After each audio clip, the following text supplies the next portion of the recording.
Hi everyone, hi. It's time. It's time chat. Hi loser. Hi Zor. Hi. Yep, just chat. I'm not even joking, this is all you do. This is all you do, by the way.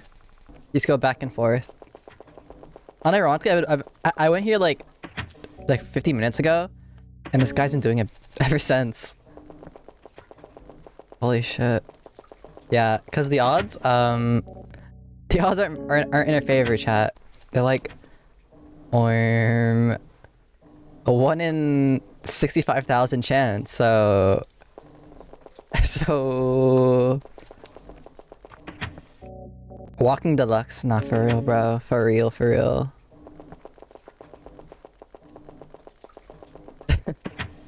Guys, any videos to react to? Could be for a while.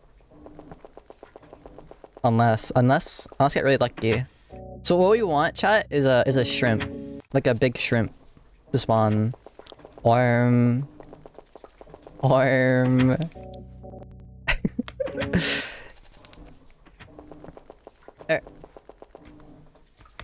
wait, that's pro. Oops, bro, my brain's very fried. Dude, I woke up like 2 hours ago, okay? Chat, I woke up like 2 hours ago and it's not okay, bro.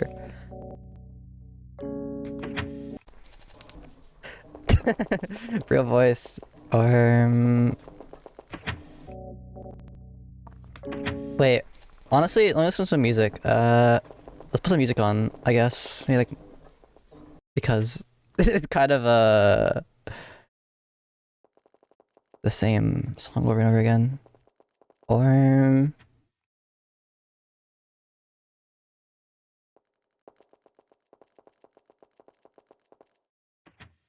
Alright, chat. Okay. Lock in, bro. Focus. Focus.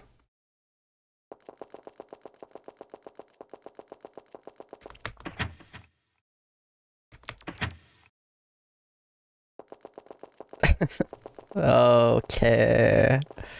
That's my yo. Nah, for real, bro. For real.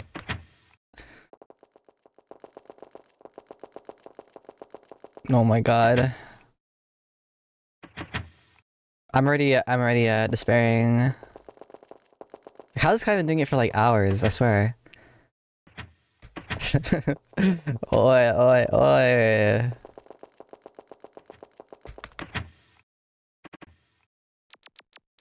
How loud is it? Oh, it's not even on. That. The music's not even on for you guys. Oops. Or.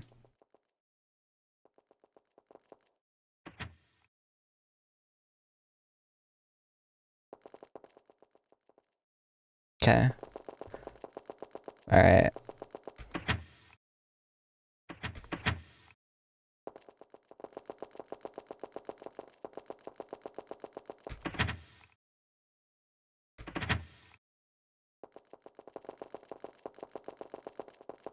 Unlucky. Unlucky.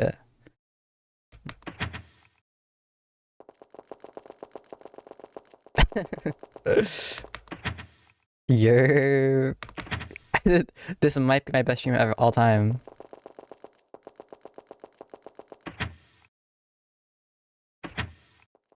Um. Dude. Chat, don't worry. Oh yeah, it might be a little loud, my bad.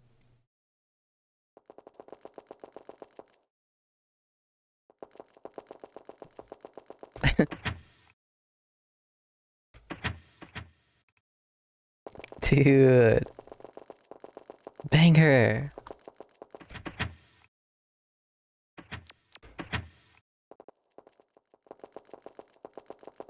Turn it up.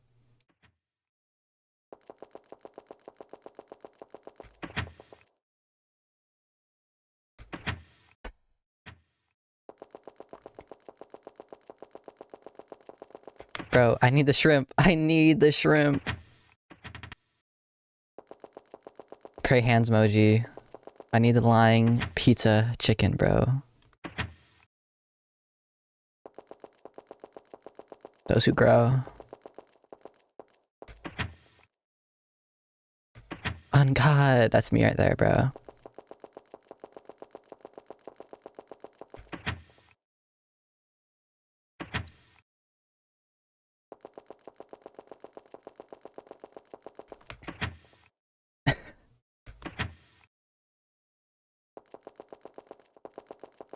Dude, I'm going insane. Whoa. Cuckoo. Holy shit. Holy shit, the music.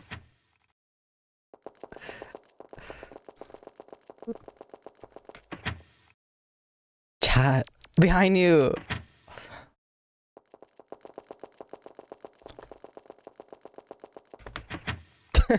Bro, we got a main in the chat. Holy shit.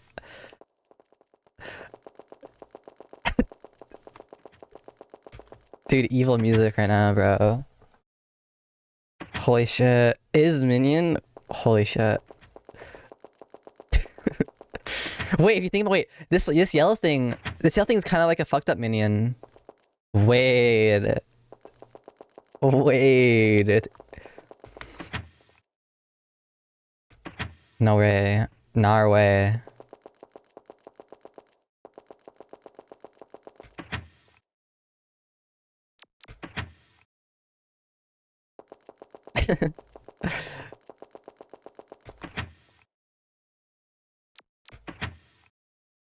Chat, it'll be worth it. It'll be so worth it once we get it, guys. Trust. Hell yeah. Dance, dance.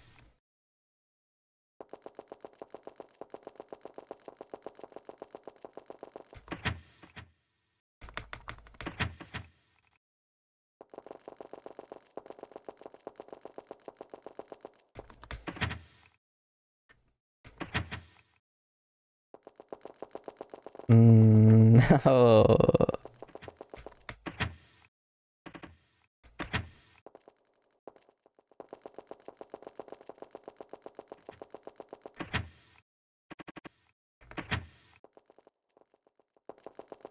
Trust, chat. In the next 5 we're gonna get it. Trust. The odds aren't that bad, chat. The odds aren't that bad.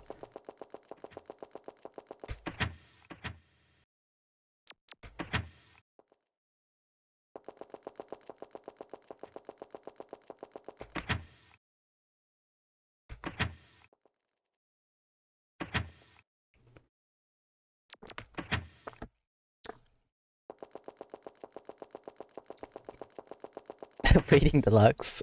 Don't worry, no. Next one. After this one, next one after this one, next one after this one, okay? Trust. See, the music needs to, it needs to like, the beat drop.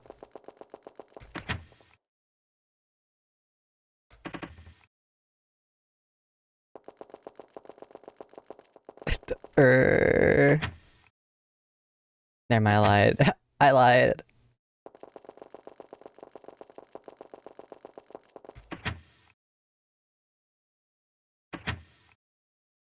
Why isn't my music right now? Because I don't want to listen to Laundry Bat music.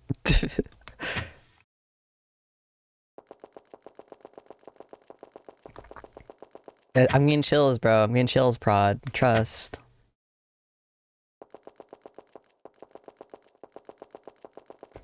Oh shit. Are they coming now?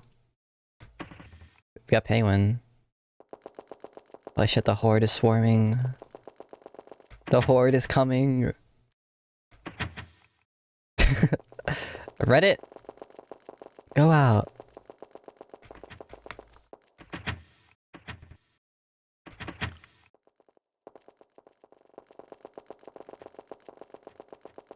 Holy shit. Well, a fun fact.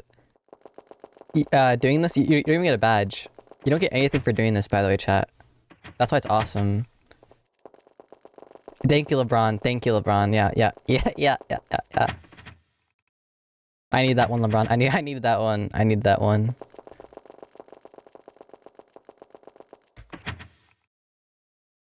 I'm locking in.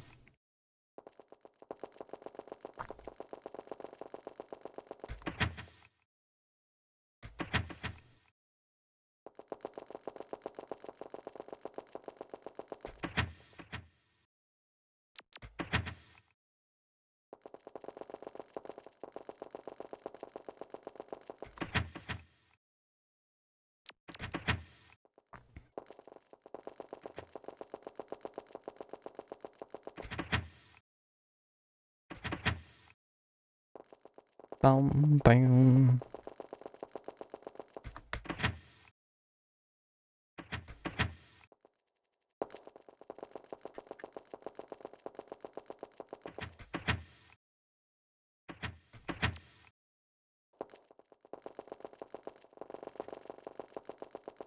Uh,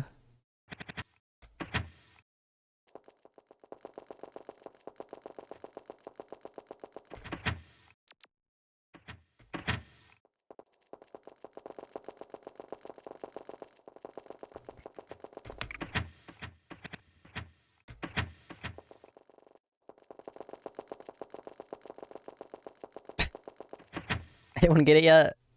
Cause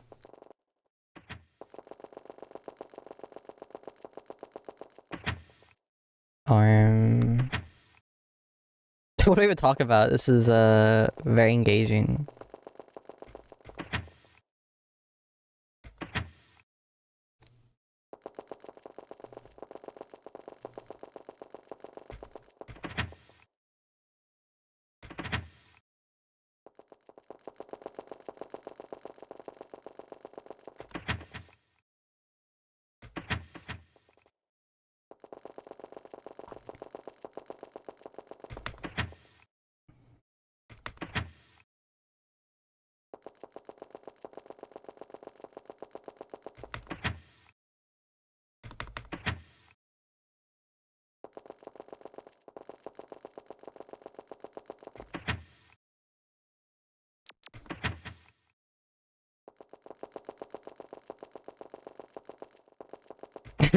Or do not gulp.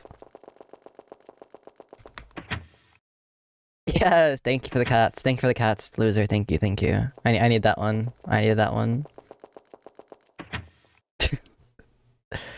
Dude, loser's going crazy. Uh-oh. Gulp. Oh.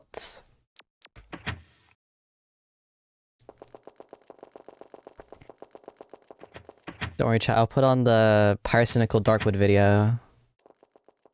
It's only 10 hours long. Probably around the time I'll get this done. Aware.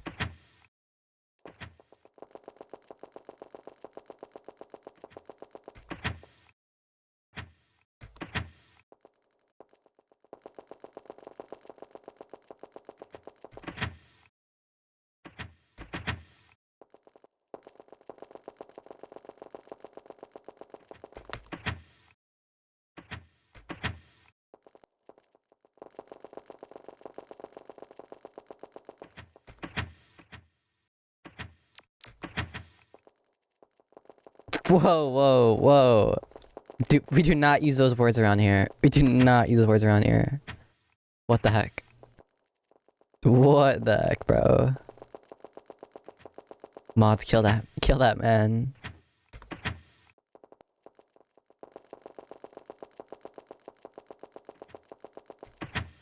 XQCL, XQCL.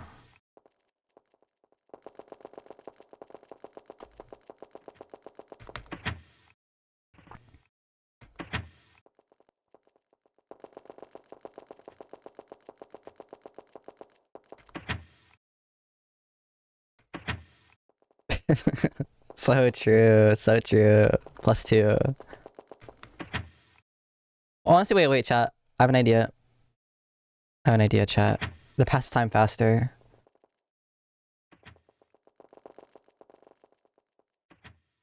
Or let me get something up. uh Chat, wait for it.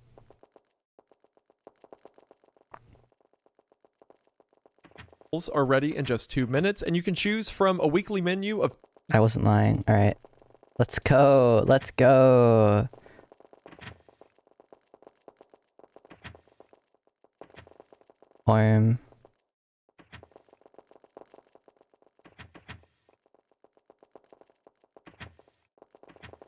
Do the whole gang's here, gulp.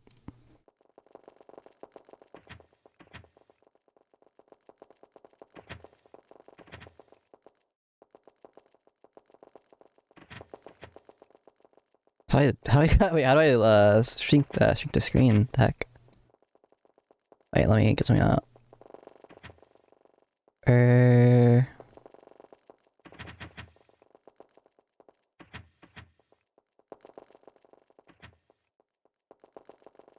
Fuck. Let me just do something. Already scuffed.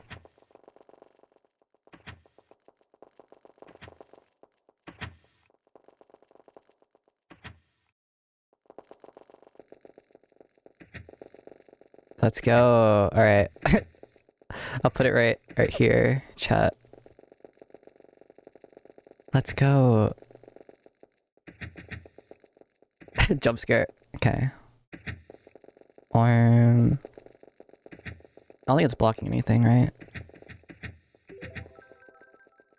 Okay, let's go. If you like scary video games, then you've probably heard of a recent indie title known as Lethal Company. And if you haven't, all you need to know is that one guy who is best known for making Roblox games decided to make a standalone game, and it outsold Call of Duty.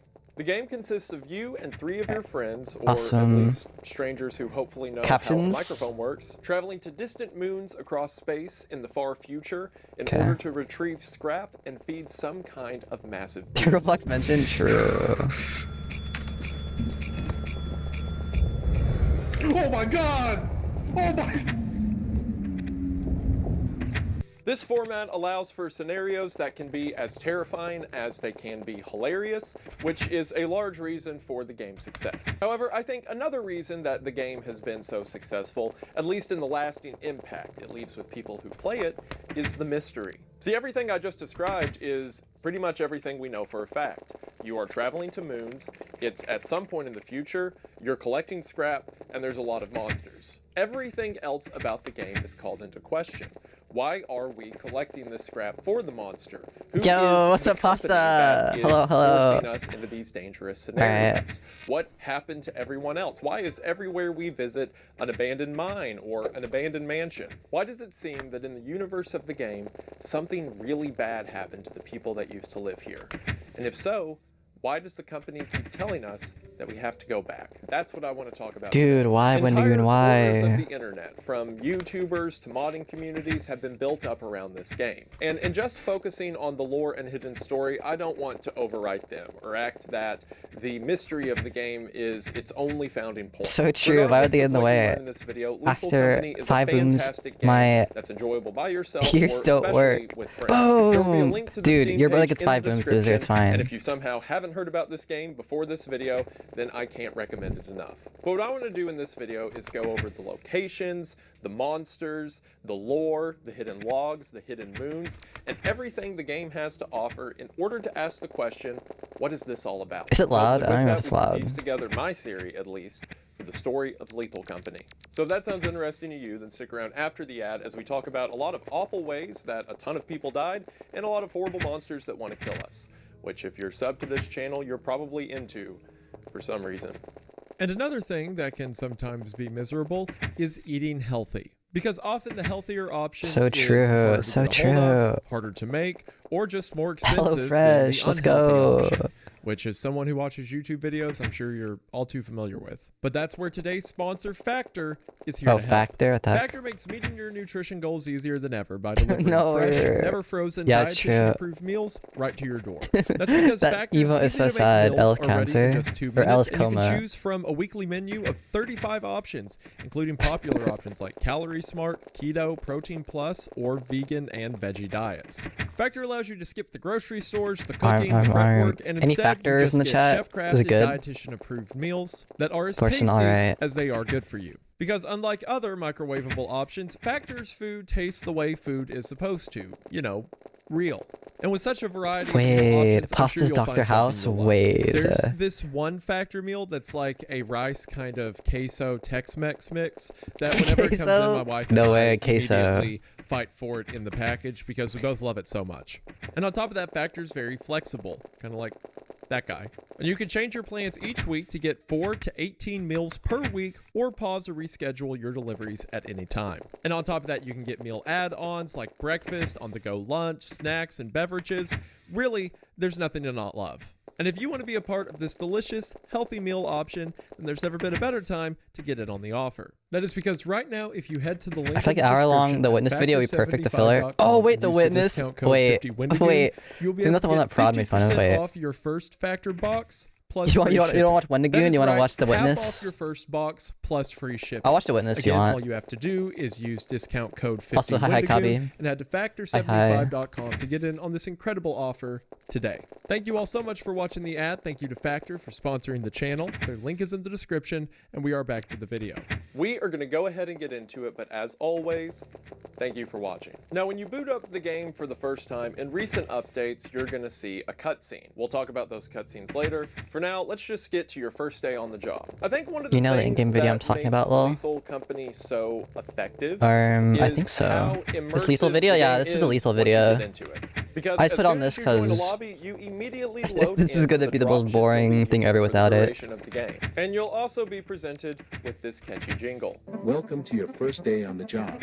Oh, fuck it. This is your very That own was the out-of-hours run. shift, where Oops, you my eat bad. and sleep for the duration of your contract. On this dropship, we'll see a bunch of items that will become mainstays for the rest of our journey. Among the terminals, bunk beds, and a storage locker, we'll see some posters that kind of give a setting to the world we're in. Things like a poster encouraging us to ration our food for the benefit of our fellow man, as well as a post-it note that tells us we're in too deep and gives us a secret code to use on the Coleman, terminal, but 3 all that hours. for later. What we'll Hopefully, quickly find out is hopefully that the not world of very. Lethal Company takes What are you place trying? far, Okay, far into right the now future, we're going to after humanity flying, has began floating its city expeditions in into the laundromat. stars. And one of my favorite things about Lethal This one floating Company city. is whereas a lot of space The Taffy, it's exploration stories the odds are a will little place against their us, but narrative at the we got beginning this. Or in the midst of humanity They're a little against colonizing us. outer planets. Instead, Lethal Company Whoa, seems to thank you, take place pasta. in the remnants of that. This is at Holy, first there's pasta on duty. itself. Despite being set in the far, far future, the ship we find ourselves on only contains the bare minimum. The setting itself Why? contains no luxuries, not even a window. It's something more akin to a submarine than a far future spaceship. And Submarine? where this becomes especially apparent is on the moons that we visit. The only directive that we are given is that the company wants us to land on these moons that at some point had a level of society or civilization built into them, but now everyone's gone. We'll get into the specific Everyone's locations gone. in a moment, Where? but across the board, every exterior asylum. we visit looks like a fallout shelter. Every exterior has a tone of a very brutalist architecture, with heavy cement walls and metal doors. It seems that the people who built these locations were doing everything in their power to make the structure secure from things on the outside that want to come in. And as we'll see when we get to the monsters, that was probably a good call. Some of the moons that you'll visit are just that. It is a structure that you can enter into, and then maybe something like a walkway. Why is there a chicken? Why is there a chicken? The front door. Who is And a on chicken planets where mask? There's more structures than just The the heck? primary building. Every structure that we see is something industrial. It's a either chicken. train tracks or warehouses. It points to the idea that people that were living on these moons weren't doing so passively. And it implies that all of the infrastructure we see was just intended to be the first level of a society. Either the construction that took place on these moons was intended to lead to more construction that would eventually be communities, housing, and things like that, or these moons exclusively existed as resource gathering for other moons or other places people were living. But again, considering we're the only ones here, Do not falter. it doesn't look like they Yes. got that far. Yes, But bro. if we're here being sent by I the got company this. to collect scrap on these planets, One of us got then this that at means least. humanity still has to be existing somewhere out in space, right? We'll get to that. For now, all we need to know is that the company is sending us to these abandoned planets to collect scrap. And if you're not familiar with the game, you're probably thinking, well, that makes sense. A lot of these planets were mining colonies or industry colonies. There's probably a lot of expensive technology and equipment left behind, right? Well, probably, but that's not what the company has us collecting. The company has us collecting junk, quite literally junk in a lot of cases. Some of the most common scrap you'll find is Off the tattered vitamin sheet metal gummies. or So true. empty bottles. Other times you'll find seemingly useless items. Oh yeah, like true. laser Why in pointers Lethal Company or do a you whisk, collect literally or junk? sometimes, quite hauntingly, children's toys. So that doesn't make a lot of sense, right? Why would a company be investing however much money they're investing? I mean, space True. travel can't be that cheap. Why are they investing this much money to send us to these Or abandoned Pasta planets died. to collect 07. rubber duckies? That is a great question. But before we answer that, let's talk about a few of the specific locations we'll be sent to, Accent. as well as a few of the specific things Oops. we'll run into while we're there. Going to the ship's terminal allows you to pick what moon you and The your emote crew was will land cute. at. This is one Yeah. of the things I mean about the game is so Alice immersive once you're Alice playing it, die. because other than hitting the pause menu to adjust your settings, every menu within the game is a part of the game itself. This touch is something known as diegetic UI, which is another way to say that the interface the user is playing with is a part of the actual in-game world. Think about how in games like Dead Space, your health and ammo are displayed on the character itself. Now, Lethal Company doesn't fully commit to the bit. There are some elements of a heads-up display, like your character's health, that aren't completely baked into the world itself, but little touches like this help immerse the player. On the ship terminal, you can not only pick what moon you go to, but read information about said moon. And it's here we get the first clues of the world that our game takes place in. Insane. The primary moons, or Max essentially Win. levels of Lethal Company, are broken into 3 different No way. difficulties: Max easy, Win. medium, and hard. Or easy, intermediate, expert, whatever. When you land on different moons, the game will show you what the ranking for that moon Bro, is as far as I'm so difficulty is tired concerned. still. But I would Chat, give me a like ton of 20 thought minutes to wake because up. I got this. outside of I'm gonna lock the very in. hard moons that exist in the I need the final caffeine to tier, hit me. you can pretty much consider these subjective. Like how some of the desert planets are ranked higher than some of the forest planets because they contain things like blind dogs and earth leviathans, but I die to the forest keeper all the time, so I don't know what it's talking about. The moon that is typically agreed upon to be Lol. the easiest in the game, as well as the one most new players will come across, is the first Hey, pay map for your link listed stream in with the game, these points. Experimentation. Now, every I moon think will you have spawn literally one of 1 3 billion different types points. of interior areas, but Keep for now, streaming we're just if talking yes. about the Go. exterior of the map. On the ship's terminal, experimentation Alright, chat. is described as Stream abandoned, as over. are the other moons we come across in the game. The environment of experimentation Can we pull our seems points? to be a kind of dry desert area, but the front of the Orm. facility itself looks to be an old industrial yard. We see train tracks and train yards, things that kind of look like old water towers, as well as several other structures around the facility that we explore in the game. The ship's terminal tells us that experimentation is not only abandoned, but also was used in secret. Now this implies a lot of things. It's one thing for future societies to go to far-off moons and planets and begin to develop Said yes industry and technology. It's another What? if those future societies are so large that parts of those societies can build secret moon bases. for Alright, other if I parts of get societies. floating Especially with city the breadth of by construction an we hour, see in the little view of experimentation that I'll we stream the have, league. How about this that, implies chat? there's How about several that? other moons just like this, and other If I can get by an societies that hour. for some reason some would want to keep Or an hour development of 30. the moon Right, separate an hour from another. 30. In comparison, there's not a lot to say about our second moon, Assurance, which is described in the terminal as being a twin to experimentation and was discovered not long before experimentation. Yo, By what's up, comparison, Har? Assurance What's up? seems to be much less What is developed, up? but again, if it was discovered before, it's probably safe to assume that the little corner of the planet we see isn't all of the development that happened on this moon. I'm probably gonna goof up and use We're grinding describe floating some of these city right now. environments like I just did. Everything that we land on, at least so far in Lethal Company, is considered a moon, but you get it, big floating rock in space, moon, planet, whatever. All of the Wendigoon astronomers are going to be livid in the comments The section. Wendigooners. However, things change up a Need bit with the Wendigooners in last chat. moon in the easy category, a moon known as I'm good. Val. Hi, Whereas the I'm good, I'm previous good two moons too. seem to be arid, desert-like conditions, Thanks for asking. I'm just a bit Val tired. I looks need like like forest. And whereas the it, caffeine to along hit with me. 2 other moons we'll talk about in a minute are considered the Green Witches, we can assume that this I'm greenery have extends a Wendigoon around video on the moon's right-hand surface. corner. Similar to the previous 2 moons, after the ship lands and you walk for a little bit through the landscape, you get to a large concrete structure that contains a door and allows you to enter Whoa. the interior. However, He it is hates the pasta. description of this moon that calls some things into question. The history of the planet, according to the ship's terminal, says Val appears to have been inhabited by several colonies across its continents, but there is now no sign of life, and they have become a mystery. Now, this is strange.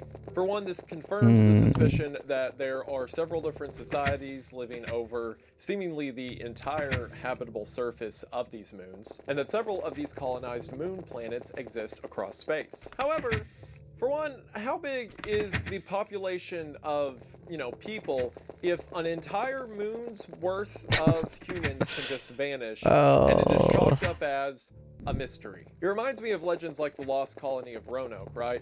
The English colony in the now United States that just disappeared and no one knows where they went. There's a bunch of legends and stories about what happened to the colony It's gonna of kick your Roanoke. ass. So imagine that same story, but it is blown up to a planet's population of people. For one, it goes to show the sheer population of humanity in Lethal Company's world, but it also begs the question, what could have wiped out an entire moon's worth of people? This is also potentially where new players will be introduced to fire exits. What the Every heck? interior within Lethal Max Company Win? What has the at fuck? least two modes of entry.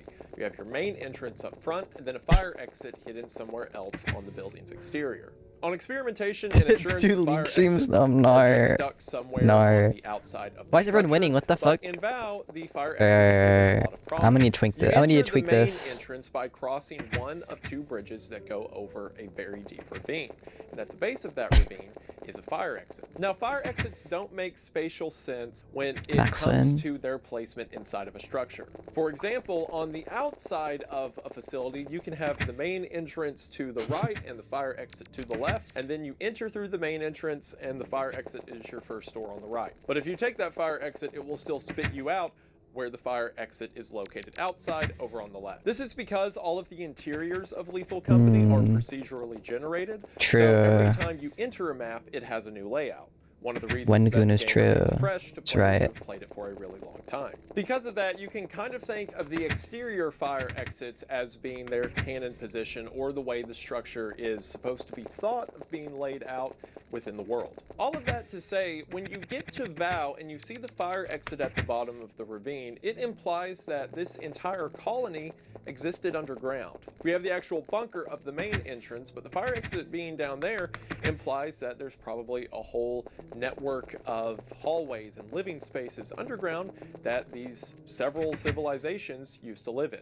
For one, that paints kind of the dire situation that humanity exists within, at least humanity as they go to these moons. As these colonies, groups that supposedly consist of families and large groups of people, have to exist underground with no windows, completely hidden from the outside world. And secondly, in spite of all of those protections, Literally how I live right now, XD. After VOW, we move into the first of the intermediate moons, that moon being a fence. According to the ship's terminal, at some point in the past, I went there, I remember. splintered off from Assurance and became its own moon. This is apparent as the landscape of a fence is pretty much identical to Assurance, being a very dry desert climate. However, on a fence, we see several structures that seem to be in a further state of disarray than they were on Assurance. We see large metal catwalks and platforms that are half submerged in rock and sand. There are these massive metal pipes that run on the surface of the planet, one of which leading all the way to the fire exit located near the back of the facility. But as with the rest of the planets, it seems that no one's been there for quite some time. As a matter of fact, a fence's description inside of the ship's terminal gives one of the most harrowing implications out of any of the moons in the game. In its history, it says that a fence is categorized as an asteroid moon and seems to have not existed on its own for more than several hundred years. That makes sense because it is described as a moon that broke off from Assurance and is now its own thing, so asteroid moon for the past several hundred years. Got it. Then it says, the industrial artifacts here have suffered damage. Wow. It's believed they were built long before a fence was splintered off. Wait, so that means that the structures that we are seeing on a fence were built before it split off from Assurance several hundred years ago. Oh, I never knew that. That explains why. Wait, I never knew that. Disarray. I mean, imagine if you built something on a part of the Earth and then that place quit being a part of the Earth, but that raises some implications. Like, for one, what do you mean is believed to be? Not only the fact that the ruins we are going over are hundreds of years since abandoned, which is a really long time when it comes to, human history and all that, but also believed to be. So in other words, we don't know who actually built these things, implying that the breadth of humanity is so large and so many things have happened to it that we can't even keep track of what group or when this stuff was built. And also, if several hundred years is considered recently to have broken off, then what does a long time ago mean? Does that mean these structures were built 1,000, 2,000 years ago? And if that's the case, why are we just now going through them in 4-man crews to look for scrap?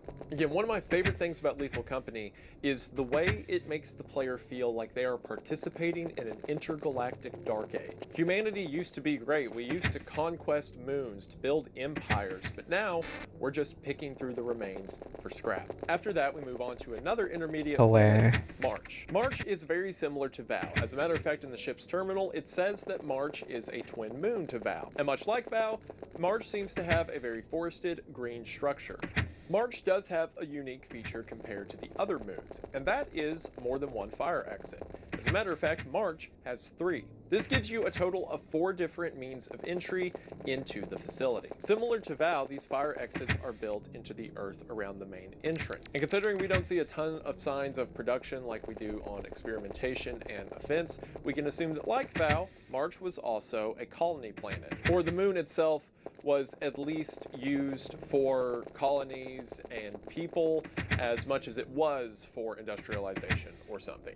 In other words, the planet itself wasn't just a big factory. However, the thing that March has above Vow is that March seems to be really big. Not only does 3 fire exits imply that the structure of the interior itself is pretty big, but the map itself is pretty big when you play it. I know we haven't talked about interiors yet, and we'll get to those, but as I mentioned earlier, every interior in the game is procedurally generated, meaning that every time you land on a planet, you're going to have the same exterior, but a different interior when you walk into the building. The only thing about the interior that is affected by the moon you choose to land on is the percent chance of what kind of interior spawns in, and the size of the interior that spawns in. And if I recall right, next to Titan, which is a moon we'll talk about in a bit, March has the largest interior of any moon in the game. So in other words, you have this massive, massive colony that it says in the description was overlooked because it's right next to Vow, and despite its massive size and, again, the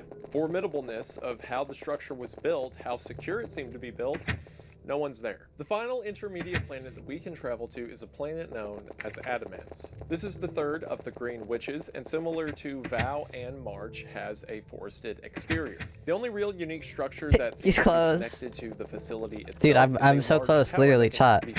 It's literally 5 away. It's literally 5 away. You can actually get to with a jetpack. No, it's 5 away, chat. Trust. However, underneath the main bridge that allows you to pass over Feel strong. to the main entrance of the facility, there is a small cottage. If the player has a key to unlock the door to the cottage, in the back room they can find spray painted on the wall 68 art. 68 Something art. we will talk about later. We now move into the 3 The heck? hard or What does that highest mean? difficulty moons in the game. And it's here where the environment gets a little bit interesting. What separates these moons from the rest is, for one, the intensity of the, we'll call it, wildlife that can appear on the planet, that again we'll get to in a minute, but also the fact that these 3 planets require money to even visit them. Money that you have to acquire by selling scrap you get from the previous 6 planets mentioned. So you have to play for a while to build up enough money in the previous 6 moons that I've mentioned to even get to these 3. The first of these hard planets is Ren, and Ren gives us a considerable change in scenery. That's because as soon as you land on Ren, you will see that it is an ice-covered, snowy moon. As a matter of fact, the blizzards are so intense that your visibility is incredibly limited. As a matter of fact, the ship's terminal says that it's highly unlikely for complex life to exist there. But if you've played the moon, you know that's a lie. In the ship's terminal, it says that several famous travelers went missing here, giving it some reputation.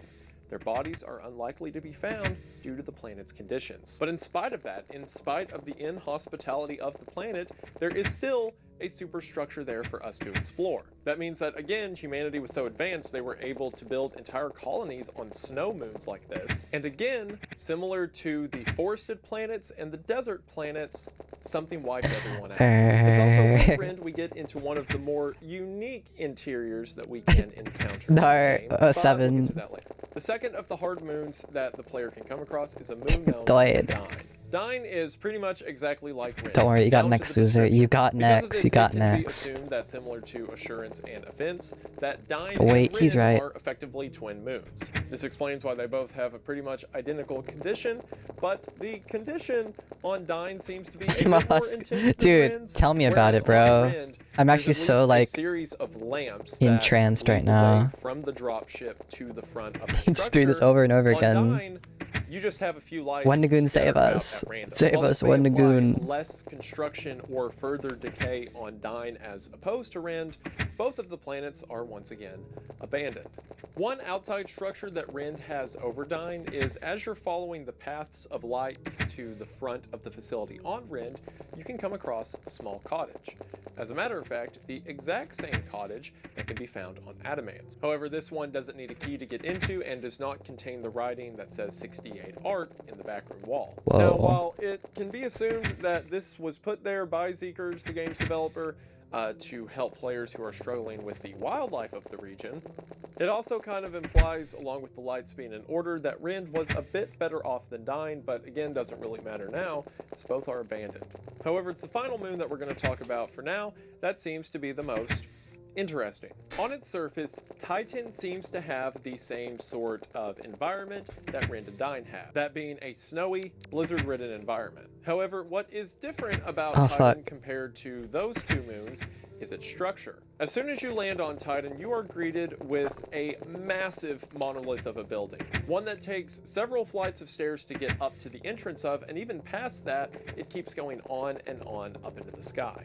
Now, despite this size and what the ship's terminal says, where it states that it has many entrances, the building itself only has the standard main entrance and fire exit, but in spite of that, we can see that this building goes on for quite a ways. As a matter of fact, Titan has the largest interior for any moon in the game. In the ship's terminal, it says, quote, "It looks like this moon was mined for resources." For one, that is similar to moons Laundry like World. Experimentation, Wait, where it true, seems to be more of an true. industrial setting instead of a livable one. And again, it points towards the scope of humanity being large enough to colonize entire moons, just as resource mining. However, some of the most interesting details we get about Titan aren't when we actually land on the planet and aren't in the description of the planet itself. It's in the descriptions we get from other things in the game. Now, there are two secret moons in the game. Dude, oh my god, those that know, holy shit. To make them make sense. For now, holy shit. that these 9 moons are where the majority of I the remember, game dude, that takes was place. like And as so you go old, from holy each part, shit. the scrap you can find on these moons becomes more The valuable, golf which in streams, oh turn my god. allows you to do better at the game, as you can Dude, I use had that like, scrap money the Ratatouille like to buy flashback right there, weapons bro. or ship tools and upgrades that help you survive within the world of Lethal Company. But it is the things that you have to survive that make these moons so difficult. For one, the moons themselves can kill you. Every moon has a random chance to be foggy, which gives you low visibility, flooded, which causes flood waters to rise that you can slip into. Me waiting for lore, yeah. Stormy, which causes lightning to randomly I'll strike turn and up. strike metallic objects you're holding. Talk your shit, and most Wendigoon, talk your terrifying of all, shit. Eclipsed, which you'll soon realize why that's so terrible. But as anyone who has played Lethal Company knows, the planet is the least of your concern, because it's everything on the planet that you need to be worried about.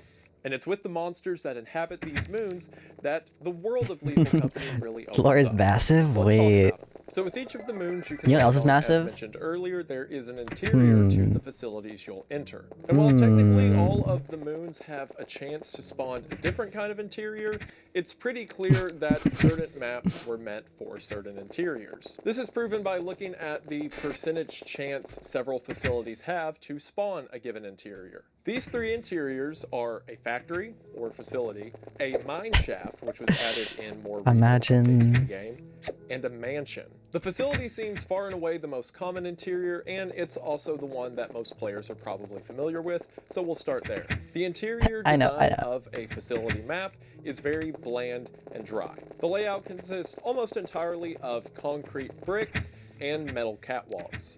And this makes sense given a lot of the locations we can visit in the game. These moons were used as production facilities, so a lot of the scapes that we enter are industrial.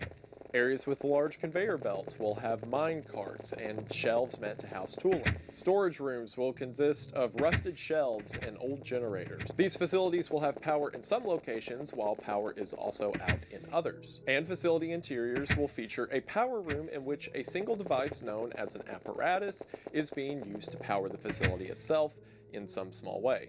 An apparatus that can be taken by the player and then sold for money. Apparatus. Although removing I the remember apparatus kills when what we little played, I power took the there is apparatus, within everyone the got pissed at me because I the took player it. can also come across heavy industrial Or doors that does can that only be now? opened by someone going back to the ship's terminal and typing in the letter and number that appear on the door itself.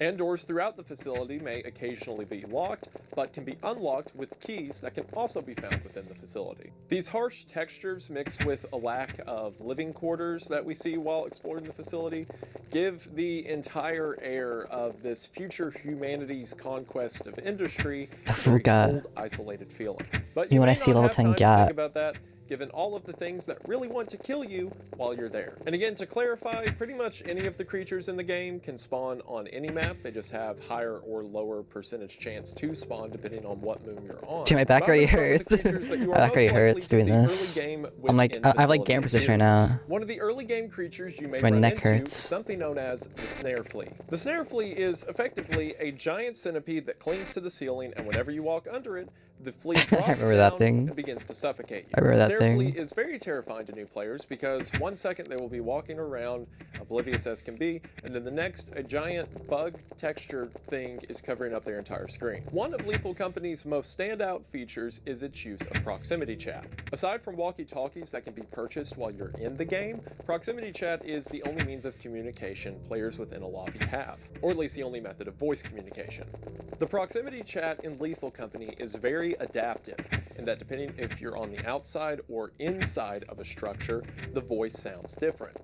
If you're inside This is a it. metal wall, Trust. the Yeah, voice yeah, will be yeah. echoey. This is it. The person standing This is it, further chat. away, it will sound more This is it. faded out. Trust. In cases like this, when a snare flea falls on someone, At the hour voice becomes mark, it's incredibly gonna happen. muffled, Trust. which can be difficult if It's just you waiting for the beat have a drop, you giant know? bug fall on your head and Trust, you're trying to trust. yell at another player for help, who One now can't hear eye. you because you have a giant bug on your head. There are a few ways to deal with a snare flea if one falls on your head.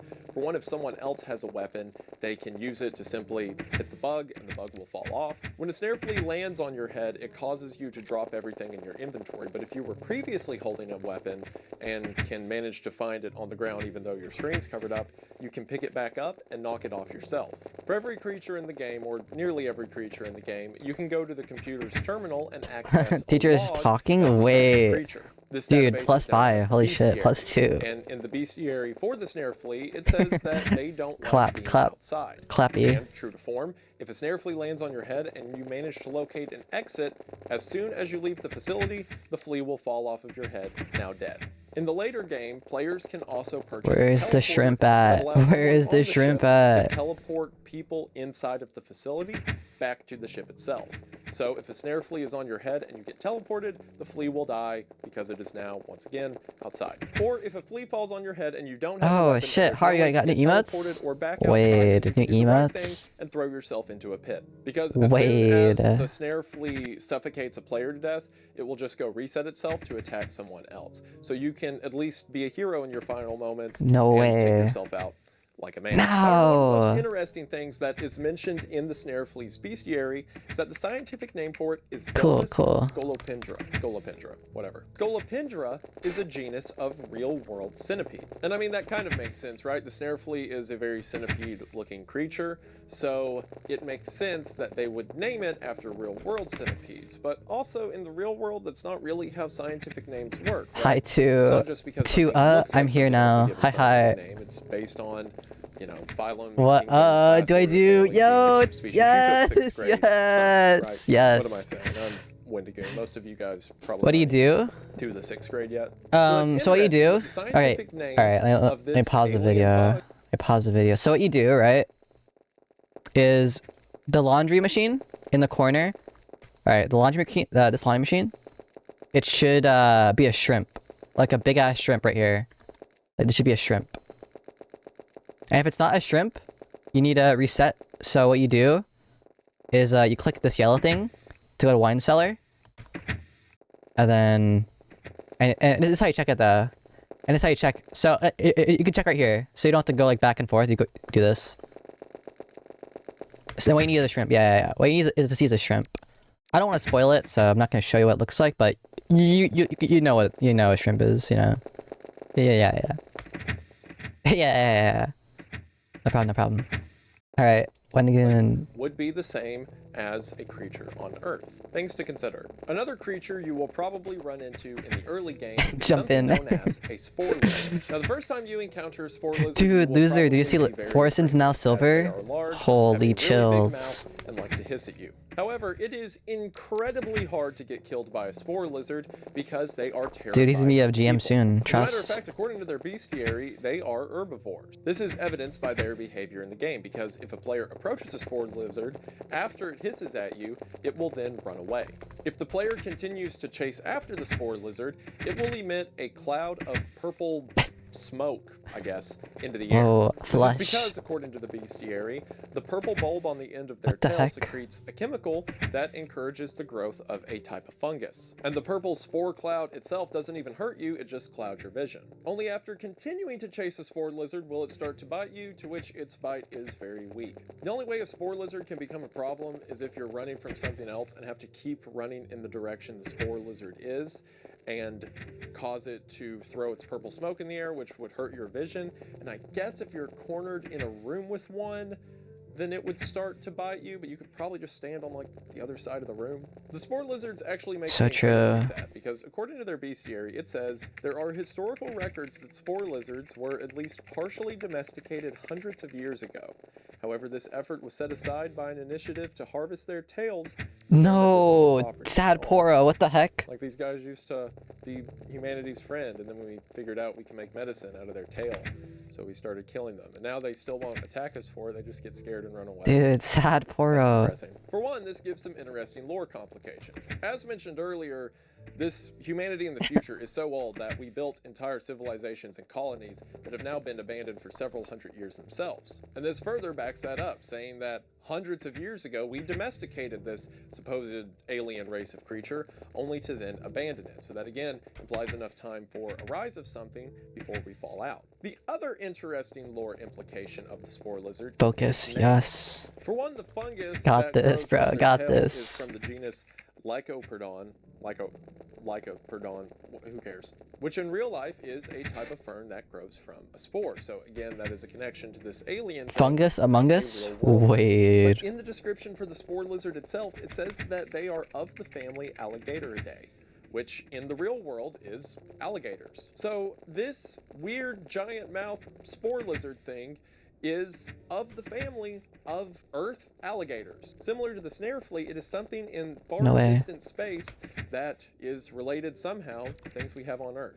And another example of this is a creature that can often be found in facility structures, the thumper. The thumper is probably responsible for the heart attack of many new players, because at first all you can hear is the thumping of its two fists across the ground before one sees you and begins to charge at you as fast as it can. In the bestiary, it says they're also referred to as halves, which makes sense as they seem to be half a torso attached by two fists and a really big head with a lot of teeth. Unlike the spore lizard, they have an incredibly powerful bite that will kill you fast if you don't know what to do about it. It used to be a well-known exploit in the game. Dude, yeah, I need if Dream you right now. stood on railings in Can I get Dream in the car right now? things like thumpers I'll let him could talk hit about you. Tommy in it or Now whatever. that's Just, been patched, so I need there's his luck. no I need his safe luck right place now. Except like juking it out or running. I need You it right can now, kill bro. Nearly every creature in the game, but it takes a lot of work and coordination. Some of the only weapons that players can get in the game until much later stages of the game are things Please, like Dream, shovel, I stop need sign, or this. yield sign, which all have the same use of just rearing back and hitting something really hard. So if you're trying to fight a thumper, you have to be able to hit it and then juke it out before it can retaliate, which again, pretty difficult. Thankfully, thumpers are deaf, meaning that the players can talk to each other as much as they want or make as much noise as they want throughout the facility and not worry about a nearby thumper hearing them. However, if a thumper has you in its line of sight, good luck. Oh yeah, that's another detail if you weren't aware. A lot of these creatures can hear you and will hear you talking to other people or crying into your walkie-talkie. Thumpers are brutal. As a matter of fact, the bestiary says that the reason they look the way they do is because in order to escape their eggs whenever they're hatched, they have to chew off the lower portion of their body. And as with the previous two entries, they seem to have a connection to creatures back on Earth.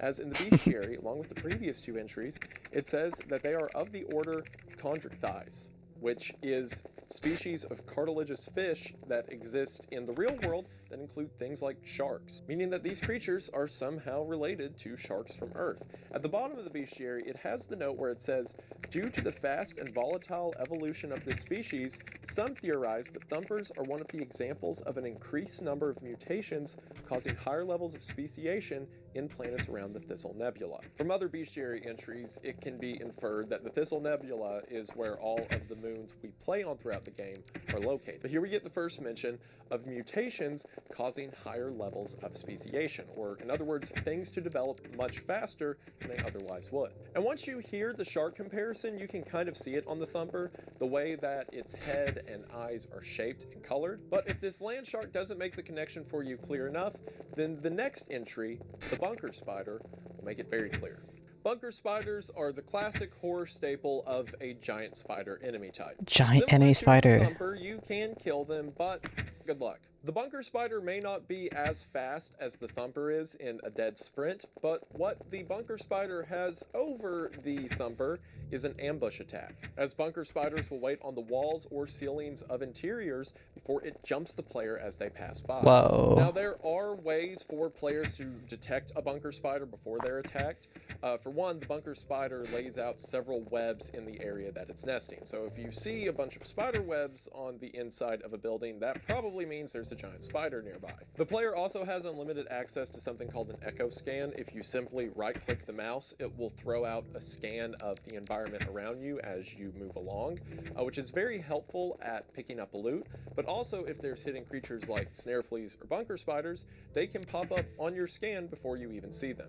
If a bunker spider kills a player, it will web them up in a cocoon and then bring them back to its lair, or just plant the body somewhere in the facility. Anytime a player dies in a facility and their body isn't recovered, it costs a pretty hefty fine. So it's normally a good idea to try to bring dead crewmates' bodies back to the ship. However, if someone has been cocooned by a bunker spider, someone has to come along and hit the body with a shovel or road sign before the cocooned body can be removed from the web and then carried back to the ship. But keep in mind, doing this will alert the nearby bunker spider if you haven't killed it yet. I should also add that Zeekers, in a more recent update to the game, allowed for an arachnophobia mode, meaning if you're scared of spiders, you can turn this mode on, and the spiders will still be on the map, but instead of their entire, 8-legged detail, True. You wanna it see will your now just mom? be the word spider.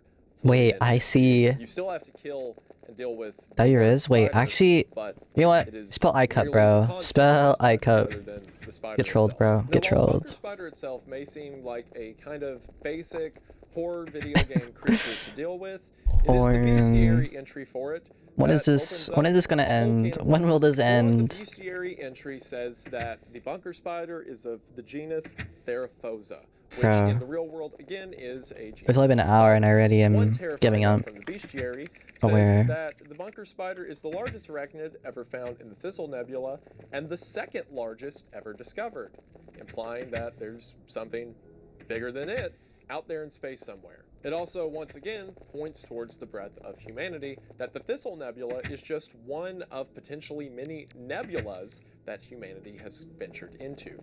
However, it is the sentences following this that raise a ton of questions about the lore of this game. That is, it's believed they evolved to prey on large mammals over the course of a measly several hundred years after the boat made its trip around the Thistle Nebula. What? Okay, so the boat, this is the first and one of the only mentions anywhere in the lore that we get of the boat. It pops up later on, but at the time that this bestiary entry was found, this was a game changer. For one, we have that first mention that the spider developed over the course of a measly several hundred years, which, yes, makes sense. From what we know in science, speciation takes a really long time. Even for selective traits to be bred in or bred out of a species, it can take generations of generations that span a millennia. Sure, smaller changes like bird beaks or wing shape can be studied over a person's lifetime, but a spider going from the sizes we know them to the sizes they're seen in the game is unheard of. But according Australia, to what do you it mean? happened over a measly Bouncy. several hundred years. Yes. It happened after the boat made made its trip around the Dude, nebula. I We'll love talk that. more about the I love that implications of Bojack. what the boat could be later on in the video. But for now, I'll What's go your ahead and favorite say Bojack, it chat? seems that the monsters we run into, at least the biological ones within Lethal Company, are Amoeba. the result of rapid evolution to Earth species. Similar to how the spore lizard came from alligators, or the Wait. thumper came from Wait, sharks. wait, I wonder if I Something can do about something these right now. Wait. far-off Let me, moons caused species to develop way faster than they ever have been seen to develop on Earth. And apparently this boat was the inciting incident of that, but we'll get to it later. All you need to think about for now is that all of the horrors we're seeing come from our own planet. And at the very least, if there is some alien species or some other civilization that did not originate from Earth, we haven't seen it yet. The final lines of the bunker spider species are interesting as well, where it says, wait. bunker spiders can pose a great danger to humans and urban explorers, especially Wait, if so they have a great true. benefit to their ecosystems. A resulting kill-on-sight What does this mean? informally agreed upon between many states home to the bunker spider. They're And it is currently touch. approved by the ITDA as of 10/6/1965. Okay, so first of all, the year of 1965 is another 1965. I'll talk about in a minute. The heck? What I want to focus on now is the many states mentioned that house the bunker spider. Species like this are so House? known Like across the Dr. House? galaxy that there Holy. is a order of operations to be conducted when encountering one. In this case, a kill-on-sight order. And there's also the mention of the ITDA. They only pop up one other time in the lore of the game. ITDA. Write that down, chat. Write that down. So at the time of recording, we don't know what that stands for or exactly what this organization is, but all we need to know for now is that there are letter agencies that exist among the stars that do things like regulate behavior around giant spiders. Again, it is more clues to this massive, massive world that has existed for hundreds, if not thousands of years among the stars, and in cases like the moons we visit, have since gone extinct. Another creature you'll probably run into in the early game interior is something that, at least compared to the spider and thumper, is less aggressive most of the time, is something known as the hoarding bug. The hoarding bug is this little cricket roach looking creature thing that walks around on a couple of legs and will just kind of rotate around the area it originally spawns in. And if it runs into a player, it will typically stare at them, or if you're too close for a while, throw its hands up, but most of the time, you don't have to worry about them. But the hoarding bug gets their name for a reason, because while you, the player, and your friends are looking for scrap throughout these facilities, the hoarding bug is also doing that. It'll walk around, find random loot items, and carry them over to its nest, where it will just kind of sit by them. If you, the player, are foolish enough to try to pick up loot that you find on the ground, in the process of the game, that this hoarding bug so happens to be accustomed to, it will immediately lose its mind. The hoarding bug will change form and begin to fly and stretch out its body and fly back and forth into the player, striking it as it passes. Now, most of the time, there is an easy solution to this. You can simply drop the item you're holding and run away, and typically the hoarding bug will lose interest in you. Or if you and your friends have shovels or stop signs, they're not that hard to kill, it just takes a few well-placed hits. However, where they become a problem is when there's a lot of them, because sometimes hoarding bugs will not spawn 1 or 2 at a time. They will spawn like 5 or 7 at a time. Moons with the hoarding bug have like a 2.9% chance to spawn something called an infestation. Infestation? Where there is just a ton of hoarding bugs all over the place wherever you go. Is that real? So randomly, they'll decide that the loot you're on your way for is now their You want loot. If orange? you touch it, good luck. But is it annoying though? But is it annoying though? 3-foot tall bug flying trying to attack you. It's another to have 12. Most of the time what this results in is you walking up, seeing a rubber ducky on the ground, hearing it for a few frames, hearing a bunch of bug wings take off into the air, and then you're dead. Hoarding bugs can also decide that loot you've already picked up and dropped off is loot that they want to have. And this becomes a problem, as a common strategy for players is to group up all the loot they find at the front of the facility. Without later game upgrades like the fanny pack, players can only hold 4 items on them at a time. So what most players will do is they'll walk through the facility, gather up loot, and then drop it off in groups of 4 at the front door. And then whenever they're ready to travel back to the ship and drop Square off orange. they'll just make a few trips back and forth. Well, the hoarding bug throws a wrench in that plan, because if you throw down your stuff at the front door, they'll just randomly come pick it up. And if you try to get it back, the whole bug mob attack thing may happen to you. Because of that, a lot of players will change their strategy to when they dump off stuff at the front Holy of the facility, orangutan. they will do it not inside but outside the front door, which is fine most of the time, but sometimes there's also things outside. Why is it drawn like that? You, which we'll talk about in a minute. The hoarding bug is a really good example of how the game, or Zeekers I should say, is able to build certain enemy types off of other enemy types. In some cases, it's more obvious because you'll have creatures that are only able to see, and you'll have other creatures that are only able to hear. Meaning that while they can be easy to reconcile on their own, when paired together, you're gonna have a bad time. But the hoarding bug creates these more nuanced. You say horny bug? What the heck? Just by having the rule change that hoarding bugs can randomly the pick heck? up loot and decide that it's theirs, it now makes players stash their allotted items on the outside of facilities. And that little change means that now they don't just have to contend with everything that can spawn on the inside, but they're forced to make their stockpile with things that can spawn on the outside. It's little touches like that that allow the game to have so many different dynamics playing off of each other at once. And of course, the bestiary says that hoarding bugs are of the order Hymenoptera, which in the real world is the order that contains things like wasps, ants, and Ew. annoying large groups of insects. Ew. I know people make memes about the hoarding bug all the time. I know that people think they're really cute, and I know that there's mods for it that will make it say like "all my fellas" when they throw their hands up and stuff like that. And people think they're adorable. I see through their lines and need to No. immediately. Especially because every time you die, you're not allowed to talk to the rest of your team until you come back to life. So what always happens is you die in the facility, No. and then you have to wait for the next round to explain to everyone why you died. And when you tell them that you died to a hoarding bug, they all laugh and think you're stupid. Dude. They didn't see the horde of 15 giant cockroaches. Yeah, loser just died. I'm sorry, Pasta. Loser's dead. Loser has just died. Yeah, the blob. The next the blob's the other thing that can be found in the facility. Let's talk about Whoa. that. I know that there are more creatures that can spawn inside of the facility interiors, but Whoa, it's a ghost. Loser's a ghost now. Holy shit. The Hygridir, I will avenge you. blob by players, is effectively the blob from the movie The Blob. It is effectively a giant, slow-moving cell that devours anything that touches it. Death with the blob isn't instantaneous, but it's pretty close. If you're like trying to jump around one and you just barely catch it as you hop by, you'll take damage, but you won't die.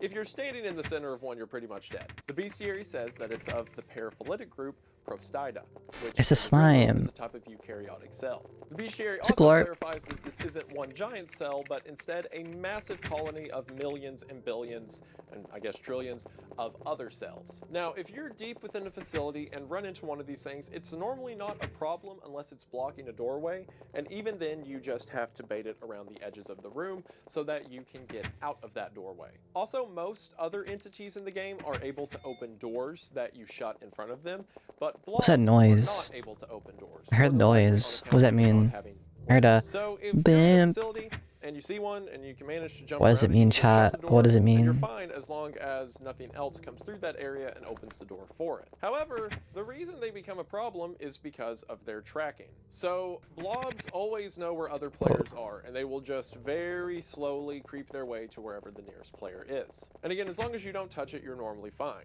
Players rarely die to them unless they're running from something else and have to run into a blob to escape. However, the way their tracking works, if a player is not in the facility, it will go to wherever it last saw a player at, which is typically the front door. Meaning that if one player leaves and decides to not tell the Dude, rest of the ow. team that there was a blob in the front room, everyone else will go to the main door, open it, and immediately die because they're standing in the middle of a blob. This usually means that if a blob makes its way to the entrance of a facility, that Wait. entrance is now Wait, gone. I know I have to do.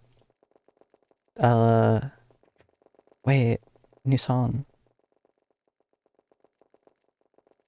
Let me BRB this. Wait, chat. Oh shit.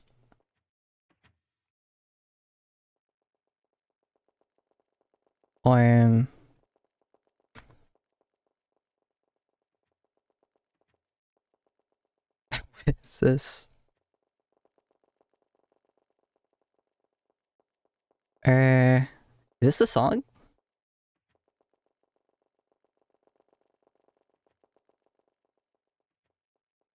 I have no idea. Whatever. I don't know.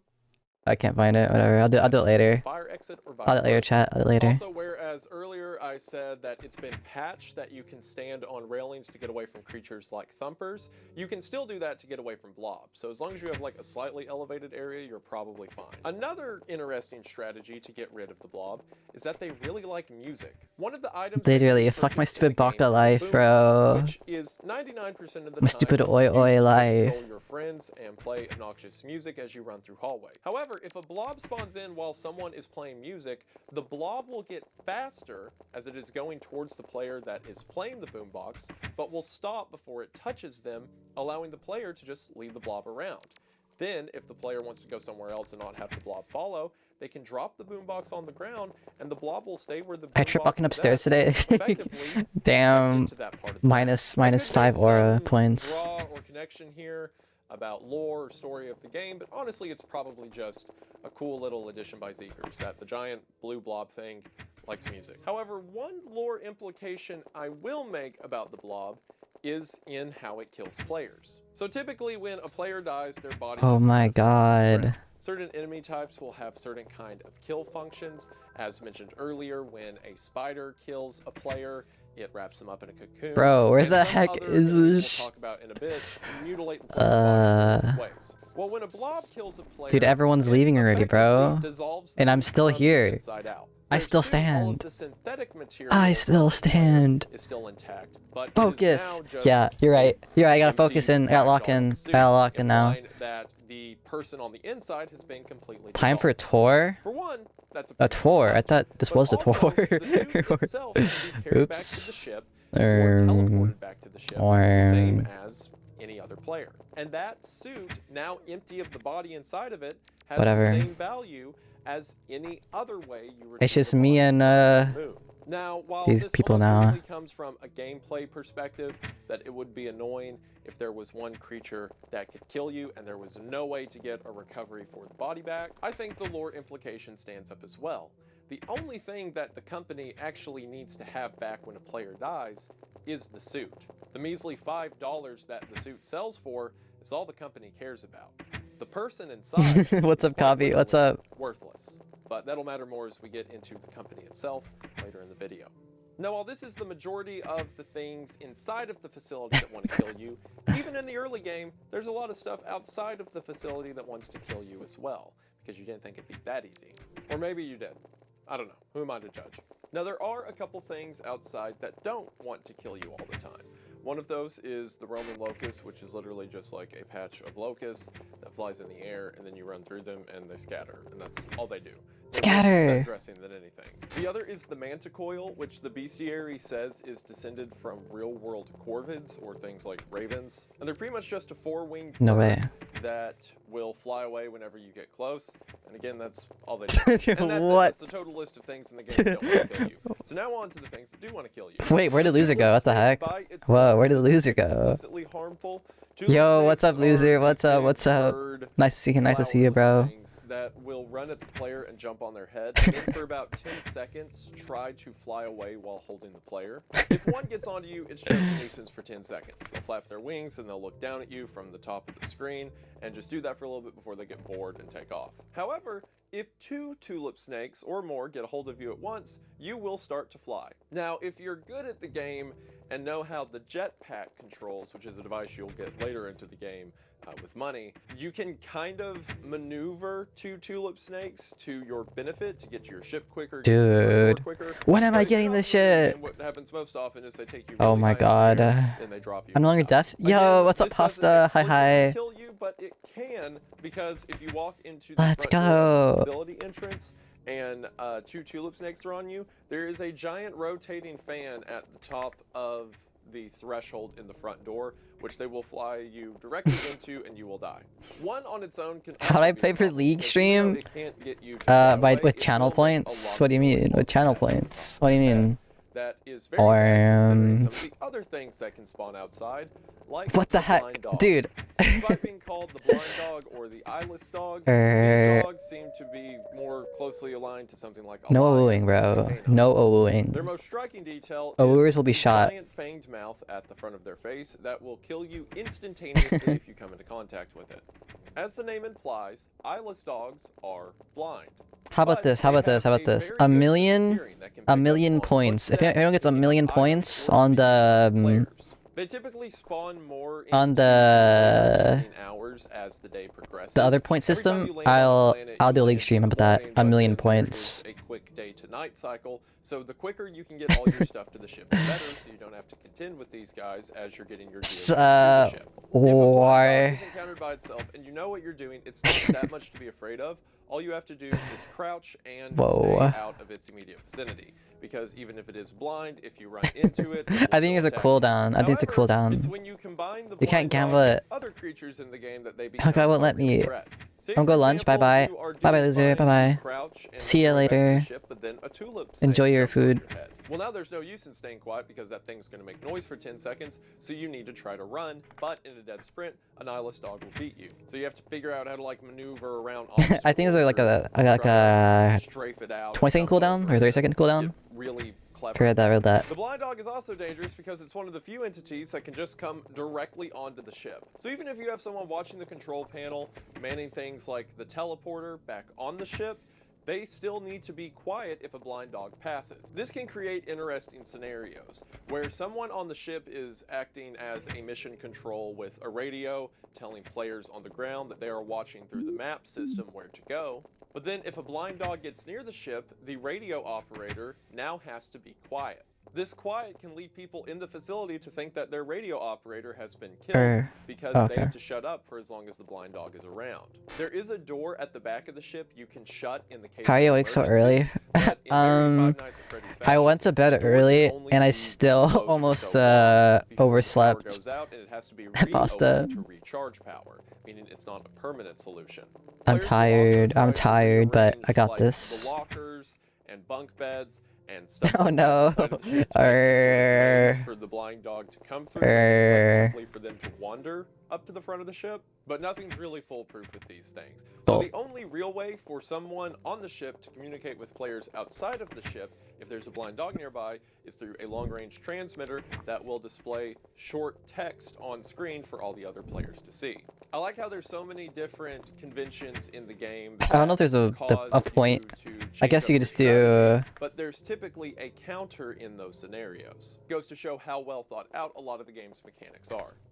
Also, if you have No, you have no. to be very careful because if you press on the key fast enough and your mic picks it up, It's Jover. Harping nosy. So true. So true. Arch enemy is the baboon hawk, which you will also come to be greatly annoyed by. Baboon hawks are effectively bullies. If you run into one on its own, it will probably keep its distance and just kind of run up at you and then run back. Like their name, baboon hawks are descended from real-world primates, so they act the way packs of monkeys do whenever they're confronted by a threat, running up, making a lot of noise, and then backing off.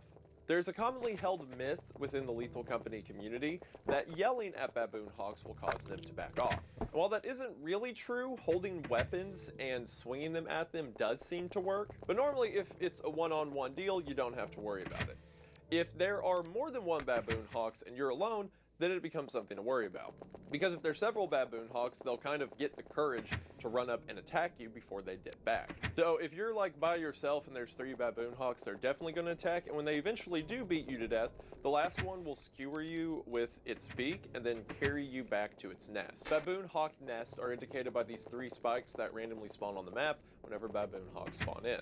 They'll also occasionally take loot over to those sites as well. You can kill eyeless dogs and baboon hawks. It just takes coordination because, you know, it's not an immediate kill and they tend to fight back. The best thing you can hope Not very lucky. I guess me and Pasta are one and the same. Because if you're trying to make your way silently around Not very lucky right now. Make a lot of noise, so the dog will probably locate them before it locates you.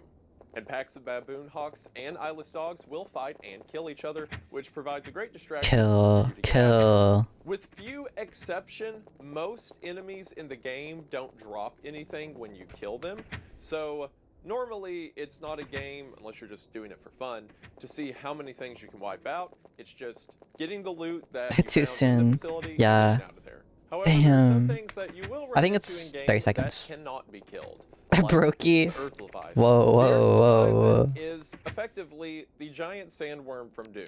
Like, it's the exact thing. A giant worm with a really big mouth that kills anything around. Damn, I heal loser is what I get? Okay, well... family on Earth, which is Alright. a group of things that contain animals like leeches. You get And 1 Sherry point. How also about that? hauntingly says Smiles. that they are one of the largest invertebrates in the Smiles. nebula, implying that there are things even bigger than it. These are far and away the biggest creatures we've encountered so far. Oh no! Oh no! Company, perhaps. So Earth Oh my Leviathans god. do not randomly roam around the map like a lot of other enemies. It's just not Instead, lucky they day roam for underneath us. the It's just map, not a and lucky when they day. attack, like a dolphin jumping out of the water, they do a huge jump from the area they started all the way to the outskirts of the map. These things are so big and only above ground for such a short amount of time and are impossible to kill. The only way that you can deal with an Earth Leviathan is by avoiding it. Whenever the Earth Leviathan is about to strike, you will hear its sound cue and see this kind of black particle effect float up around the area it's about to jump from. The implication being that the worm is quickly burrowing from underground up to that spot. Depending on what edge of the circle you're on whenever the effect starts, sometimes it's more useful to run to the sides or straight out, but most of the time it's most useful to turn around completely and run straight out the direction you were walking. Earth Leviathans do not discriminate either. They will kill You need to get father in here. Give you the stuck. Dogs, baboon hawks, you For real. They will most often spawn on like desert, arid planets, places like Assurance, but have a chance to spawn pretty much anywhere. Meaning that while you may be really good at dealing with creatures like eyeless dogs, you always have to have the possibility of an Earth Leviathan in the back of your mind. The Earth Leviathan also does a couple things for the lore. For one, the idea of a leech growing that big in any fathomable amount of time is absurd to imagine, so it points towards the greater implications of the Thistle Nebula making things evolve really quickly. The other detail about them is that they have the Wait a word minute. Earth Wait, in what? their name. There's been some theories that Lethal Company is... I did not give the sort of cold to like a loser. I didn't even corporate have a universe. cold. The idea that You it gave the is cold to things that look loser. like human, sure, but it is in a far-off distant galaxy that No! Earth isn't part of. But things within the ship's terminal being called Earth Leviathan Okay, how about suggests this? that Earth How about this? How about is a this? part of this people's existence, Wait. giving us the idea that this is some How about this? How about this? How about this? Okay. Since you far-off heal loser, how about this? Alright, I'm giving you another chance.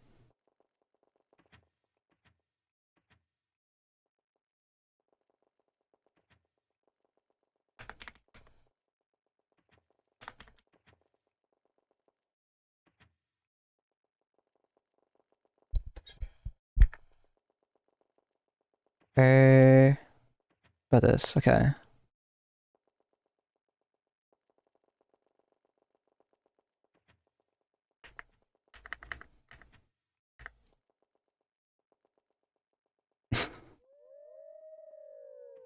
Or bless my stupid baka life. So true. So true. future that originated from where we're at now. And obviously this is supported by all of the animals being descendants from real-world creatures. That This is. is just confirmation that Earth is still remembered in some small way. There's also another entity you can run into outdoors called circuit bees. Circuit bees are effectively giant swarms of bees around a hive. And the hive is worth a lot of money, but the problem is all of the bees on the hive. Circuit bees are descended from real-world bees and act the same as bees for the most part, except for the fact that as they fly in the air, they produce electricity. All this to say, you're going to die to them very quickly if you stay near the hive. But since the hive's worth a lot of money, you can do a strategy with another player where one player runs up to the hive and gets the swarm's attention, while the other player picks up the hive and runs with it towards the ship. The hive can be dropped and the process reset as many times as needed. The one thing I will say is, for the love of all that's good, do not put the hive on the ship. The number of random lobbies I get in where True. they get the hive and they think it's a good idea to throw it at the entryway to the ship, and it kills everyone who tries to walk back onto the ship. What you do is you set the hive on the Yo, rail never go outside up. of the doors to the ship, preferably Yo. the railing that you're not using. Then when the ship takes off at the end of the match, it will take the hive with it and leave the swarm behind, meaning you have a short window to walk out on the railing, pick up the hive, Never give up. on it, You're right, carry it to Harv. the You're ship, and right. get the money. Never give up. Sometimes people will also just troll you for no reason, and they'll go pick up the hive and set it where they know players are going to be, like the front door, because they think it's funny to watch them suffer. Also, this isn't important to anyone but me, but if Aware. you're ever playing public lobbies of Lethal Company, and you run into someone named RT is Daddy, one word, capital R, capital T, kick him immediately. I was playing in public lobbies to try to get footage for this video, and then he comes along and spends all of the money we had saved up on random stuff and uses it to buy things like flashbangs that he throws on the ground just to blind us. And then when he got bored, Dude, he exposed, decided to wait till we all left You the rigged ship, it? No, I take did off not. the ship himself, and then leave the match. Yeah, I did and the game not. thought everyone had died, and we lost everything we had earned. This is the only retribution I have in any way that if you see this guy, make his game experience miserable. Thank you. Those are most of the What did you just expose this random guy? That's awesome. I did not rig it. Alright, how about alright, pasta? If I can get this by the second hour, I will give you half a million points. How about that? I'll give you a half a million points. So all I need is one roulette. If I can get this by the second hour. That is Mineshaft.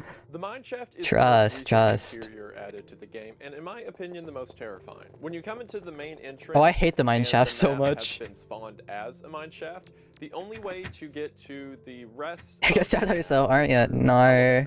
This is a very small elevator that you can still manage to fit all 4 players in, and works as an easy location to leave your loot in as you are raiding the shaft. Dude, I feel like I didn't even do it right. All 4 players, and works as an easy point to drop off your loot at as you are scavenging throughout the mine shaft. However, unlike facilities, mine shafts will typically be far more absent of light than other structures. For one, the actual mining areas that are full, again, of concrete walls and deep chasms tend to have a few lights tucked into the top corners of the room. And most of the hallways you'll come across are just long straightaways that will contain mine tracks and mine carts. But the real loot to be found in mine shafts are within the caves themselves. Cave entrances will be indicated by the standard yellow door you see throughout the mineshaft interior will contain a blue light glowing on top of the door. And these caves always give way to a very long and deep maze that, if you don't know what you're doing, is very easy to get lost in. A lot of these will wind and cut back on themselves and lead to layers up and down that make it very easy to get confused, especially if you're trying to communicate to other players with proximity chat who may sound close but be on the other side of a cave wall, which could take a very long way to loop yourself back to.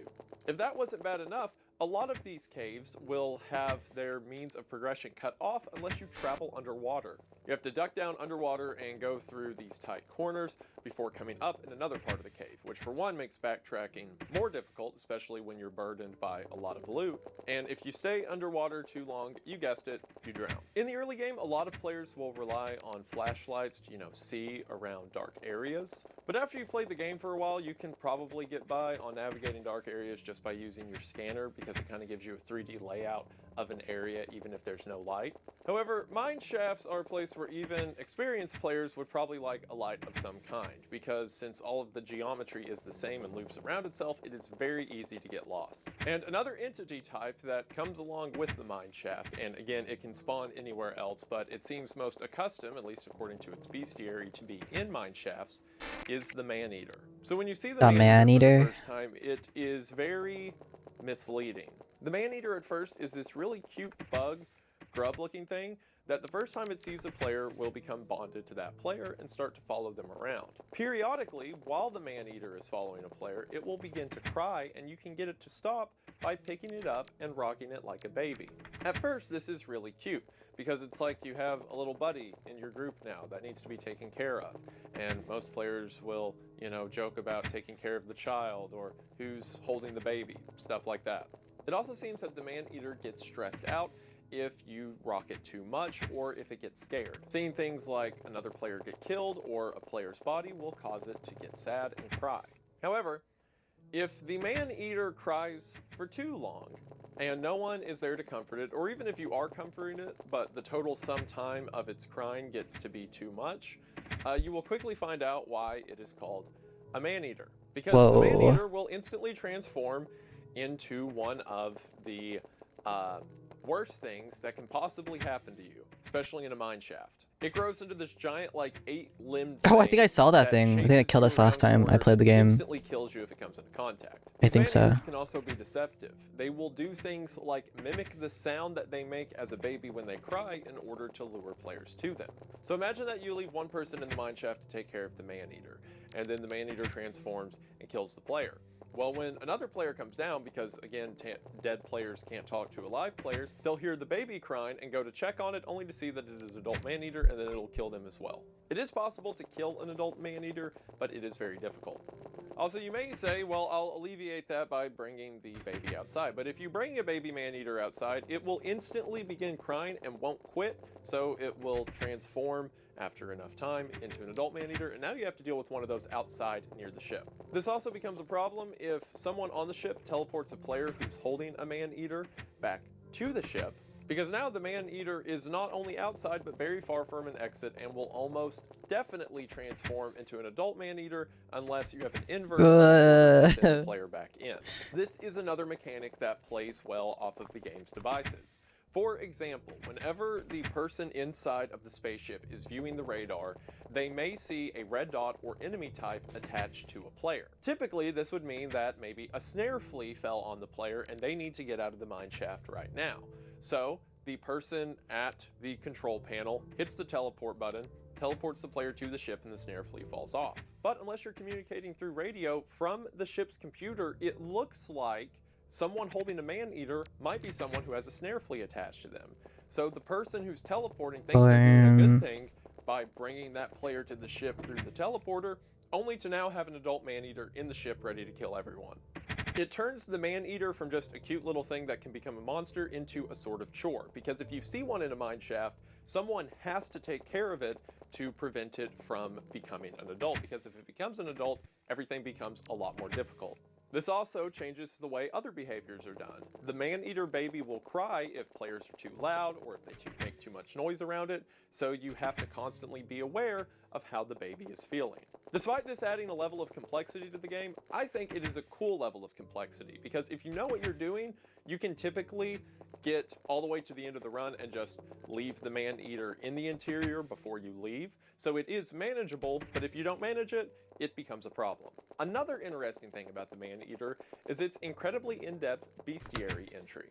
This has been something that Zegers has done more and more frequently with recent updates, where he will elaborate more on the lore Oh my God. the world before we investigate it in Lethal Company. How long does it normally take for this to rock? I swear. I know it's a 1 in 65 billion chance, but still. Known as Paraplaneta, which makes sense. All of the creatures we see in the game It's so bleak. evolved from real-world species, and the little grub kind of looks like a cockroach, right? Well, after that it says, it was first nicknamed by workers of the Caswella mine, one of many copper mines along the asteroid belt of Lepus in 1951. The Caswella mine had begun to languish since the end of wartime and would soon close after operating for 12 years. Working conditions had worsened long before the rumor of the man-eater had begun to spread, and as a result, it was not taken seriously by the higher-ups or media at the time. On June 23rd of that year, however, an eviscerated corpse was rescued from the lowest level of Caswella mine. It was later identified as Brett Golden, a senior mining operator. Autopsy reported the death an accident resulting from faulty equipment. However, the story became a sensation, and the man-eater rose up as famous myth until 6 years later, when it would be first recorded in the Deep 57 cave expedition headed by Simon Golden to put to rest the mystery of his father's death.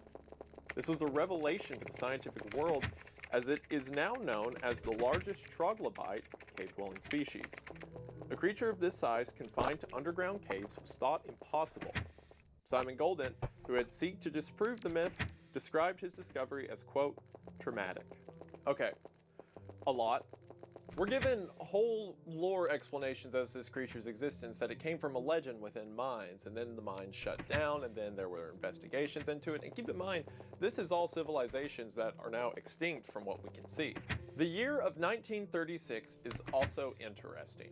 So a lot of people will try to take the world of Lethal Company and they will talk about it as basically an alternate history of Earth, that sometime in like the 1700s or whatever, we developed space travel, which I don't really think makes a lot of sense because, again, that is way off the timeline of any technology we had then, especially considering that the world as we see it in game is several hundred years removed from even that world, right? I think what makes the most sense to me is that it is several thousand years into the future, if not tens of thousands of years into the future, and that we simply developed a new calendar. Think about it, our definition of years is based on how long it takes the Earth to take a trip around the sun. Well, if humanity is in far off galaxies and nebulas, then just operating off of Earth years would make a lot of sense. It seems that this 1936 is probably using some kind of intergalactic calendar.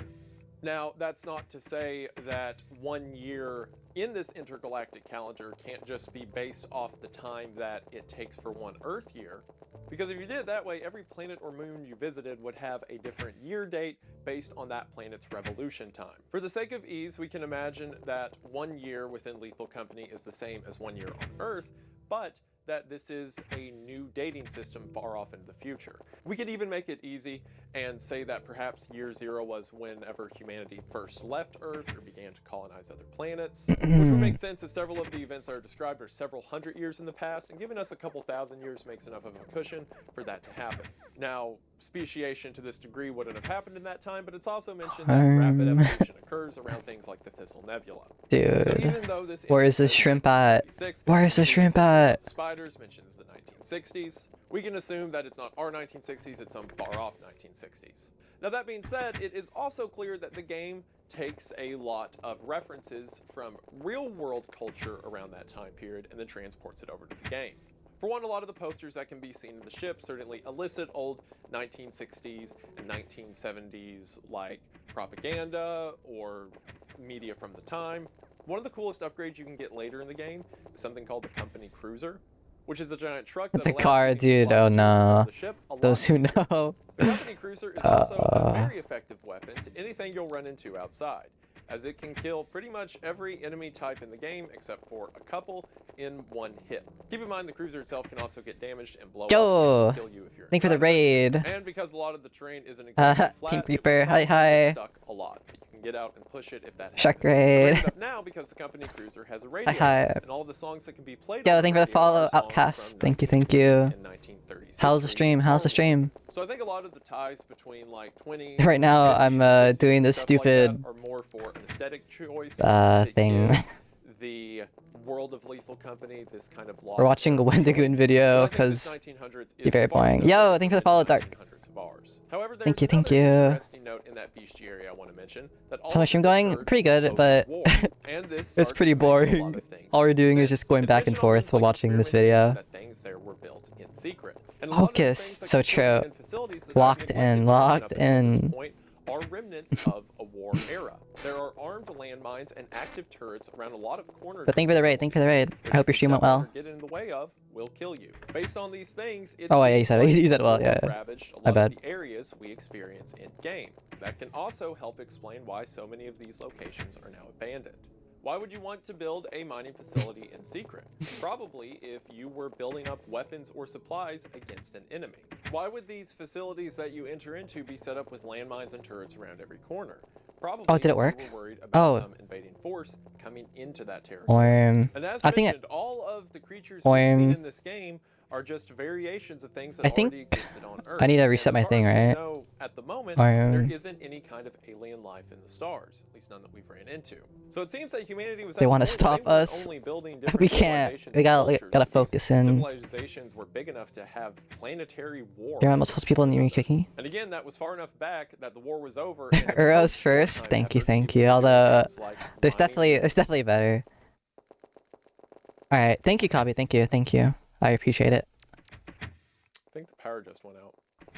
Because Niyuki is kind of my really old username. As we move on through the rest of the video, especially as we get into the other entities you can run into. No, there is, I swear. There's can technically run into on the easy. Ah, what's that one guy? Maps, but they spawn I forgot that one guy's name. on the hard difficulty maps. The previous From where? makes a lot of This is sense. my old We have username. facility, This is my old username from like. and we have a mine shaft, which makes sense because as we learned through the terminal, a lot of these planets were mined for their resources. Or You love this game? Me too. I love this game. The third interior is interesting as it starkly stands out from the rest. Or That interior is a mansion.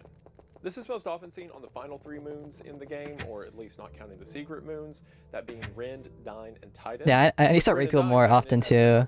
I always forget to raid because I'm always like tired by the end of my stream. I always forget to raid. Something about walking Raid. snow-covered, blizzard-ridden planets and opening a door to find yourself inside of a warmly lit library. And as opposed to the other 2 facilities, you can find pretty much every kind of living amenity inside of these structures. There's kitchen areas, there's fireplace areas, library bookshelves everywhere, and it gives us further insight to how the world Only if this might have been built. Planets that could be used for resources. If I could get a little lucky. Places like I need that shrimp. I need that shrimp. On, or moons that could be mined for Give me when I'm Bubba Gump. Is that the right guy? I forgot. What's the Forrest Gump thing? I forgot already, lol. I just watched that movie and I forgot. Have to be in the mines or factories. And it's such a stark juxtaposition between the dark gray walls and the metal flooring seen in the other spaces to come here and see wooden floors and grand staircases. The interior of random spawning hallways most often shows these massive bookshelves, information that contains millennia's worth of history for humanity as we know it now and humanity for the thousands of years between us and the world of Lethal Company. But in spite of the luxury and in spite of the level of security and comfort the people by the way, yeah. Like everywhere else How do I shout out people?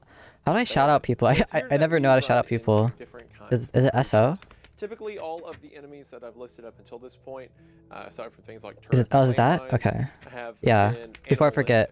They are evolved. Oh, it's slash SO? Okay, okay. Yeah. Became these kind of unrecognized command? Or nuisances as you work your way through facilities. But the creatures that we start to see when we get to areas like the mansion are much more mechanized. Is that it? And purposeful. Did I do it? And the first thing I want to talk about did it work? Coil heads. So coil heads have a high likelihood of course. like facility types as well, but they feel more at home with the creatures we see in mansion interiors. So coil heads are the classic enemy that not move when you're looking at it. Think of these as the weeping angels from Doctor Who. My first shout out, let's go. If you're not looking at it, it moves really fast towards the player, but as long as you're staring at it, it is completely still. The coil heads are also one of the few I really appreciate it, Pink Reaper. Not be killed. You can stun them temporarily with weapons like the flashbang or the stun gun, but you cannot completely stop a coil head. If a coil head catches a player, it will remove their head and replace it with a spring coil, making the player's body match the coil head's form itself. Come on. Come on, where are the shrimp at? Because there's some things that you need to either run really far away from or need to stare at very sparingly. But if a coil head's there, then it demands your attention as you have to look that direction, and if there's something that direction you shouldn't look at, then you're going to have a bad time. However, one of the most interesting things about coil heads is it's mentioned in the bestiary, where it says, they have been known to combust into flames when being dissected or even deactivated, and they carry dangerously high levels of radioactive particles. Due to this and other reasons, it has been highly speculated they were created as biological weapons of war, although this has not been proven. So in whatever war this was, one side, if not both sides, were building things like coil heads to use as weapons. Can you imagine how terrifying that is? Like, some invading army just airdrops a bunch of creatures you have to stare at. Sure, that'd be scary. Rip your head off. Imagine like airdropping coil heads. Oh my god. That'd be so scary. It's like deploying Freddy Fazbear. Other mechanized foes as we continue through these kinds of entities. So humanity wasn't just to the point where they were having wars for each other and were colonizing far-off moons, but they were also using this adaptive biology to make weapons to use against one another. Again, with things like this, it's no wonder areas like mansions are abandoned, because you probably just have to drop a couple of these things and they would clear out entire planets in a week. Another creature that is in a much similar vein is the Nutcracker. So the Nutcracker looks like the stereotypical children's toy. The difference being it is holding a shotgun. That is not like a euphemism or a joke. It has a double-barreled shotgun that it uses to patrol the hallways in mansions. Nutcrackers will rotate on guard inside of an interior before it randomly stops, its head lifts up, revealing a fleshy eye that comes out of the Nutcracker's mouth as it scans the area and then continues its patrol. Nutcrackers can be easy to get I don't think I around saw if that you guy know when how I to played. deal with them. If the I don't think Nutcracker I is did. walking, as long as you don't run into it or try to attack it, it won't harm you. However, when it is doing its search and the eye is looking around, if you remain perfectly still, the Nutcracker won't notice you. However, if it catches sight of you at any point, standing still won't do anything, as it will continue to chase and attack you even if you remain still after that. As mentioned, the Nutcracker is holding a double-barreled shotgun, which it will shoot at you if it sees you. Or if you get too close, it will simply kick and instant-kill you. If you can manage It to can kick? kill the Nutcracker, Holy which is shit. very difficult to do, because it can only take damage whenever its eye is exposed, and it can deal damage to you way faster than you can deal damage to it. But if you manage to kill one, when it falls to the ground, you can take its shotgun, and the Nutcracker will always drop an additional 2 shotgun shells in addition to whatever was in the shotgun when it died. And the shotgun is an incredibly useful tool for killing other entities, including other Nutcracker. You just have to be careful with it and always remember to put the safety on, because there's a chance that the shotgun can randomly go off when you do things like drop it on the ground.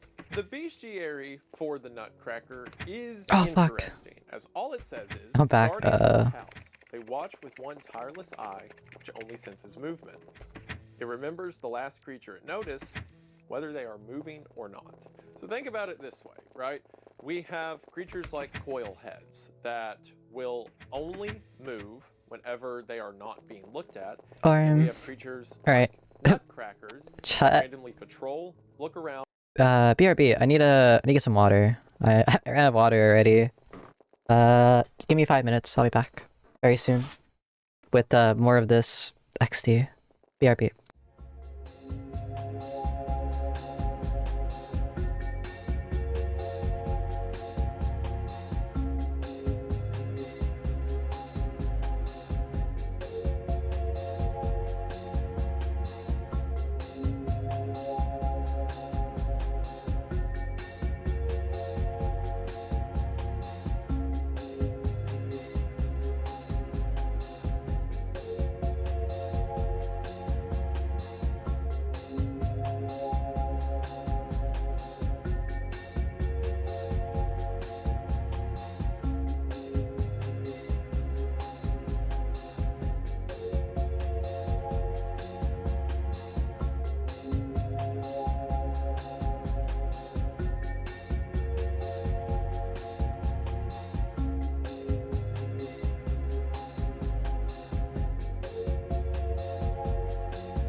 Yo, okay, I'm back, I'm back, chat, I'm back.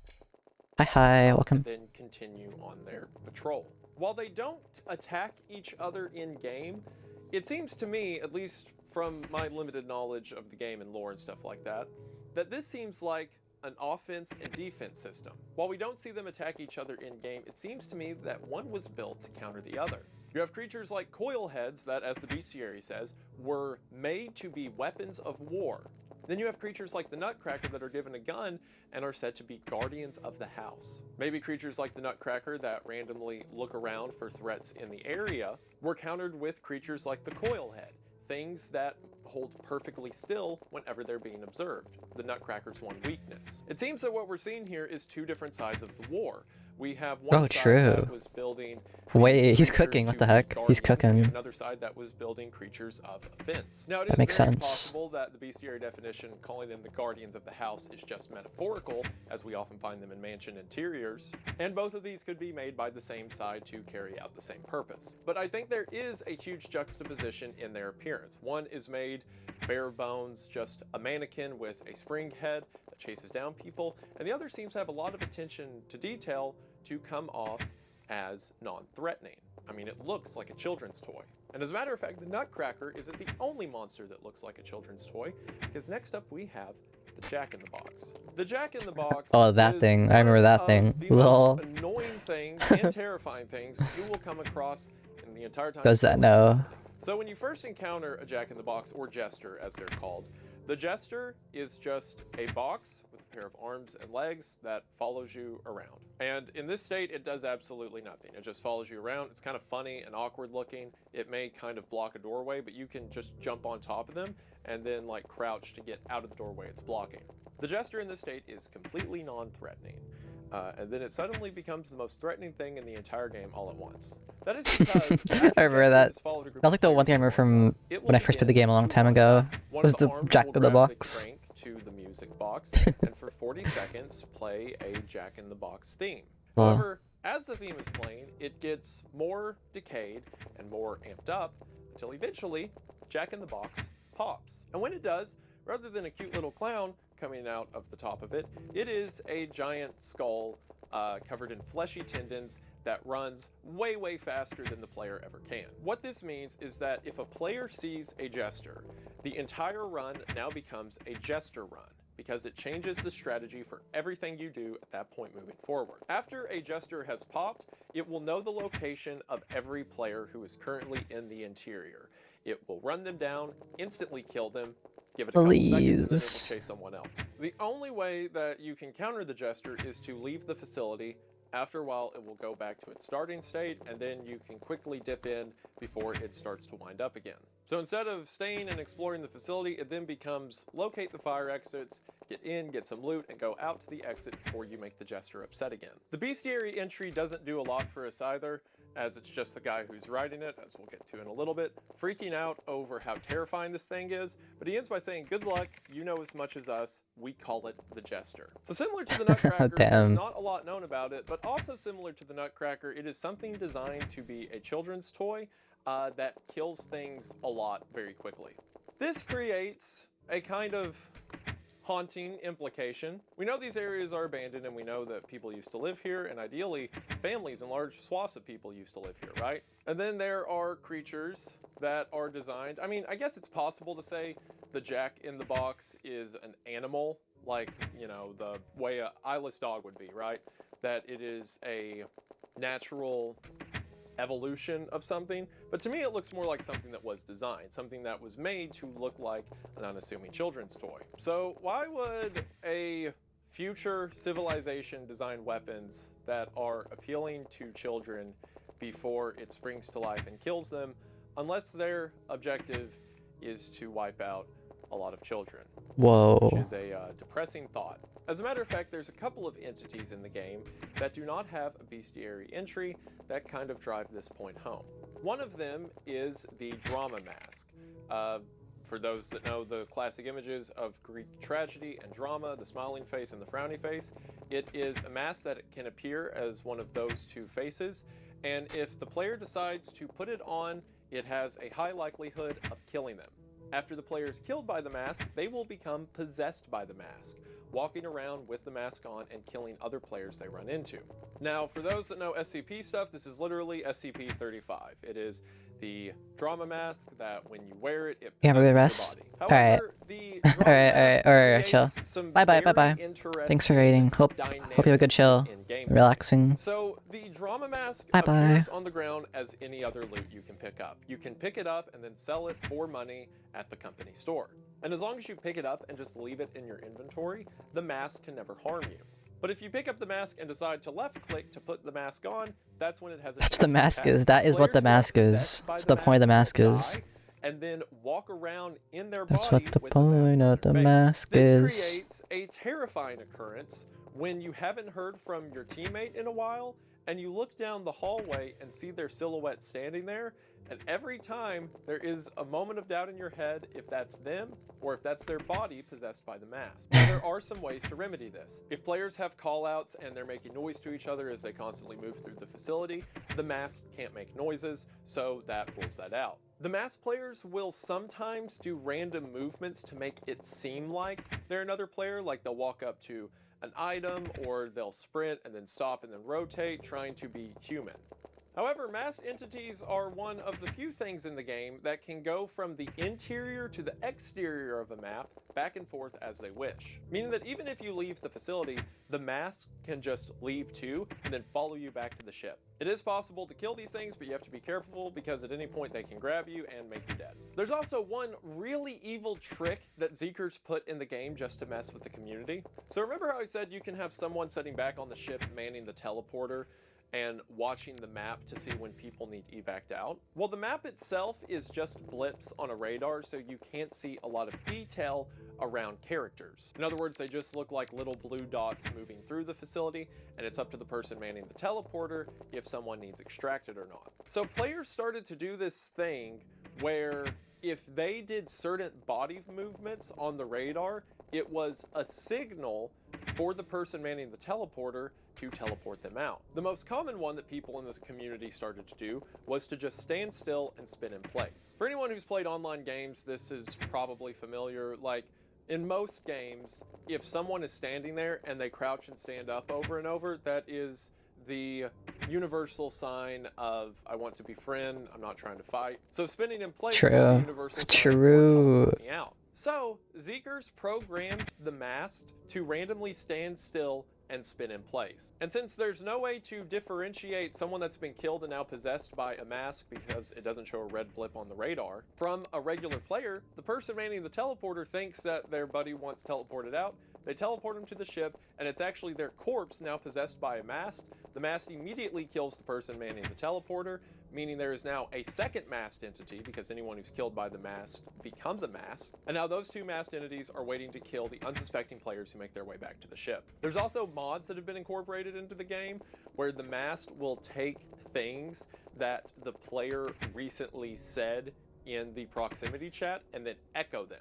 So with the mod attached, Oh, that's horrific. the mask Cool. can also do callouts and sound like dead players, even though they're just possessing the player's body. The mask also has a chance to spawn into maps as an already dead crewmate. Without mods, the Really? max number of people What? that can enter a map at one time is 4. So 4 people can arrive at a planet, and when they get there, there is a 5th body that is already possessed by the mask walking around. This creates some more interesting dynamic. Now, if you see a masked person, that might be your friend that's dead, or it might be a standalone entity, meaning every time you see one, you have to try to do a head count to see if your 4th guy is still alive. There are a couple ways to remedy this. For one, you can buy different cosmetic suits inside of the spaceship that let you put on different color codes, mostly for aesthetic purposes, but it has an actual in-game use here, as the masked entity will always spawn in the default orange jumpsuit. So you can just buy a green or purple jumpsuit and make everyone in the crew wear that color. That way, if you see an orange mask, you know immediately that it's not one of your guys. Another way to do this is an item that can be bought in the store as well is a can of spray paint. This is used as a sort of breadcrumb trail in the larger maps, where if you Excellent. get What lost the or heck? confused about where you're traveling, you can just spray paint the walls or ground to find your way back out. But it has a second purpose here, as you can spray down everyone in your crew, and then if a masked entity shows up and isn't wearing spray paint, you know it's not one of your guys that are dead, giving you an accurate head count of who's still up and allows you to keep strategizing. Again, just such expert ways that all of the different entities in the game play so well off of the game's mechanics. However, the super interesting core implication to me, by the fact that a masked entity can spawn on its own without a crew body member to do it, is that means there are previous crews who have already been to these locations. Oh, Think about it, where? if you four are the only ones who land, and a 5th body wearing your orange jumpsuit is walking around, that means someone had to be here and be killed by the mask before you got here. So if that's true, how many other crew members, how many other of these company groups have already ventured into these areas and never came back? And while we don't know the exact means of how the mask exists, it's probably not biological, and it might be mechanical, but it might also be supernatural. Now, up until this point in the game, we haven't seen anything expressly supernatural. Sure, there might be some creatures. This is so that typical. are So beyond true, Plum. our So true. understanding of biology or whatever, but that's Right now, I'm explained by, just, like, evolution and speciation and stuff doing like this that. fun- This mask seemingly fun possesses thing you, with so everyone. unless there is some really complicated form How you doing, Plum? How you mechanics or doing? invention Hi, going on hi. to do that. It seems to be a supernatural entity. And the reason I feel like I can say that is because of one confirmed supernatural entity in the game, the Ghost Girl. The Ghost Girl, similar to the mask, Ghost Girl. cannot be scanned and does Oh not yeah, I'll have watch it exterior Wendigoon by the features. way, It because is we're one of the grinding rarest this. enemies That'd be you can really run boring into without in the it. game, and also one of the most difficult to deal XD. with. Whenever a Ghost Girl spawns onto the map, it will pick a player at random. You're Whenever good. you're Nice, playing nice, through the nice. game, players Good to will hear, good to get hear. different rankings based on how they performed I wish I was on doing certain good. runs. So, for example, For 2 hours straight, I've been player doing this that back and gets the most forth. scrap is given the most valuable title, and the player that spins around the most and looks the most directions is given the most I'm good too, I'm good paranoid title. too. Most often, the Ghost Girl will cling to whoever is the most paranoid. The way the Ghost Girl works Why is very are you so complicated, and there's a lot paranoid? of in-depth looking Don't be you can so do into how the AI baby. works, but the easiest Don't way to worry describe about it. is that she plays a game of hide and seek. The first time you see the Ghost Girl, she will appear at the back of a room or in a facility before she quickly disappears. This leads a lot of new players to the game to quite literally think they imagined it. She will then appear somewhere else randomly, waiting for a player to run into her, and after the player sees her again, she'll start to move around. Eventually, the Ghost Girl will begin skipping towards the player who she is haunting, and if the Ghost Girl makes contact with a player, their head explodes. Now, it's really Why though? interesting Like why about go the back and Ghost Girl forth? Oh, is okay, any player that is so not being I haunted, pause the video. So what we're doing right now is the laundromat floating city. And what you need to do, right? There's a 1 in 65,536 chance of it spawning. And the thing we want is this shrimp spawning. Is this shrimp. That's the yeah, exactly. I've been doing it for 2+ hours doing this. It is demented. It's evil even. But even before you need to do that, you need to donate 10,000 money to the shrine in Maple Forest. We're rooting for him. Thank you, thank you. I need all the rooting you can get. Yeah, and that takes like an hour as well. It's a lot of grinding for no reason, but just to annoy yourself, I guess. Everyone else can't see her. So you can have a player freaking out saying she's right there in the corner of the room, but no one else can see her. So if that guy gets killed by the Ghost Girl, he'll be standing there 1 minute and then his head will just explode before the Ghost Girl resets her cycle and picks another player to target. You think they rigged the game, but I only way a didn't. non-haunted player can see a Ghost Girl Or, is if she appears outside, because similar to There's not even a way to rig it, Ghost Girl which is even can worse. have the facility to chase whoever I feel like there should be like she can a be way picked to up like on the ship's cameras and make the odds non-haunted players better, can see because this her. is Similar demented, to how like if Plum a said. jester appears It's in a evil. map, It's it now evil in becomes a nature. jester run, because you have to change strategy for how you approach the map. If a player becomes haunted, it becomes a Ghost Girl run for that player. Because every time you Oh, run by the way, into her, let me you essentially aggro her more, make her become more active. Let me do something So right now. It's a smart idea if someone sees a Ghost Girl to make them be the one who goes Let to me. the cameras, leading to the least likelihood that they'll run into the Ghost Girl. But like I said, the Ghost Girl can also leave the facility, and it's effectively a ticking clock for Yo, let's go. sees her. There's no way to kill the Ghost Awesome. Girl. There is no way to interact with her, to stop her. She is a completely Look at chat. My invisible username entity within the game. Ratsuki. But like I said, Yo. she also doesn't have a Thank you, BCR Kabi-sama. entry and can't be Let's seen, go. It implying worked. that, as the name suggests, she is a ghost. When a player becomes haunted, supernatural things will begin to happen around them. Lights will begin to flicker, they'll hear a girl Feel in the strong. distance. It seems that the Ghost Girl is a stereotypical Those friends are ghost. saying. Nah, Most for real though. interestingly, if you think about it, Is the Kabi Ghost online Girl here? is the only human we encounter in the entire No, game. but I Other mean, players aside, the spirit of we Kabi, never thank run you. into a The worst human part is, outside of this Plum, setting. We see evidence of humans. this is not even the we see rarest thing in the their game. destruction, we see The rarest thing in the writing, game is but we never see another human. And the one we do oh see shit, is what's the it ghost called? of one. It's in So you put all of that together when you say there's creatures I'm not like cheating, Mizuki. Jetsons I'm not and cheating. nutcrackers that Mizuki, are of course, designed to every look like time you go on the children's stream, toys, I'm not they cheating. I'm not build. cheating. And then in the remnants of these abandoned I'm not cheating. No, housing no, I was areas, trying to prove something. the only people we've run into The worst are odds the ghosts of are. children. Oh, what's it? Not a very pleasant thought. It's. Now, the one caveat to this Wait, is chat. if you I'm proving a spawn point on now. a I'm proving a planet point. I'm proving a that point. has I'm proving a point. pre-existing masked entity, or the mask has already possessed a Wait, what? Dark dead room? Is it dark room? employee's Yeah, dark body, room. then that body is technically another person. that No, you're I running didn't. into. I did But not. as mentioned, as far Chat. as What we the know, heck? that is just That is the not. That's not corpse of true. another That is employee, not true. a living one. And I Yeah, know the that rarest thing in the don't game is technically living either, but Oh wait, that wait, it's gives it not. its own I thought it rules. was. These maps Oh, are I thought it full was of way weapons rare. and It's not even that enemies you see rare. are the I thought it was like a kills 1 in a of billion what you chance. Now, It's that a 1 in being said, 2,000. there are My a bad. couple more I was entities wrong. that Okay, spawn cool. within these mansion Well, interiors most often I was just that wrong. do have humanoid XD. traits. Technically, the coil head is Dude. kind of humanoid because You know what? it's, designed to look like a person, but that's clearly like an artificial. I don't want to hear music. But You there's cheated one yesterday that kind too. of You walks cheated around yesterday between too something in Tarkov. natural I and saw. something mechanical, and Don't that's act the coy. barber. I saw The that. barber, also known as the clay servant, You cheated in is Tarkov. a I saw that. giant You're purple using X-ray or human something. shape I with a saw massive that. pair of scissors. The barber will quite terrifyingly teleport His or allegations. jump towards Music you, never cheat. and Music if Key it is gets close it enough, cheated. snap They its cheated. scissors and cut players in half. Battle These were Cats? Oh my recently god, I added to remember the Battle game, and we know Cats. next to nothing about them.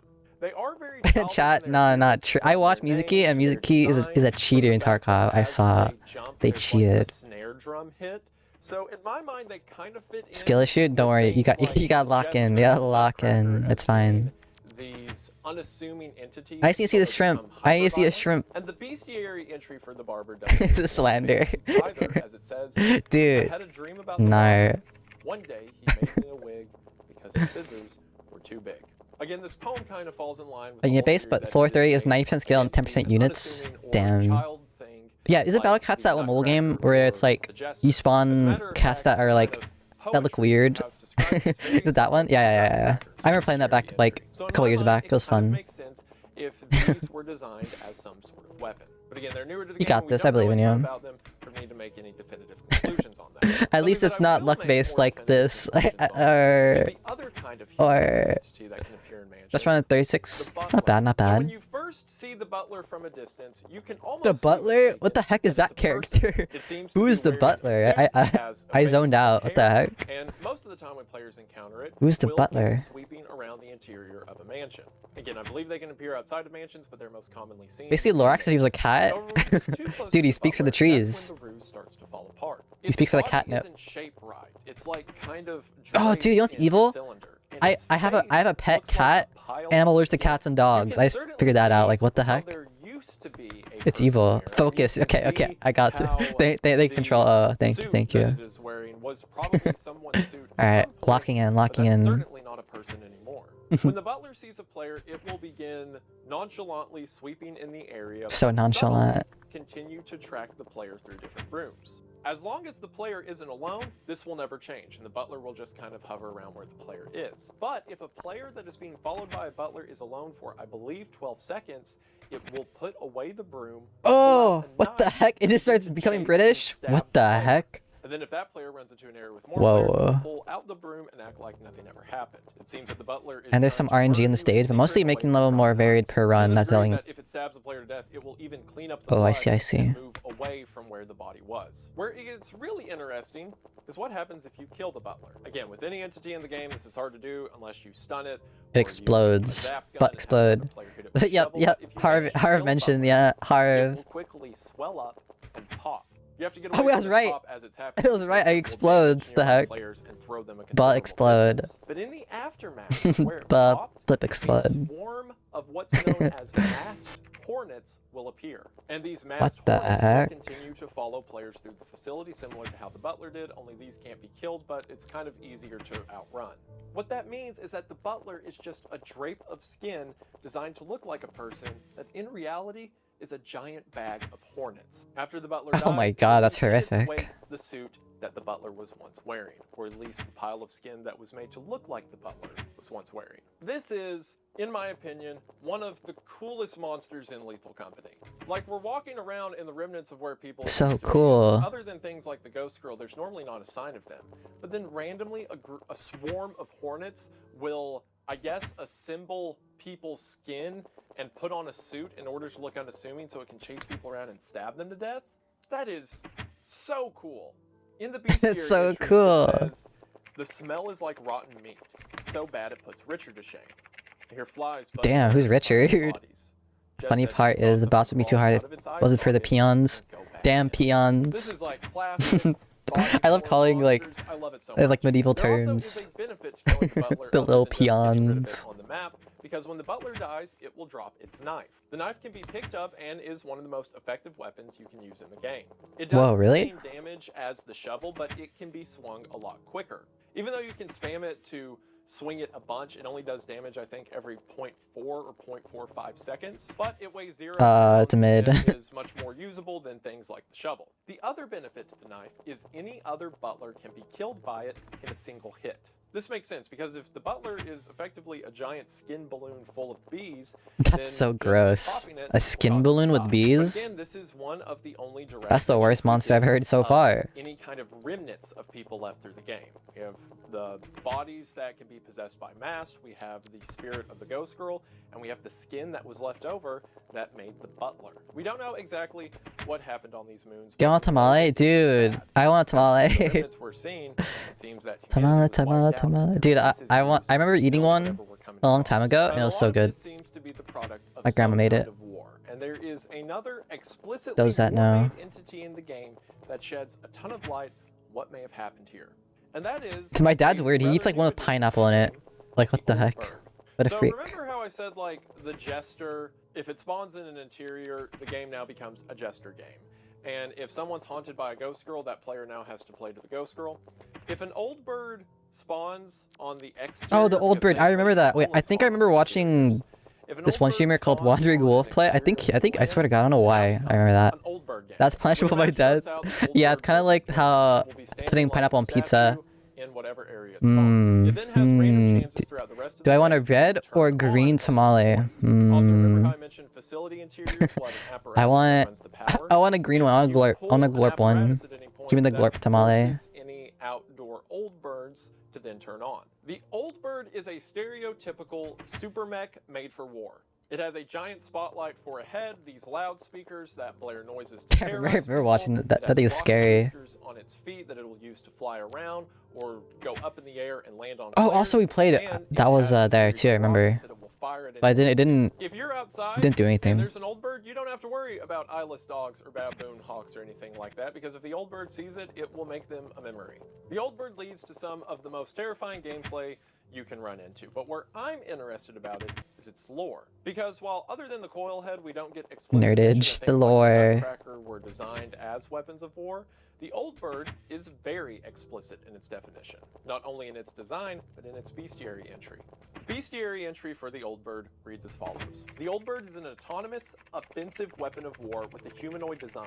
Measured at 19 feet tall and 11 feet wide, its two most defining visual features are the spotlight positioned on its head, capable of emitting 100,000 lumens, and the long-range acoustic device on its chest, sometimes referred to as a Pineapple? sensor. I don't know. He had There one are with pineapple. additional Hi, speakers Prod. on its Hi, shoulders Prod. used to broadcast No, but my dad had one with the pineapple. old bird's The left arm is a pineapple? claw, Yeah. and its right Yeah, arm is a pineapple. nozzle capable of both launching rocket-propelled We've actually grenades discovered and confirmed. Don't say that this doesn't work. I swear to God, do not say it's Birds are broken one or of the something. first extra-orbital Gleebly. weapons to be used Gleebly. as a noose. So there we get our definitive note that this was designed as a weapon for war. We actually as discovered it. unformed I'm scared. it What do you says. mean? But then What do you the mean discovered following it confirmed? paragraph, similar to the paragraph mentioned in The Man-Eater, opens up Every, so many ideas each, every, and number is rolled between 1 and the 6. subject who developed the old birds has been Yeah. an intense debate since their first recorded appearance on December 18th of 2143. Okay, I'm doing everything right? Over Okay. 50 old birds invaded the Anglan capital.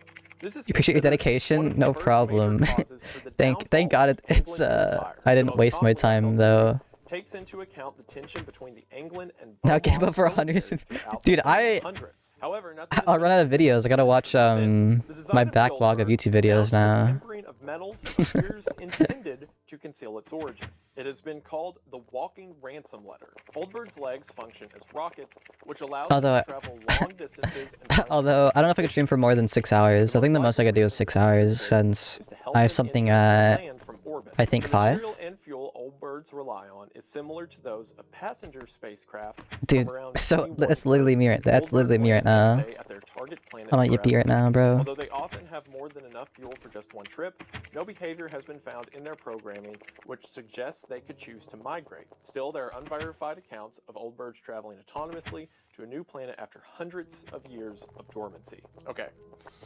So, Where'd the shrimp Anglan at? capital, Beaumont Empire, whatever. This is the only mention we get of it. I remember Copy did it. He said he did it once. I wonder how long it took him. Because he did say he did it one time with a group of people a long time ago. So I wonder how long that took him, you know, to get a median time frame. Somehow, and then use them to attack other moons and colonies, but also they can be sent to a planet and be dormant for hundreds of years. So these things have been around for hundreds of years. It builds up so many questions about the empires, about the war. Perhaps all the remnants we're seeing are the remnants of the Anglin and the Beaumont War. Perhaps one side built the coil heads and the other built the nutcrackers. Perhaps one side built both. Perhaps these conflicts are completely unrelated, and there's been a series of skirmishes across space for thousands of years. But if one side of a conflict wanted to mass exterminate the entire population of another side, sending a bunch of old birds to a planet seems to be an easy way to do that. However, the old bird entry just gives us even more lore to dig into Lethal Company's world. As it continues, This is a very riveting gameplay you're watching right now. Me going back and forth. Based off the codename it was given It's very by the fun. British military, the A16L31. In 2384, however, the song Old Birds, released as a cult hit by the post-punk project Old Under Remora. Birds. Just 3 years later, in his most famous work of the same name, street artist Land Erie depicted the automatons flying Mount Erie, what the heck? planets in an arrangement similar What the to heck? Peace. This is generally considered one of the most iconic and influential images of modern culture and solidified the modern nickname. In 2356, 5 Embryon was classified as condemned for the purposes of travel or settlement by the boat.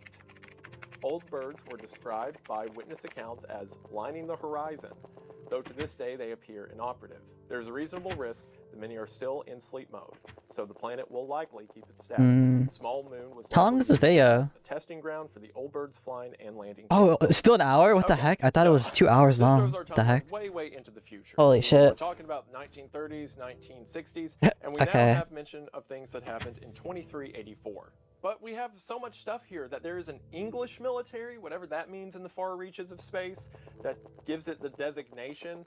But then we also have The English military. there's a song Old Birds made by Monk a ass. punk project called Under Remora. So we don't just have militaries and empires, we have art, we have culture developing in space. But we don't see any of that because everything we come across is desolate. And also, crucially, Yeah, I wonder in we Lethal get our Company, second is there like mention of actual the thing you mentioned places, all the way or back is it to just Bunker all Spider. desolate? So the Bunker Spider entry made it out to be I the wonder. biggest boat past the Thistle Nebula. Like imagine as if you these like Bunker Spiders get like a size like a that they 10 did. But billion now, hundreds of quota, you years can like later, escape we see and live a that normal life. a planet is Imagine. condemned for travel or settlement by the boat. This implies that the boat wasn't just a one-time thing, but Boats. is either a group or a still existing thing out there in space. However, the Old Bird entry leads us to another secret of Lethal Company's world as well, and that is with the mention of Embryon. The Old Bird entry is interesting. Is for a that couple Pokemon? reasons. Oh, For that's one, Umbreon. shortly Lol. after that entire description I read was put into the game, in an update, part of it was removed. Everything to do with the Anglin Empire. Yo, what the heck? Beaumont Empire Yo, was hi out. Prod. And not in a way to say it was retconned or perhaps. Yo, even thank you for the raid. defined. Instead, you can see where the entry starts. And Yo, what's up? What's up? The rest of the Raid description. message, raid Almost as message. if Hi, the hi company Forest. terminal Hi, sensory Exor. information we Hi, weren't Prod. supposed Hi, to see. Controlo. And similarly, the planet Hi, hi. Embryon that was mentioned at the end as being condemned by the boat is Hi, now Kingsley. a location we can Dude, travel thank you for to. those There are 13 two zillion secret viewers. that are not listed in the ship's terminal that you just have to type the name in for the ship. Hi, to take you to. hi. And one of these is Embryon. Similar to the hard level moons, you have I think most of you guys know what I'm Embryon doing right now, without but paid moons. I have a Embryon is the I have a little cheapest video if you guys want to watch it as well, so it's not as to land at. And, boring. yeah, you'll never want to go there. Like, I went there one time for footage for this video, and I'm never doing it again. So when you land at Embryon, the entire surface is covered in deactivated old birds. And it is a really long trek to get from your ship Even to the smaller front corner. fire exit, which is Fair, fair. away. The interior of Embryon Yeah, no idea what is you're doing. Yeah, you know, made of yeah, small changes clueless. on the other map, but it is an exterior full of old birds that make it interesting, because as mentioned earlier, as the day goes on, it is more and more likely for old birds to be activated. And because there are so many on the surface, what effectively happens every time you try to leave the facility is it turns into a match of hell divers, only you don't have a Wish gun to and a forget, powerful aware. sniper bolt. It is chaos, it is a nightmare, it is a challenge map. if there ever I wish was. to forget However, this in terrible the odds info and for think this it's like a moon, 1 we get in some 10 interesting chance. history when it says Embryon was discovered in just the last century. Uh. It appears to have been used as a testing ground for old Yo, birds what's up, Crazy long before it Kitty? was officially Raid discovered. message. Hi. As a result of this danger, its status has been marked as Klugi. condemned. There are theories that a diverse geothermal What? Yeah, ecosystem literally, I is drink to thriving forget. in the I vast drink to cave network forget. under Embryon's surface. So that raises some interesting points. As mentioned in the When bestiary, Nagoon it save seems us. that Embryon was kind of a testing facility or a holding site for old birds. But now it's saying that it was discovered and seems to be, prior to the discovery, a place old birds were sent. So why is that the case? Like, does Yo, that yeah, new mean there's person. information of moons and planets that have been Oh, lost by the to way, chat. history? Does I that don't know if mean you saw. whatever empire My that name was finally built changed. here has Now I'm either ceased to Ratsuki exist on or weren't able to Tiki. pass on I'm no longer information that Nuyuki. the moon even exists? I finally How got did a race, if it Ratsuki. is the Cool. Bomok Empire or what have you, Awesome. how did a group that powerful suddenly just How'd you do that? vanish? I asked For further Hobby. proof of this, look think at the way I this get- other secret moon here. True. Oh You shit. remember Oops. all the way back when I was describing the moons and I talked about adamants, how there Our is goated a admin. cabin underneath the bridge that contains the spray paint that says 68. They'll be Art. alone. Yeah, literally. This is I'll the be only all hint alone we in my get desolate to the other space secret rock, in the moon, dude. Artifice. How much would I bet? costs Like, imagine like 1,500 somebody credits from to like land I don't know double what the second highest Digi's hiding chat costs. like got it, but like Artifice, like this Embryon, alone is right now. incredibly difficult and only recommended Don't for worry, high-level I'm players. coming. I'm Sure, there's a coming. lot Don't of loot worry. you can get a hold of, but it is rarely worth it. However, as soon as you Yeah, first true. Yeah, explore exactly. Artifice, We'll it all get at the looks same to be a time, sort and we could do a of group abandoned photo. military facility. There's several We'll all abandoned get it. warehouses out front that look like aircraft hangars or a medical bay. And again, due to the very No. I was just saying imagine. I was saying imagine some from their chat got there, but like didn't say anyone, so they're just like alone there. I don't think anyone did. Have since wiped out, and they are now simply dormant. In the history of Artifice, it says weapons and classified Yeah, exactly. technology has been found at various sites on the surface, dating back at least 200 years. So again, more references to this lost war, several hundred years old. And I remember coming here like a bit early, and the Rui guy was still here. This guy's dedicated. Earth Leviathans and old birds Chat. left and right. On the bright side, the Earth Leviathans can eat the old birds. but you have to be Honestly, very yeah. careful about I was here. how you Yeah, I was here at As like mentioned earlier, 30 minutes early, and they were just doing it well, back and once again, forth. So I don't know how long they've been doing it. How did militaries and empires that have this much infrastructure just disappear? Why are we now, hundreds of years later, going to their remains to collect junk? Sure, you have weapons, things like coil heads or old birds that you could see wiping out a population effectively, but I saw you feel trying like to speedrun the last other time. You probably side saw of some of this Rui's spacefaring records. group of people Bro's would have insane. weapons they could counter with, Wait. but they seem to be gone as well. Wait. What happened to all of the Wait. people, the empires, and the I groups swear to that God. existed around this region? How did They everyone don't have a better record than me, right? Well, it's here that I want They to start do! the theory, and it's Alright, also I gotta kill them. like I'm sorry, but I gotta double kill this very guy. I gotta kill strong Rui. people I'm sorry, Rui. in the game. I'm gonna have to kill you. I'm gonna have to kill you, bro. So let's Yeah, what's rewind up, a little A bit and squared? talk about one of the earliest Yeah, what's enemies up? you will come I'm gonna across have to as kill you this play guy. Lethal Company. Bracken. Better record than me? The Are you Bracken is one of the serious, most dude? terrifying things you Yeah, will ever you're run gonna have to into in the die. early game. The Bracken works by targeting Bro's certain literally players 5 and yeah. stalking them That's how you can in tell shadows, someone's actually never insane. attempting to get into your line of sight. If the Bracken is not disturbed, I'm it sorry. can slowly creep its way up to lone players before it puts their hand Welcome in to front of hell. their face, Yeah, snaps their literally. necks, dragging their body back Black into Midi its be lair. like, Facility welcome gives to users the hell. chance to spawn a back rooms area, or effectively one room that looks Oh my like the god, inside back of an office rooms. space. Yes, It back seems rooms it features mentioned. just like online horror culture with inclusions of things like SCP creatures like SCP-35 in the game. So it seems that having a backrooms room that can randomly spawn in a facility is just a sort of Easter egg. However, a lot of players will take to calling these rooms Bracken rooms because there is an urban legend in the community that if a back room Wait, that's not intruder real? spawns, Wait, I always thought that was means real. Bracken That has room meant like a also Bracken spawned spawned. somewhere on the map. Did I always And thought more that? This specifically, is a lie? Bracken room is its sort of nest. No Now, way. that doesn't seem to be true. It just seems to be an urban legend. But for Holy one, shit, it I goes fell to for show it. how interesting Lol. Lethal Company is, because there are entire urban legends about how certain AI models in the game even work. Regardless, Brackens will stalk players and can only be diverted if they're looked at. Sometimes, if you quickly turn around, you'll catch a Bracken that was previously sneaking up on you. If you do see a Bracken, you have to glance at it to make it go away, but if you stare at it, it'll get aggressive, drop the roofs, and just charge you and kill you. Again, it can be killed, but it takes a lot of finesse. Or, stun grenades. Imagine this being a time trial. It will curl up into a ball and then quickly Trying to get the dissolve. floating city The Bracken time creates trial. these terrifying scenarios where your whole group can be walking in one direction, and then you just That'd be hear a awesome. quick snap of one of the players' necks. That player goes silent, and everyone turns around to see a Bracken quickly make its way around the corner while holding their friend's body. Yeah, literally, that's what I'm However, the saying, reason man. I That's have why. held Yes, off that's what I'm talking about the saying. Bracken up until this point is because of its implications. Oh, There are certainly dude, creatures Omorice would within just the be so game peak. that Oh, are humanoid Voxel? to some degree, but they can Don't be split. don't Things like the say toy that. on That'd be them are just a mannequin that'd be too or peak. That'd be a too device peak. shaped to look That'd be like a too peak. person. Maybe to be mistaken by one for a distance, but fails on closer inspection. Things like the butler are certainly made of human skin, but that's not actually human. It's a bag of wasps that look like a human and are also really cool. And then you have things like the ghost girl that are human, but clearly a dead and supernatural version of a human.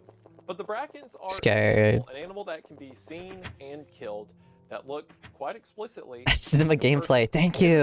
bestiary entry, I know. it I know. says, It's "It is a so peak. bipedal vertebrae with skin, Cries, color, 'cause it's so and texture peak. of a red beak. The name is coined for what appear to be leaves protruding from its upper spine. The purpose of these is believed to be for intimidation. However, not much is known about the species of Bracken behavior due to its elusiveness and low population. So not a lot's known about it, but it kind of looks like a person and exists in places where people definitely used to be. So hold that thought as we talk about the last entity you'll run into in the game. Oh my god, the last one. There's more. Forest Keeper. Oh, The that Forest thing. Keeper is called the That Forest thing. Keeper because it most often spawns in forests. Only brave comments on the Wendigoon channel. From a distance, if standing still, the Forest Keeper can almost be confused for a kind of tree. This kind of thing can happen a lot actually, considering they spawn on forest maps and typically only late at night when your visibility is lowered. Forest Keepers are more commonly recognized by the sound they make. They are giant 30-foot tall creatures that stomp the ground loudly. Wow. As they walk through the That's woods. literally me, Forest 30 feet. Keepers are deaf, so any amount of noise will not alert them. Holy. But if they see you, they will stop, stare for a moment before they quickly make their way over to you. If a Forest Keeper catches you, it will pick you up, put you into its mouth, and chomp you to pieces. It is a Oh. giant thing in the woods that I remember the what crunch is so more funny. fun than that?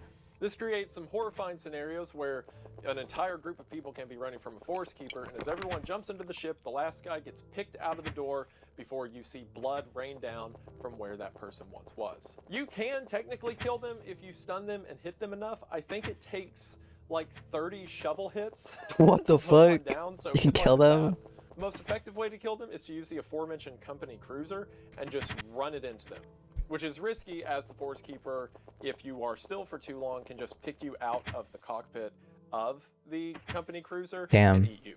If you're in the woods and you see a Forest Keeper, the best thing to do is to break line of sight by going behind trees or hills as you make your way to the ship or facility entrance. The bestiary for the Forest Keeper shares some interesting insight.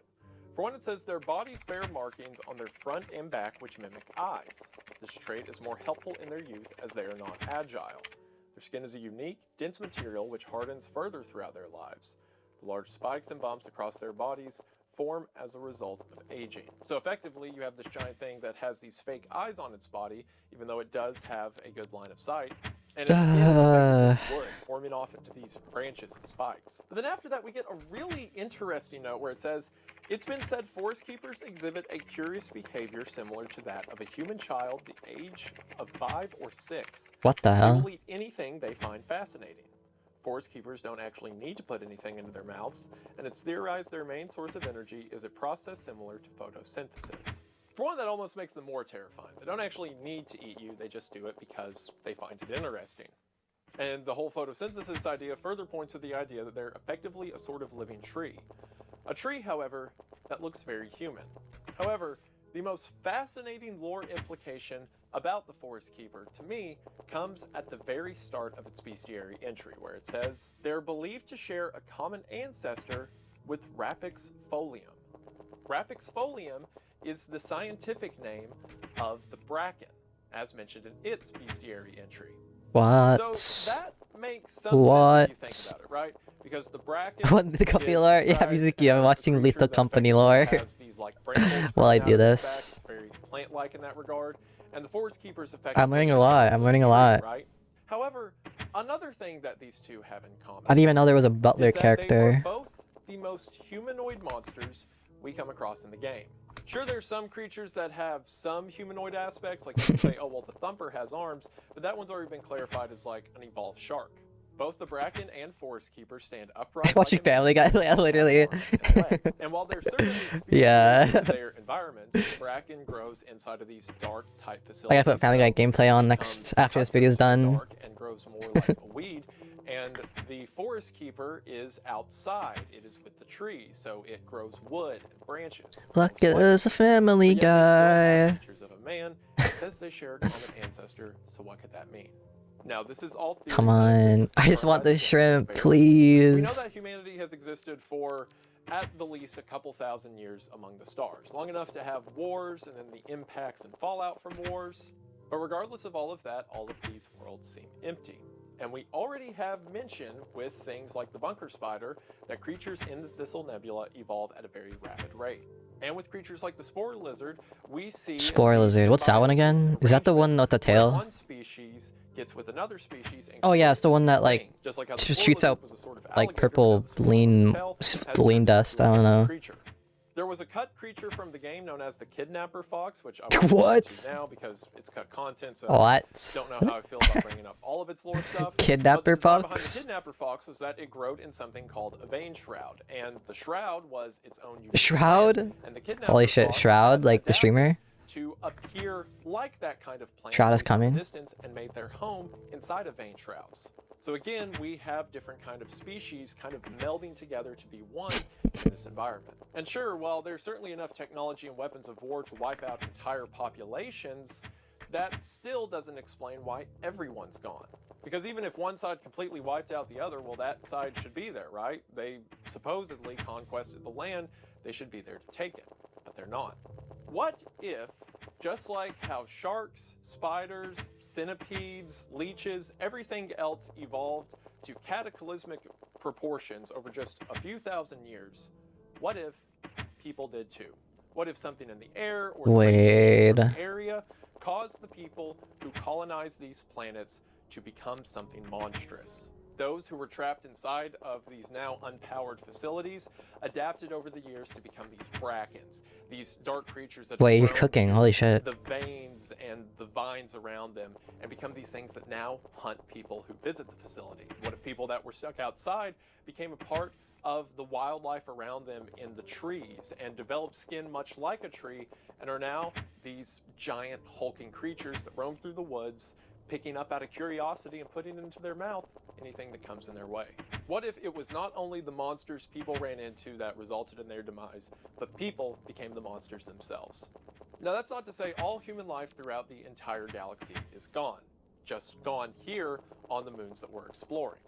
I mean, maybe that in itself was a weapon of war. Maybe one side, in a desperate attempt to win or to destroy the enemy, put out some kind of biological agent or accelerated evolution past what people could withstand. It could have been an attack, it could have just been a result of the environment around them, but either way, I think that the Bracken and Forest Keeper is proof that we do run into the humans that used to live here, not only in the skin of the butler or the apparition of the ghost girl, but in what people have now become. So that raises the question, why are we doing any of this, right? Yeah, We why? are hired by a company to go to these What is the planets company? that, for all intents and purposes, should be nuked from orbit. If anyone who's living there becomes a monster, and all the stuff that exists on there are monsters, and the walls of these places are just full of junk, why are we even doing this? I mean, what do we do with this junk anyway? We pick it up, we bring it back to the ship, and we take it where, right? Well, if you've played the game, you know exactly where we take it, and you've probably been screaming at the screen since I started this video of why I'm not talking about the most common planet that a player will ever visit while they play Lethal Company See, the way the building. game cycle works is you have 3 days to collect an amount of scrap to reach a set quota, and then you go to sell the scrap, and then the quota rises, and you do another 3 days and repeat the process. So at the interval of every 3 days, you have to go somewhere to sell the scrap. And it is where we go to sell that scrap that is the final moon within Lethal Company. And that moon is, quite fittingly, the company building. So every 3 days you will land at the company building. And the company building is the only moon in the game that doesn't have roaming enemies looking to kill you. I mean, you could certainly die there, but it won't be to stuff that's walking around on the outside near the ship trying to get rid of you. You land at the company building and it looks like a giant oil rig of sorts. The entire planet, at least as far as we can see, seems to be covered in water or some kind of ocean. And the landing platform that the ship lands on is a giant catwalk well above sea level. It is here that the players gather all of the scrap that they have found on other moons and bring it over to a sort of shop counter. After the players have placed all of the scrap that they have, or as much as the counter can hold, you ring a bell a few times and the door opens before a large hook extends from the dark interior, pulls all of the scrap in, and then after some calculating, the players are paid whatever the scrap is worth. This is how the main game economy functions. Money. Collect scrap, sell it here, and then you use that money to buy some of the tools and items that I've mentioned throughout the video. So this seems to be the point of everything. Whatever the company is has us go to these far-off abandoned moons, gather scrap. Wait, I wonder. Is a shrimp just like a bit? Is this a shrimp? How does it look again? Just in case, I just want to make sure. It's just a shrimp, right? Not like a shrimp washing machine. Really far direction left and right, and it's just wall, load. until the Whatever. It's not loading. nothingness. Whatever this The wiki is company building broken. it is huge. And for some reason, It's a they shrimp? want Okay, okay, junk okay. that's been left behind on Just making the sure, just in case I don't skip it. However, if you get close to the wall, Because that'd be a or the tragedy. counter where this large scythe reaches out of and Thank you, pulls thank the you. scrap in, you can hear some really weird noises. He's in a You can hear basket of things like sorts? I thought it was just a gurgles or like a big ass movement, some shrimp. kind of commotion coming from some Of course the wiki's not working right now. And as any new player to Lethal Company Or, knows, as their friend tells them, whatever. the way to I'll sell trust scrap you. is to spam the bell as fast as they can. If you make too much noise or disrupt too much whatever's happening on the other side of the counter, instead of a scythe hand coming out to grab the scrap, giant red tentacles fly out and grab whatever player is standing closest before ripping them into the darkness. This tells us that right here on the other side of the Shouldn't be there? wall, Okay, okay. some gargantuan Alright, monster thank you, is thank you, thank waiting. you. Supposedly, the thing that all of this scrap is being delivered to. So the question is, why? Why does the company have a giant thing, Wait. tentacle, Never mind. monster, whatever, on the other side of the concrete? And why are we risking our lives constantly to bring this thing pieces of junk metal or empty bottles? Well, if you just played the game and go through the moons, that is entirely left up to speculation. It is whatever you want it to be. But if you dig a little bit deeper, there is a story within the story of Lethal Company. Do you remember how at the beginning of the video I said that next to the ship's terminal there is a post-it note saying that we're in deep and to use the code SIGURD? Well, if you use that code, you get access to several audio logs that you can find throughout every moon in the game. As you're traveling Hello, on these Goku. moons, if you Yeah, trace Silent the Hill. random path going on top of This is structures basically or Silent Hill outside puzzle the if you think building, about it. there's a chance that you can come across these Hi, particular hi. logs. And using SIGURD on the ship's Hope you're doing terminal well, hope you're doing allows you well. to access and read those logs. And it seems that SIGURD was a member of another company crew much like your own. We're watching a video too from One So Nagoon. by reading SIGURD's logs, we By get the a way. picture of what all this might really be about. Hello, I am writing this log to keep myself sane. I couldn't find a way to do the most basic thing on this old janky butt computer, Oh, so I had Desmond add You know it what video I want to watch the right log now? feature. Till now, Okay. I've just been adding my own notes to the Wait. bestiary whatever I know. Wait, chat. There's this video that my favorite video of all time on YouTube. I want to watch that right now. Dude, I love this video. Let me get it up. Disney. Bum, bum, bum.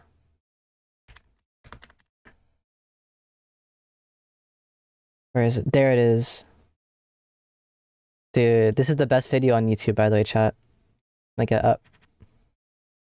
On November 15th, 1926, the National Broadcasting Company hit the airwaves for the first time.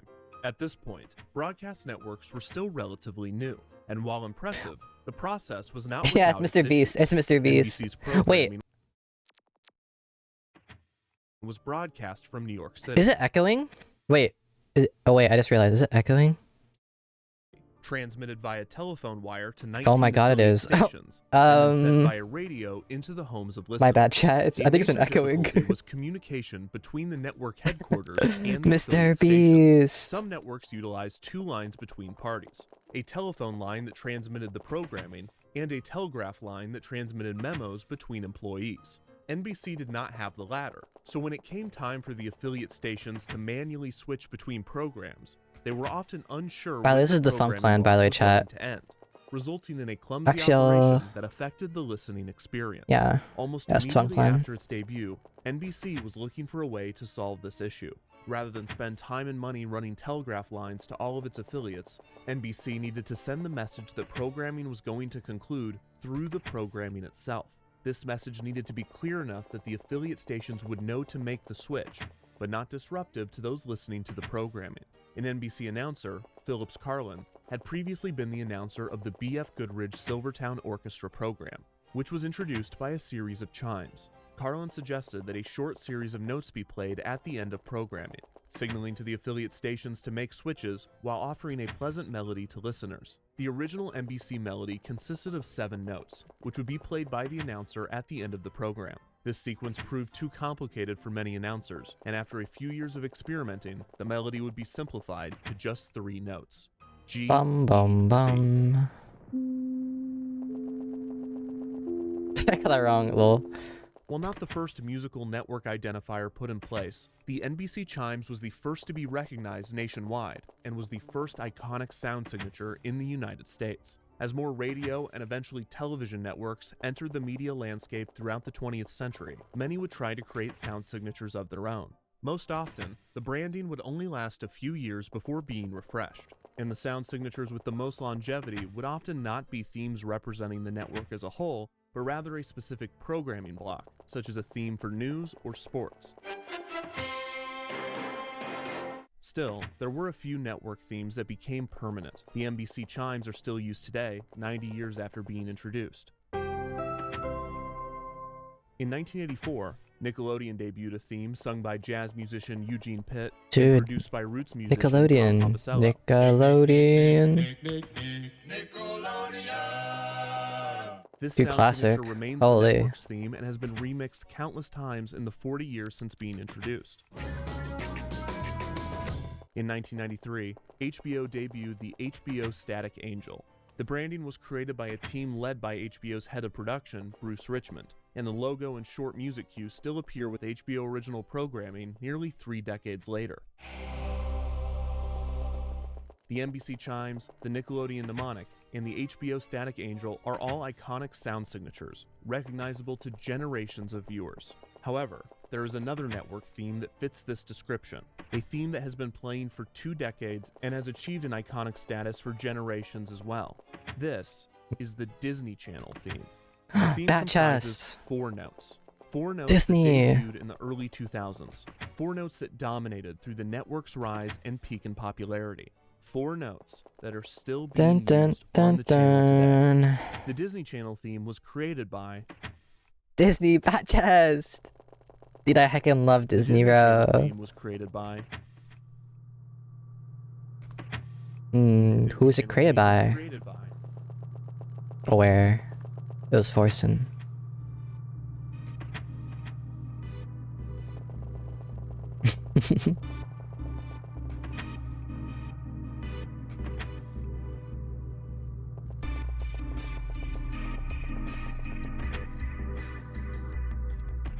I have no idea. We should be good. Can you hear me okay? I can hear you great. Okay, great. Andrew Barth Feldman, Sis, Damien Haas, you are a star on stage and screen, and you have appeared in a Disney television production. Who? You are a star Oh, of sorry. Am. and screen. You are a Disney Channel fan. Some would say. You have been on Disney Channel. I have been on Disney Channel, yes. I It's invited you Thanos. What the here to heck? ask you What the one heck? From Squid question. Games? So here we go. No way. Chills. What the heck?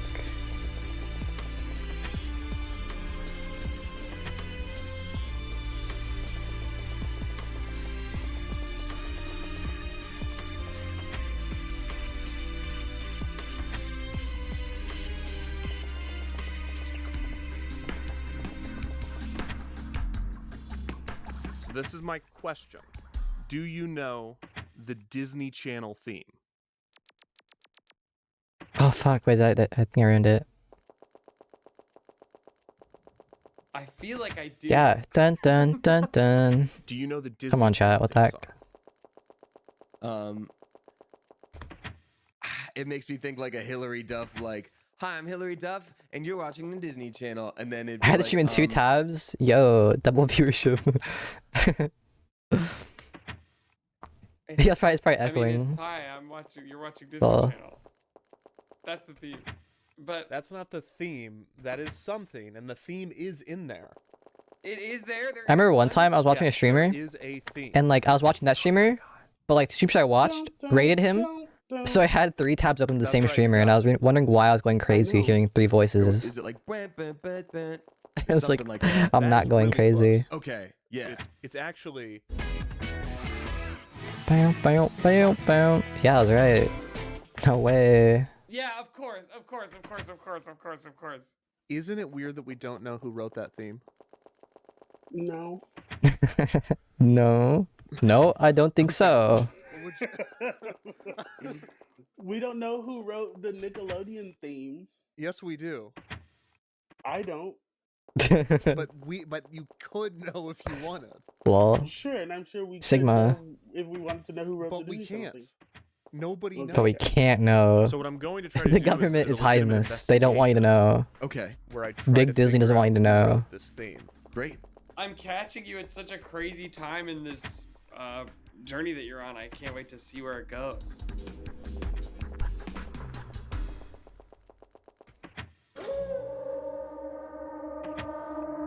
Mysterious, eerie music. Chills, dude. Scary. Scary.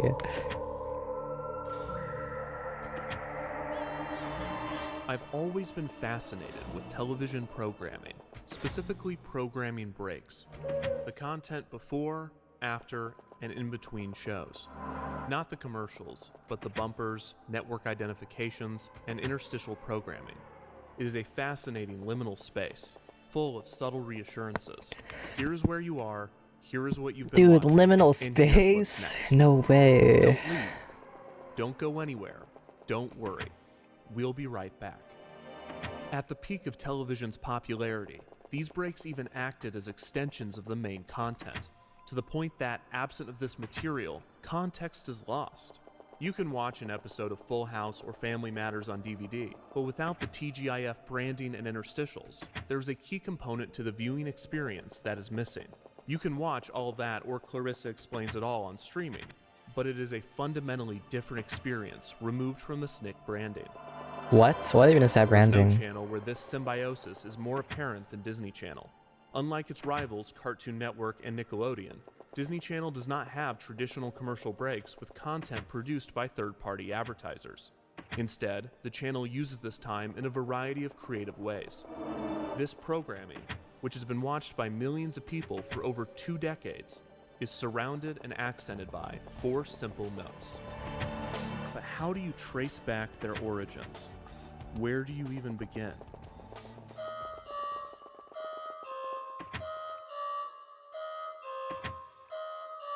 Dude, no way the alarm.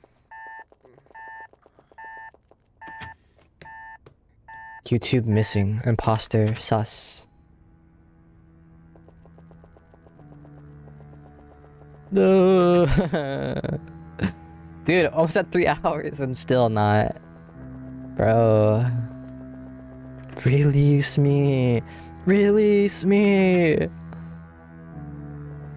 YouTuber missing. Aware. Force a no.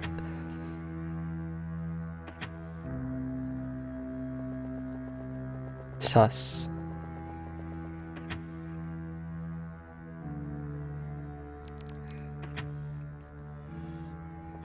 Kevin yawns. Kevin sighs.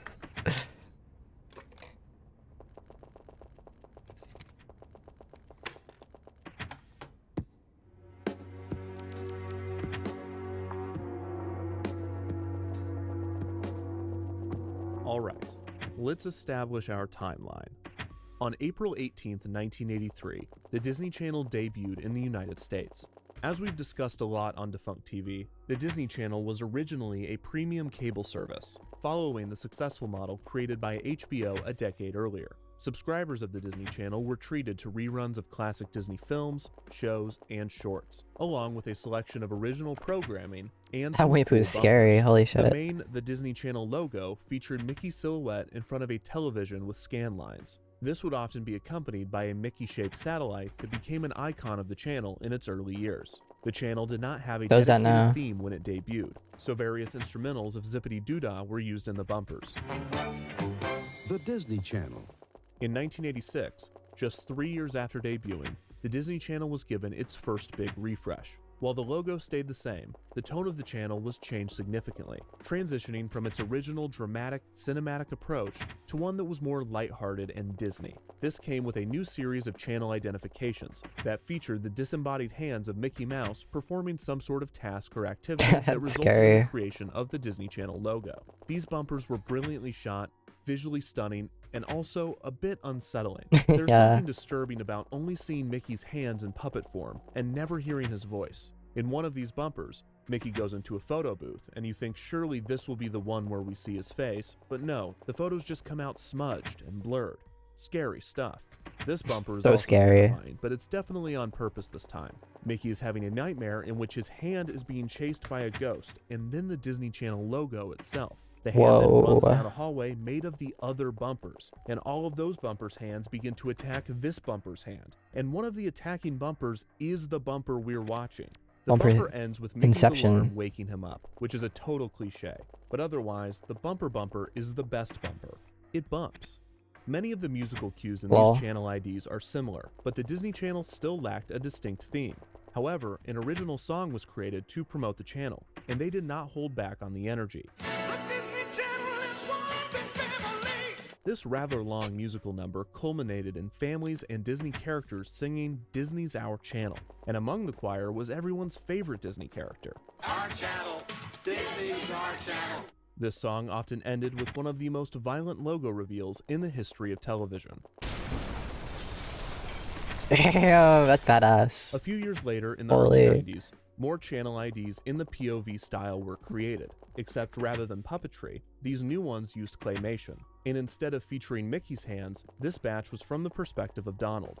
In 1995, the Disney Channel began to phase out They the allow that on scanline TV? portion of Yeah, its dude, logo, what the opting heck? to just use the text For to represent the kids? channel. This What would the not heck? last long though, as 2 years later, in 1997, the channel would have Disney's its most significant free! change yet. Dude, Disney's Transitioning finally from a freed. premium cable service to a basic cable channel. Disney would drop the in the channel's name, becoming simply Disney Channel. A new logo was created with a Mickey-shaped television that various characters would be I remember that. composited into. How This do I remember refresh that? Also gave Disney I Channel think. its most distinct musical theme yet. These branding changes were just part of a massive Oh shit, the transition for Disney portal. Channel. Up to this point, most of the Disney Channel's original programming was 27 minutes. That shit's so But after the ass. switch It to looks so basic bad. cable, the channel would transition to television standard 22-minute programs. This meant that Disney Channel's 27-minute programming That Winnie the Pooh would is be phased horrific. out I'm and sorry. replaced That with is new scary. content. And also, that for every 30 minutes of airtime, the channel would need 8 minutes of programming breaks. Disney Channel assured its longtime viewers that they would not be filling this time with commercials, which was somewhat true. Disney Channel would take on very few sponsorships from outside companies, instead opting to advertise the countless products being sold throughout the Disney company. This turned Disney Channel into a synergy machine, seamlessly promoting its films, TV shows, products, and theme parks. However, it would be True. a disservice to call these tie-ins simply commercials, as they were formatted in such a way that they could be viewed as original programming. Shut For instance, up. within a year of the transition to basic cable, Disney Channel began airing a program called Movie Surfers. Movie Surfers gave viewers an inside Dude, look at the I'm watching newest Movie Disney Surfers Channel right film, now. with child actors serving as entertainment reporters. Ideas such as these were brilliant and a sign of what was to come, but at this point in the late 90s, Disney Channel was still very much in a period of transition and experimentation, and not every idea stuck. Coming out of the switch to basic cable, Disney Channel created 3 distinct programming blocks. First, Playhouse Disney was created as a morning block with programming aimed at preschoolers. Second, Vault Disney was created to air classic films, television programs, and shorts. Vault Disney would air at night and throughout the early morning. Finally, over a year after the rebrand, a third programming block was introduced to Disney Channel, an afternoon block aimed at tweens and teens named Zoog Disney. Zoog Disney Zoog? had its own theme, its own characters, Holy. and even its own world. The Zoogs were a group of robots that lived inside of the bits and bytes between the television and computer screen. Cool, Megalol. Their entire backstory is explained in their theme song, including the odd detail that they've been alive since the birth of fire. And since it was released in 1998, each character was introduced in a rap. My name's Joe. I'm a Zoog. Got a place just for you. The Zoog Disney programming block was an attempt to appeal to the tweens and teens of the late 90s that were becoming more and more interested in this thing called the interweb. It also served the dual purpose of promoting the tie-in website. The lineup for Zoog Disney was initially pretty sparse, with Disney needing to syndicate shows such as Growing Pains while it built its own tween program. That's us? So Disney Not for real, bro. to syndicate the 7th season of Growing Pains because this was the one that featured a young Leonardo DiCaprio. What which the allowed hell? channel to brand an Oh yeah, entire it wasn't week's programming as Leonardo. DiCaprio, Ryan Gosling. In Dude, everyone was a 2000, Disney person. Channel introduced a new variant of the 1997 logo, removing the characters in the middle and giving it a more modern, hip look. The Zoogs were also given a They're CG so scary, redesign with dude. more human-looking They're characters. so scary. And Disney Channel even created Zoog video games and Oh! action figures. We're gonna play The that on sound stream tomorrow. signature was Chat, don't also worry. circulated We're playing around that on this time, stream. but it was less of a musical mnemonic and more two melodic shouts. Yo, what's up, With the Music-y? premieres of Even Stevens in 2000 and Lizzie McGuire in 2001, Disney Channel was on its What is way this to Boomer establish Zook itself as a show? major competitor Dude. in the preteen demographic. We're which at the watching time Disney was Channel dominated by theme. Nickelodeon. Who wrote the Disney By Channel theme? 2002, Disney Channel was ready for another refresh. The three programming block model might have helped with the transition from Does that premium know? cable, Does that but know? it was no longer needed. The block with the most successful branding, Playhouse Disney, would remain. The Vault Disney block would be retired entirely, as Disney Channel was going all in on tween programming. The Zoog Oh, Disney dude, I branding think this is also my retired, era. I think this is while my most of its era. content would After remain. whatever Movie this is. surfers would continue to produce more episodes. think this is my and era, more chat. interstitial programs in a similar vein were created. The previous movie block branding, Zoog Let's Movie, watch a would Disney become Channel Disney movie. with a brand new song that would become iconic for viewers of the channel. Dude, chills. Dude, Perhaps most chills. significantly, the rebranding would bring a new logo and a new channel theme. Oh, These additions it's the. first appeared at Oh, some yo, point in late wait. 2002. Wait. That's the theme. So I figure the first step in finding out who wrote the Disney Channel theme is The trip is finding close? when the Yeah. theme first Honestly, appeared. focus. The Disney Channel Wikia said I feel this it in came my out bones, too. sometime in September of 2002. 3 hours? 3 so hours? let's It's at watch the them as 3 hour mark. from I have to get it now. September of 2002. I have to get it now. No Kids other way. like you express themselves every day on Disney Channel. It does help to talk about September 11th. Because, you know, you get it out of Whoa. Aware. Kevin you and sighs. you get to be heard. It was such a traumatic event that, I mean, how could you forget? Can you feel my sunshine? It's definitely a healing process. Disney Channel. Express yourself. Express yourself. Love Thank yourself, God. I really chat. thought that was going to be the first appearance of the theme. This segment, this Express Yourself segment, I feel like I've seen something like this before where the teen stars of the channel do these sit-downs, but usually it's about friends or the homework they pretend to do, but it's not about 9/11 usually. True, So after I did more true. research, I found a lot more of the USA. most of which were from right after the September 11th attacks in 2001, and these have been recirculated. Is Disney recently. American or About a year Canadian? It's ago, there American, was a right? bunch of news stories looking back If I'm on these forgetting, I think it's incidents, American, but none right? of those look back on the ones that were a year later, which visually are a lot less patriotic, which makes the transition into talking about 9/11 far more jarring. Anyways. Is it Shia LaBeouf? What the heck? Actual cannibal Shia LaBeouf? What the heck? You can't make a difference. I forgot he was in Holes. So this is still the old logo, and I haven't heard the new theme yet. You gave it too but much I credit to also haven't Canada. seen any Zoog Disney branding. True. So Hey, in Northline the is from timeline Canada. Here, it seems this is after Zoog Disney Canada got was Northline, retired, you know, but that's before the pretty new big. assets That went is into pretty big. circulation. I'll watch a few more from this batch just to make sure. Kids like you express themselves every day. Not on Disney again. Channel. One of the positive sides of September 11th. All right, that's enough of that. I don't think the theme is in this batch, so let's move on. One comment does say, it's awesome you got a September 2002 Disney Channel airing from before the retool/logo change. How does he know That makes me this? The optimistic heck? that the wiki Is right there and that Digital Channel September Scholars? 2002 is when we Bald. get the new logo. I feel bald right Not now. sure I if feel like that's I'm when the theme's balding gonna as show we up, speak though. doing Also, this. huge thank you to archivists that upload programming breaks. These are specifically from Southpaw Frizzle. I view it as legitimately important historical work. These are time capsules that could have True. easily been lost. True.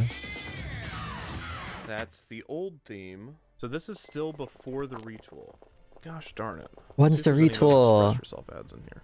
I think that kids should just be friends with their friends for who they are and not worry about where they came from or who their parents are. I agree. So true. Just because of what someone else has done. A lot of my friends, they're treated differently because of the whole September 11 situation. Not again. I thought this Not was gonna be a again. normal one. This was before Disney No. Channel's logo changed a few days later on October 7th, 2002 by CA Square. And then Evans Media Archive says, nope, they changed it on September 30th, 2002. There's no way somebody uploaded something from September 30th, 2002, is there? Oh my god, somebody did. Chills. This is September 30th, 2002, and that's the new Playhouse Disney logo down there. Holy, We're that's the so retool. close. That's the Boy Meets retool. World. Wait, After that, it's a twin thing. wait. Sister. On Disney Channel. That was it. Bum, That was bum, before bum, Nevermind. bum. We found it. So the new Boy Meets logo World? and Holy footnote boomer theme show. debuted the week of September 30th, 2002. But we're still missing a key feature of the rebrand. I don't see any of the wand IDs. I don't see them drawing anything. The Disney Channel channel identification, or wand IDs as they are most often referred to, are a series of bumpers that feature a star of the channel stating their name and the program in which they appear, before uttering the classic line, And you're watching Disney Channel. it's almost unnecessary to describe these bumpers because they are by far the most iconic and recognizable aspect of Disney Channel that exists outside of the programming. And they are one of the most famous channel identifications in the history of television. For broadcast networks, channel IDs such as these are actually mandatory. Stations must air an identification during sign-on and sign-off, as well as every hour on the hour. This is station KMBC, Channel 9, Kansas City. This is because broadcast television uses public airwaves and is subject to the identification standards set by the Federal Communications Commission.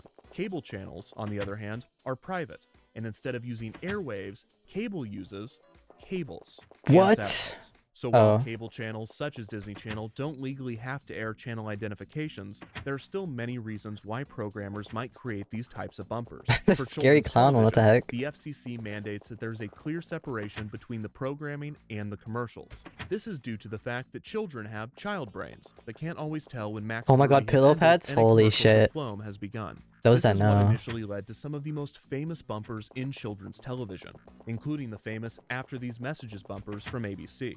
A channel identification after the commercials and before the programming can also qualify as a reasonable separation of the two.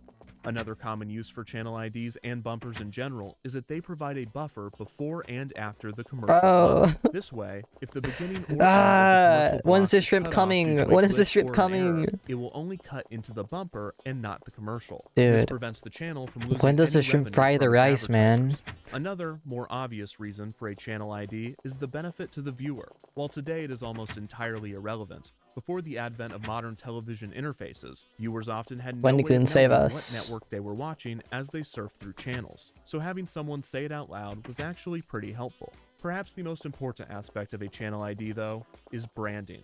And this is the true genius of the Disney Channel wand IDs. In the course of just a few seconds, the channel was able to present one of their stars, one of their programs, the channel's name, and the channel's logo as one unified product. After comparing this to the chaos One and shot every randomness time of Shrimp doesn't Disney, show up? it is no wonder why these items were so God. successful in rebranding the Dude. channel, which is why it's so surprising that there are no I wand think I would have IDs been from dead by the 2002, or I the should first say, hour. almost no wand IDs. Pray, thank you, thank you. Who is this kid? Think how it's Sue. This nobody. was This the first nobody. person to draw the Disney Channel logo. Damn, he hates this guy. He's also really good. He is a pro. Look at those circles.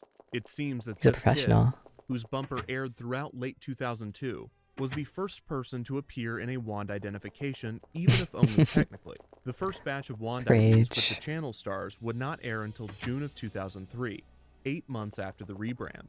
Prior to their debut, Disney Channel would rely on a different set of channel IDs that were far more elaborate in scope and used an impressive amount of visual effects for the time. Each bumper featured children using their imaginations to make an ordinary situation magical, before returning back to reality scary. as the Disney Channel logo was revealed. I don't like that beetle. Like the other bumpers from this refresh, these idents also ended with the 4-note theme.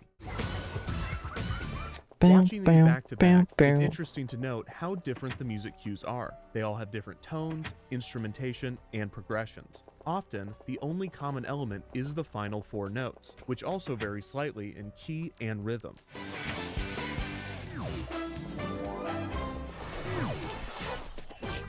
These imagination IDs would continue to air on the channel, albeit less often, after the introduction of the wand IDs. The initial batch of wand IDs featured such stars as Hilary Duff for Lizzie McGuire, Raven Simone for That's So Raven, and America Ferrera for the Disney Channel original movie Gotta Kick It Up. This batch also included 2 animated wand IDs, one for animated Lizzie and another for Kim Possible, Ron Stoppable, and Rufus. It is hard to properly explain just how popular Wait, his name's Ron these bumpers Stoppable? were. It seemed That's that so every messed up. child that watched the channel desperately wanted to do His it. last name's Stoppable. That's so unfortunate.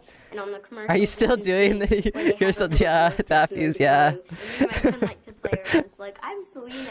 I've We're not watching Disney stopped. Channel. We like to draw it all the time. They never had you do a wand ID despite you being on the channel. It's Thanos from Squid and I can Game. talk about my disappointment with that. Save me, all day. Taffies. Save That's all I us. wanted to do. That was all Save I wanted to do. If us. I ever flipped the channel, odds are I would see like, "What's up? I'm Juggy Brodelteen, and you're watching the Disney Channel." Juggle Brody Teen? That's an awesome name. The closest I ever got was they had my zombie character host like, "It's Disney Halloween special week," and you know. Oh, so you had a bumper? I had a bumper, but it was with my character that was a zombie and was co-hosted by someone who did all the talking. So we never did the Mickey. It was just always like, you know, coming got up robbed. next is whatever, and I'd Got be like, robbed. and they'd be like, "That's right, it is a new episode."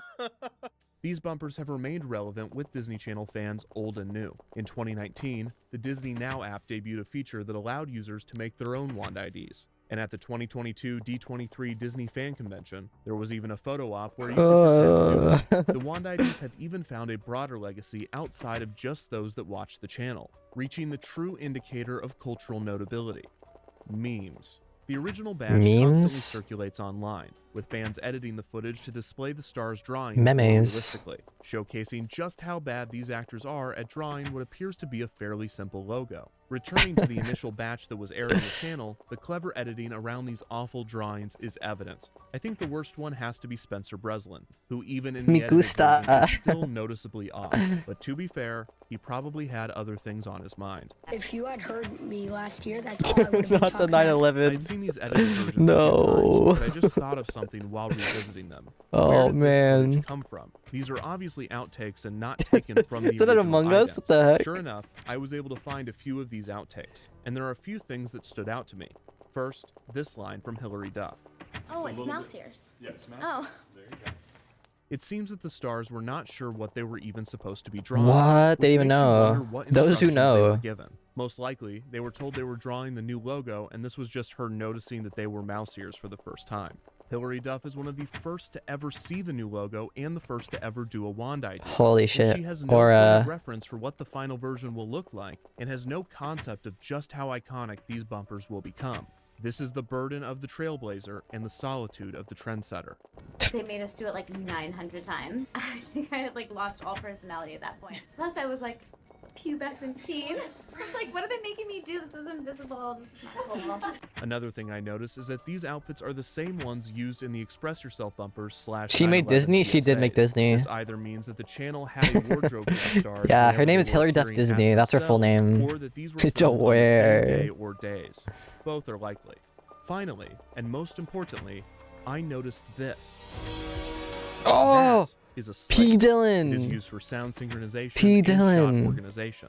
Clapperboards typically Or Owen, feature the whatever. scene, shot, and take, as well as the name of the director of Holy photography and the director. chills. It's difficult to make out, but the top name is labeled DIR, and the bottom is labeled CAM. This means that someone named G. Owen G. Owen. directed at least the production of the first batch of Wand IDs. Owen Wilson Despite made not airing the until bumpers? June of What the heck? 2003, it is safe to assume that these Wand IDs were actually shot with the Express Yourself segments in 2002. The actors' clothes are the same, they look the same age, and they were all part of the same massive refresh. The Disney Channel Wikia claims that the Wand IDs were filmed along with the Express Yourself ads, specifically in August of 2002. If true, California, this no makes way. perfect sense within the timeline. The channel probably set October as the month the refresh would kick in. As we discovered, many of these changes actually debuted on September 30th, but that was the Monday of the first week of October, so this still tracks. The only part of the August shoot that was time sensitive was the 9/11 PSAs, which were designed to debut before the refresh during the 1-year anniversary of the attacks that September. The post-production of these segments was likely expedited to meet the deadline, and the channel made sure that these all ended with the old logo. This is almost too perfect. These 9/11 PSAs were designed to only air in September of 2002, as all the stars are referencing the 1-year anniversary specifically. These would never air again, so only these would retain the old logo and would never need an updated version. The other Express Yourself ads were definitely shot at the same time, were designed to air at any time and in perpetuity, all end with the new logo, and for the record, have a very different tone than the 9/11 ones. Ooh, I love food. Express yourself. Assuming G. Dude, I Owen love directed food. the Wand IDs from pre to post production, then they must know Oh, who fuck. wrote the music. That and was that was therefore the shrimp. the That was the theme. shrimp. This That is was the the most shrimp. solid lead I have, but there is just one No, problem. I wish I don't can know see their like the first code name, and searching for G. and know Owen or like any which variation of like did not return solid results. I assume that the voice in the outtakes number it is lands the on so I director, can and like it sounds just do it masculine. faster. So I looked for Gregory, Gary, wish. George, Gerald, Gabriel, Gavin, Grant, Dude, Gregory Jerry, House? before eventually trying Glenda, Gabby, Grace, Gretel, Gwen, and Gertrude before giving up. Any I still Gertrudes in feel like chat? This is a key to the puzzle. I just cannot find the answer right now, so I'm going to have to go in a different direction. Thank you for calling the Defunct Land tip line. If you have any leads on who might have written the Disney Channel theme, please leave a message after the beep. Hey, Kevin. Yeah, actually, I know who wrote the Disney Channel theme song. It was this guy. It was Joe. Yeah, it was Joe Mama. Got him. Got him. So yeah, hope that helps. Hey, I've got a tip. Why don't you stop calling these YouTube videos documentaries, you pretentious... Troll face. Kevin, what's up, man? Hey, I heard you were researching the Disney Channel theme. Have you ever heard of the Mighty Mighty Boss Tones? The Mighty Mighty Bosstones are a ska band that was formed in Boston, Holy shit, Massachusetts ska? in 1983. The band was originally started by blah blah blah blah. All you need to know is Seems that blah, in blah. 1997, the band released the hit single "The Impression That I Get." This is by far the most popular Mighty Mighty Bosstones song, and for our purposes, its relevance is found in the repeated horn riff heard throughout the track. Let me know if you hear anything familiar. Oh. Yes, the impression that I get No by way. the Mighty Mighty Bosstones seemingly features what would become the Disney Channel theme 5 years later. Bum, The bum, riff does bum, include the same bum. notes, and the rhythm is similar, but this is only the first half of this riff. The reason that I mention this is not because I think the composer of the theme stole from the Mighty Mighty Bosstones. It is also not because I think the theme was written by a Bostonian. I mention this because there is almost no information on the Disney Channel theme online, and everywhere I seem to go, if there is discussion on these 4 notes, someone will bring up this song. So while I don't think this is part of the mystery, the Mighty Mighty Bosstones have made the board, although I am going to put them way over here. With that out of the Damn. way, let's see if we can find some more promising leads. There are 2 major music licensing organizations that composers and artists join, and that's ASCAP and BMI, and they have a shared ASCAP? database. What the So if hell? you want to license something, all you have to do is go to this search engine and search for the song, and it'll tell you who owns it, who wrote it, who has the ability to license it. Now, I'm not sure that the composer that wrote the theme would have submitted to ASCAP and BMI, as Disney Channel owns it 100%, but it's the best lead I have right now, so let's search. You can search by title, you can search by composer, you can search by publisher, but I'm just going to type in Disney Channel and see what happens. Whoa. There are Whoa. 4 pages. There are so many compositions. There are 77 results. I thought we'd have no results. Now I'm thinking we have too many. Okay, let's see what they give us. Arnheider Theodore Linkfield. That's a great Theodore Roosevelt wrote the It says song? Disney Channel. It doesn't tell you anything. Holy It shit. doesn't say the year. The composition is just titled Disney Channel. Okay, here's another one called Disney Channel. We have at least publishers this time. Disney Luft Raus. Is that German? Air Out. Air Out. Like Disney Channel. Is that what like a bumper's called? Like an air out? Okay, that's German Disney Channel. This is Japanese Disney Channel. Japan Central Music Limited. It's not Disney Channel 10th anniversary because that would have been 93 or something like that. David Norland is credited for writing at least half of these results. I mean, look at how many he made. But how do we verify that he wrote the theme? Because these don't give much away. Okay, so these alternate titles are actually what the announcer is saying. So, and now back to, so it says, and now back to, right here. Sweet Niblets, Hannah Montana.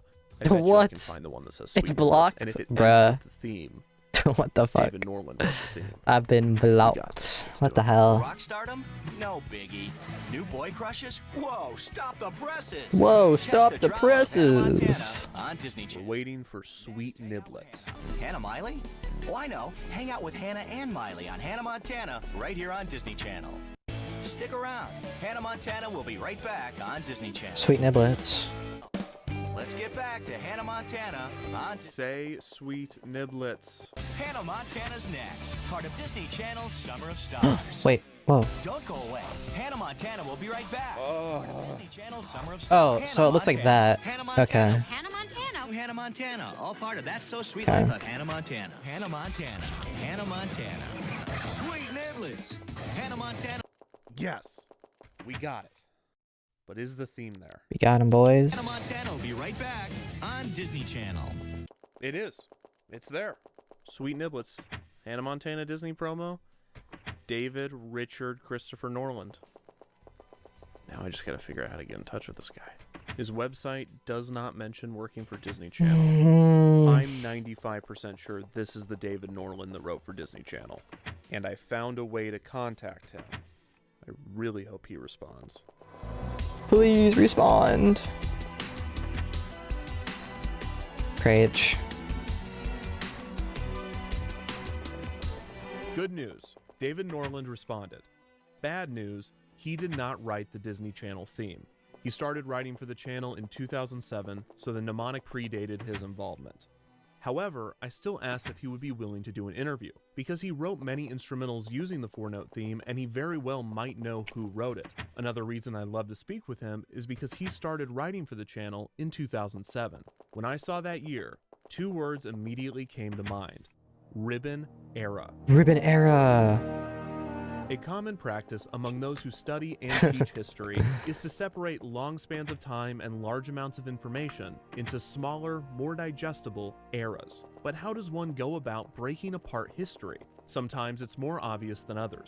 For instance, the history of China is most often told through its dynasties, and it is very clear when each dynasty begins and ends. Disney's film history has also famously been separated into eras, such as the Golden Age, Silver Age, and the most well-known, the Disney Renaissance. While most Is Silver like the worst Disney era? animation eras explain the historical reason for the change, I find that these eras are separated less by history and more by the quality of the films. Sometimes there is a historical reason for a dip in quality, such as the wartime era. But by the time you get to the post-Renaissance, the general reasoning for the distinction is, these are the less good ones. Except for the one that you love. That's my favorite too. So what about Disney Channel? True. How is its history separated by the fans that study it like the great epic that it is? Is it separated by TV shows, or what about the DCOMs? Surprisingly, the general consensus among fans is that Disney Channel history should The consensus be separated among by us. the bumpers. This is not Yo, what's up, ahistorical, as each Taffies? change in Hi, bumper hi. design typically coincided with other significant changes to the channel in terms of branding and strategy. Still, the nomenclature is most often related to the style of the bumpers. The era from 1983 to 1997. Dude, I'm like labeled imagining Urban seeing the shrimp Beginnings, now. because I'm most going Disney Channel insane. fans consider the channel's 1997 rebranding as the true start to the channel as they know it. 1997 to 2002 is an obvious era, and is sometimes labeled the 3-block era, the Zoom Three-block Disney era? era, or the Mickey TV era. 2002 to 2007 is often referred to as the bounce era, for the way the logo bounces around the screen during the bumpers. In 2007, the channel was given another refresh, retaining many elements from the bounce era, with the main difference being updated music cues and bumpers that featured a ribbon twirling around the screen before forming the Disney Channel logo. This era is thus referred to as the ribbon era. In 2010, the bumpers were refreshed once again, now placing the Ribbon classic era. logo Oh, inside shit. of a rounded square.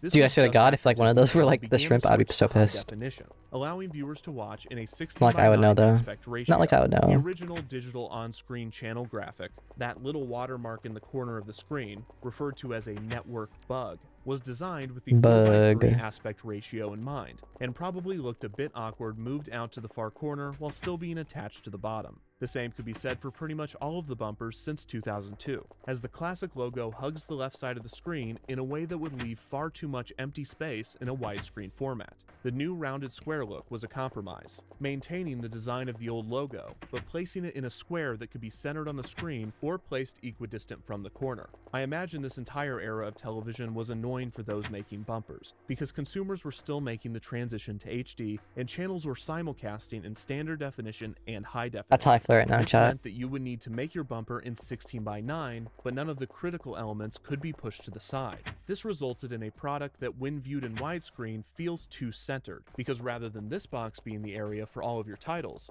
you actually have to put them in this box. This also made the wand IDs look a bit awkward in this era when broadcast in HD, but we did get to see the dog with a blog wand ID. The dog with the and he drew blog? that Holy logo way shit. better than those kids. Oh my Good god, I remember that show. In 2014, the rounded square era ended, and Disney Channel fans lost the logo that had been a staple of the channel since 2002. The new logo removed the iconic Mickey ears, instead choosing to put ears on the dot of Ew. the eye in Disney. The wand I hate IDs this remained, one. with some major Ew, Austin from alterations. Austin and Ally. Instead of holding a Ew. giant glowing stick, Rainy the stars Rodriguez. now held a wizard's No wand. way. Instead of drawing the classic logo, What's his the name? stars only Freckle? drew the ears Sparkle? on the eye. And instead of being on a white background, Why do I remember this? the stars were Why do I placed in remember this? front It's of a like generic years. location. In 2017, this changed to a colored Who are background. these guys? And in 2018, the white background returned. Oh my god, it's the as zombie did the glow guy. stick. These newer eras of Disney Channel have been separated into the glass or family era, the social media era, and most recently, the item age. Because there's The items item? in the bumpers. We can work on that name, there's still time. The item so this leads age. to the obvious question. Which era is best? The answer is whichever era you watched as a kid. But if you look at just True. pure popularity, then the Disney Channel peaked during the Ribbon era in Ah, 2007. that's my This was era. helped in large part by the premiere of High Muga. School Musical 2, which was watched by 17.24 million people. Oh This my broke the record God. not only for the most watched premiere That's of a Disney awesome. Channel original movie, but also the record for the most watched program premiere on cable ever. That's all of cable ever.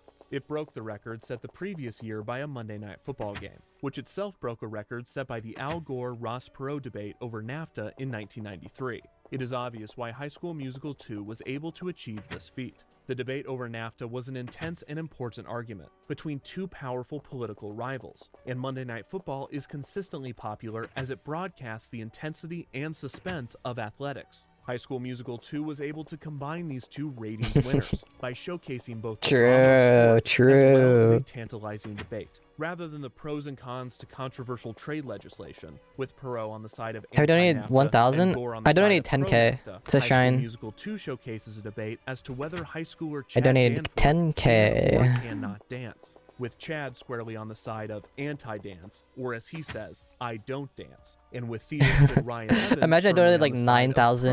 pro-dance, or in his words, I don't 99,999. This If back I and won forth off, captured I'd be so America pissed. in a way that neither the NAFTA But not like debate I would or know. Monday Night Football could do on their own. When Oh, Chad replies no. to Ryan's assertion that he knows that he can dance, Chad, like a bullwhip, retorts, not a chance. Not a 17 chance. million people watched this premiere. If you clicked on this video, you were probably one of them. It impacted Yeah. some more than others. It was me. In 2007, Disney Channel had an average of 2.694 million viewers, 6'9", which at the lol. time was the largest audience in the history of cable. This was the I gotta peak do of the that. channel's Fair enough. popularity. As Good more luck with that. I think television it takes like an viewers, hour to do especially so. children, moved away from cable and I to the recommend internet, Disney Channel's changing your viewership input. fell dramatically. Like And changing in your input. 2021, the channel saw an average of only key mapping 233,000 buttons. viewers, a 90% loss And do from decision. its peak in 2007. Mouse button. I think auto click it. 2007, the year that Do not the click Disney her. Channel peaked in It's way viewership, faster. the year that Disney Channel entered the ribbon era, the year that Disney Channel hired a new composer to write music for their bumpers, a composer that just agreed to an interview. Holy, it's him. I'm a composer. I worked on the Disney Channel bumpers and IDs from around 2007 to around 2014. I've never been anything but a musician. I was educated classically up to the age of 11 or 12 when I discovered the electric guitar and took a hard left turn. What does I that mean? started doing Educated work classically? for Like they play the various piano or animation something? companies and production companies. I guess through word of mouth. I got a call from this guy one day who was at the time the creative director for Cool. a channel that doesn't exist anymore. It's a channel called SoapNet. Oh, I remember that. SoapNet. But just kidding. He Dude, I love got me to do the soaps. music, and we developed this relationship, and he moved on from there to become the creative director for Disney Channel. And when he went there in 2007, the very first thing he did was this big rebrand, and he hired me to do that, which was great. I'd made records for Disney artists before, and it was at a time when pop music, like in its purest, sugariest form, was really having another heyday. And suddenly Disney was sort of dominating. I guess what I was trying to do was to channel what I'd done for them in pop records and what was happening pop-wise at the time into the bumpers, so that it was really consistent with everything that Disney was doing at that time. Chat. Goes into a composition. I need to get more water. I'll be right back. It'll take like another 5 minutes. Give me 5 minutes, BRB.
When writing and All right, what I'm you want the back. effect I'm of back, it to chat. have. First of all, you have to ask the question, what is a bumper for? Got some We've water. got the commercial break coming up. And a whatever the break soda. is in the programming, and we do not want people to go away. I'm trying to create, and I think the people making the visuals as well, it's just a sense of ongoing excitement that this is not the end, that there's more to come, and it's going to be even more exciting. The actual 4-note mnemonic, the dun dun dun dun, predated me. I inherited that when I was brought on board. In a musical sense, I've got to have made something that rhythmically and melodically leads to the mnemonic as the logical combination of it. Okay. So with those 4 notes, did you compose all in the same key? Is it the same 4 notes, or is it the same steps? It's the same steps. It's the same intervals. So whether it's bum bum bum bum or bum bum bum bum, it's still, and so I composed in a lot of different keys. They're not particularly exotic keys. They're the kinds of keys that you would find pop music written in. I wonder if I could sit at the piano and illustrate this. Yeah, you can go. Bum, Yo, bum, no bum. way. And probably to me, I would automatically think of that as bum bum bum bum. Right. So FGC 451. But you could FGC. also do it the other way around. You could do bum bum bum bum. Right. And do it 541, or you could do bum bum bum. Porson, all right. An E dominant 7th to an F to a C, or you could do bum bum bum bum, which is a little more kind of jazzy and old school and kind of music hall. The basic rhythm is bum bum bum bum, right? But I think that I probably messed the rhythm around a little, moved it around a little bit in some circumstances as well, and probably went bump, bump, bump, bump, which is just rhythmically a slightly different way of voicing it. It's still the same intervals, but it says something ever so slightly different rhythmically. I want to ask you about some of the compositions specifically. I'll tell you my favorite. It was this wild, like,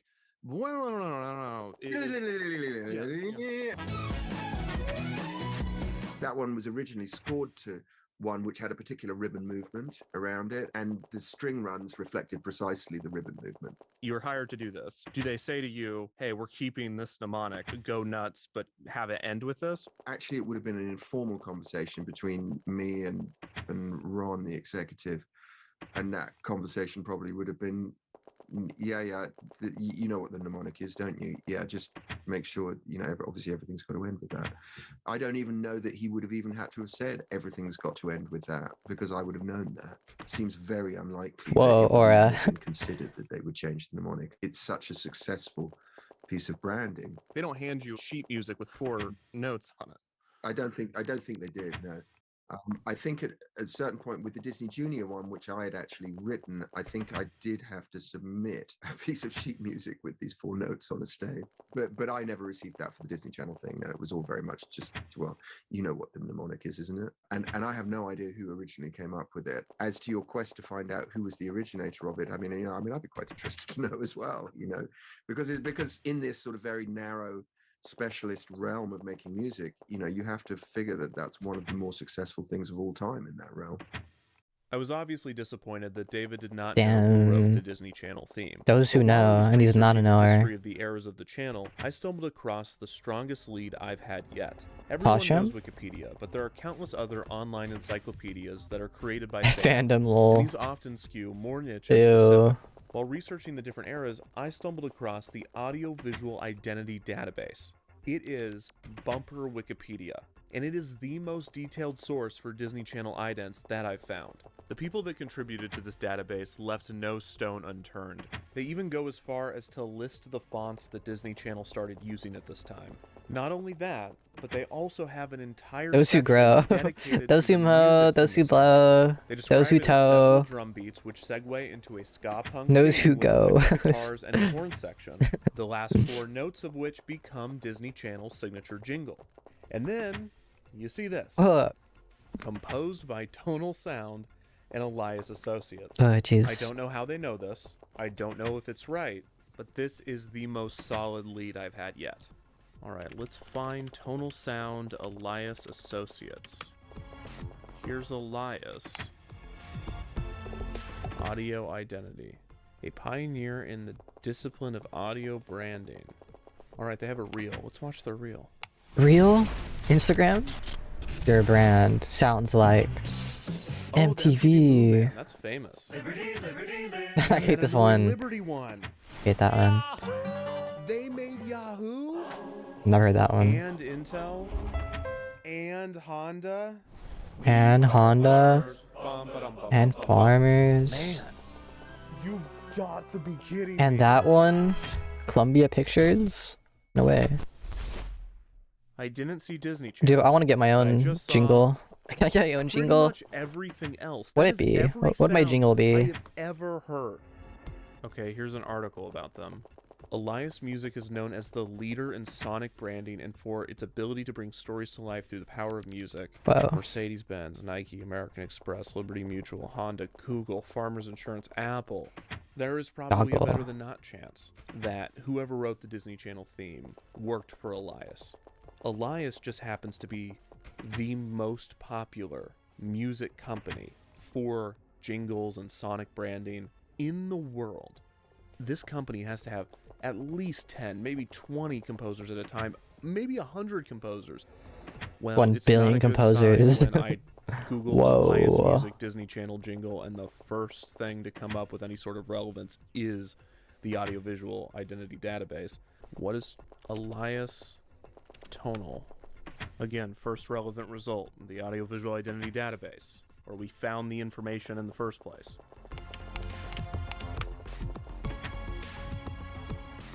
Okay, here we go. Alex Osarenko, a composer, founded Tonal Sound in New York City in 2002, and one of Tonal's clients was the Disney Channel. And here's a link to their website. Pause champ. Pause champ. Those that were broken. Okay, Tonal Sound does not exist anymore. Let's search for Tonal Sound Alex Osarenko.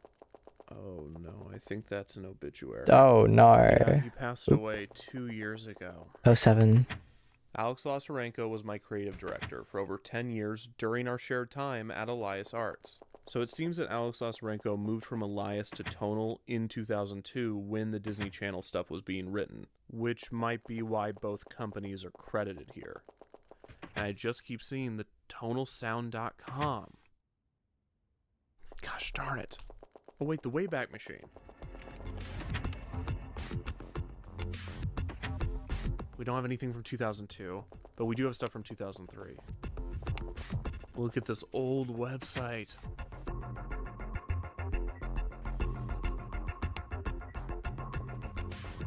Andy Solomon, Eric Perlmutter, Michelle King.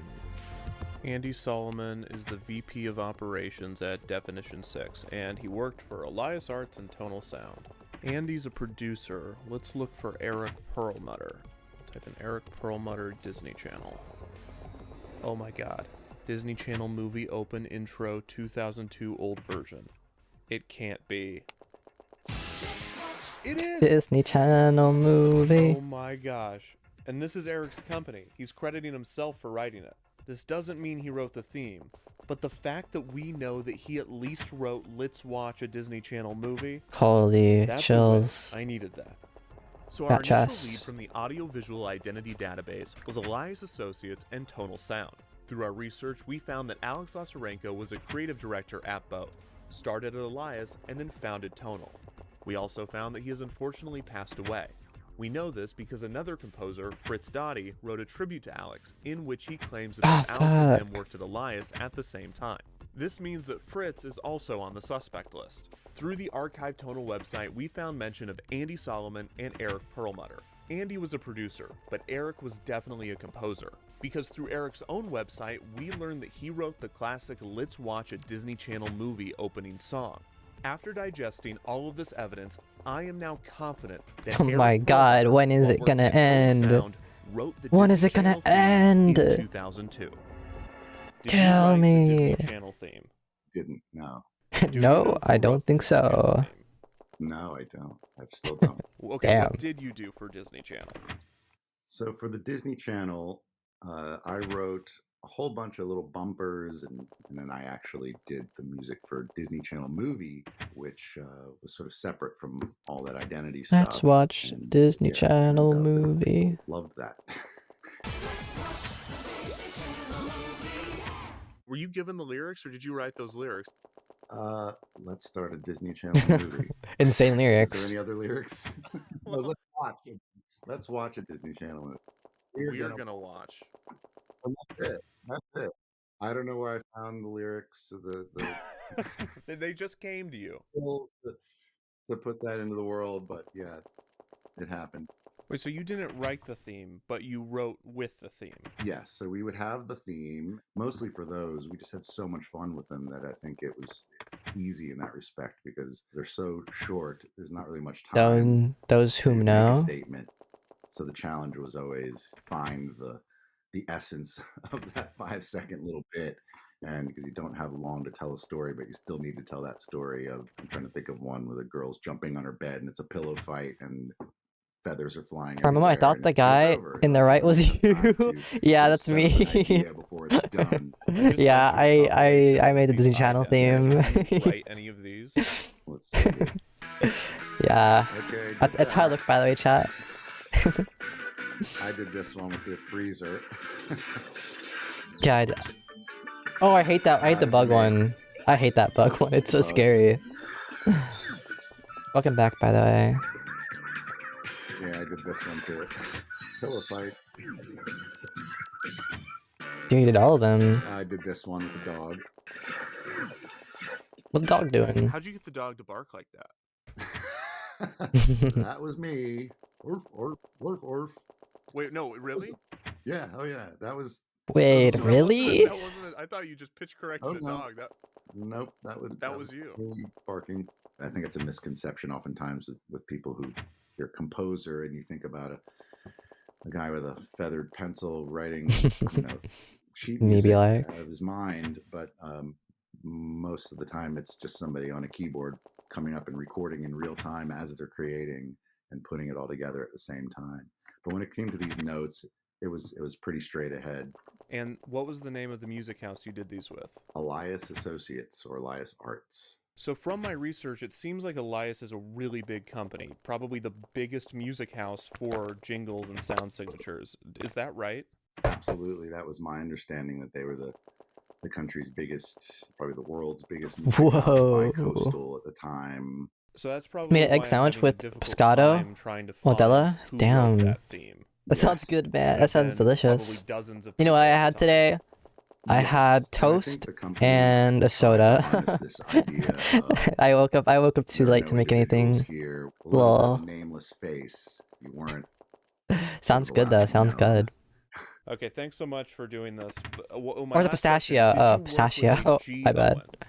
I don't put pescado. I don't know why I said that. Oh yeah. Wait. I'm actually having a lot of trouble finding who wrote this. When you create for Disney, it's Disney's. So Disney wrote the Disney Channel thing.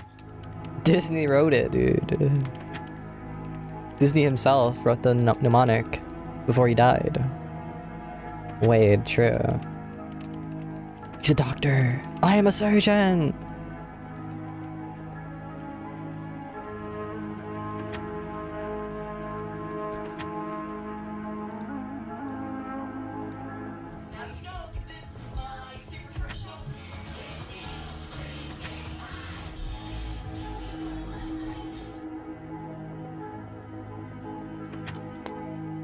High School Musical remix, damn. Life Derek.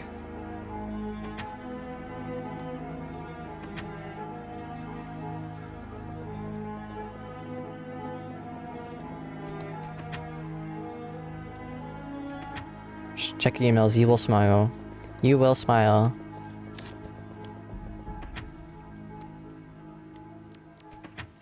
Epcot? Muppets? Yo, that has like lead in it, right? That's awesome.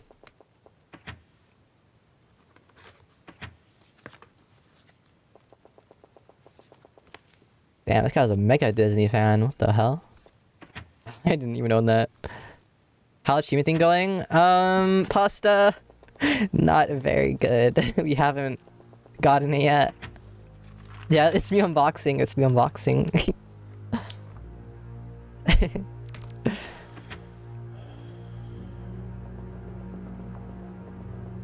Size. I need the shrimp. I need the big shrimpin'.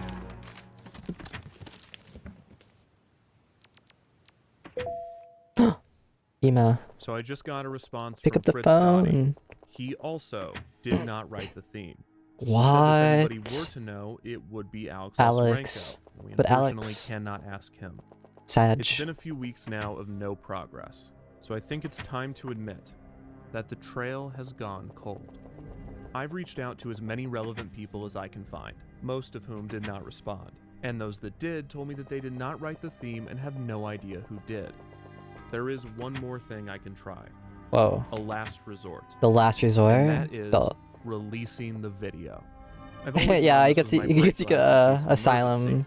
If I stop the video here and release it, someone out there watching Yeah, must yeah. know who This is wrote a this hard theme, free zone. or This is know a hard someone who free knows, zone. or at the very least know who Gio is. Well. I know it's anticlimactic, but I'm out of options. He's out of options. This is officially a court case, which means there's only one thing left to do. Holy It's shit. really not surprising He's pressing the that red I've come up button. short.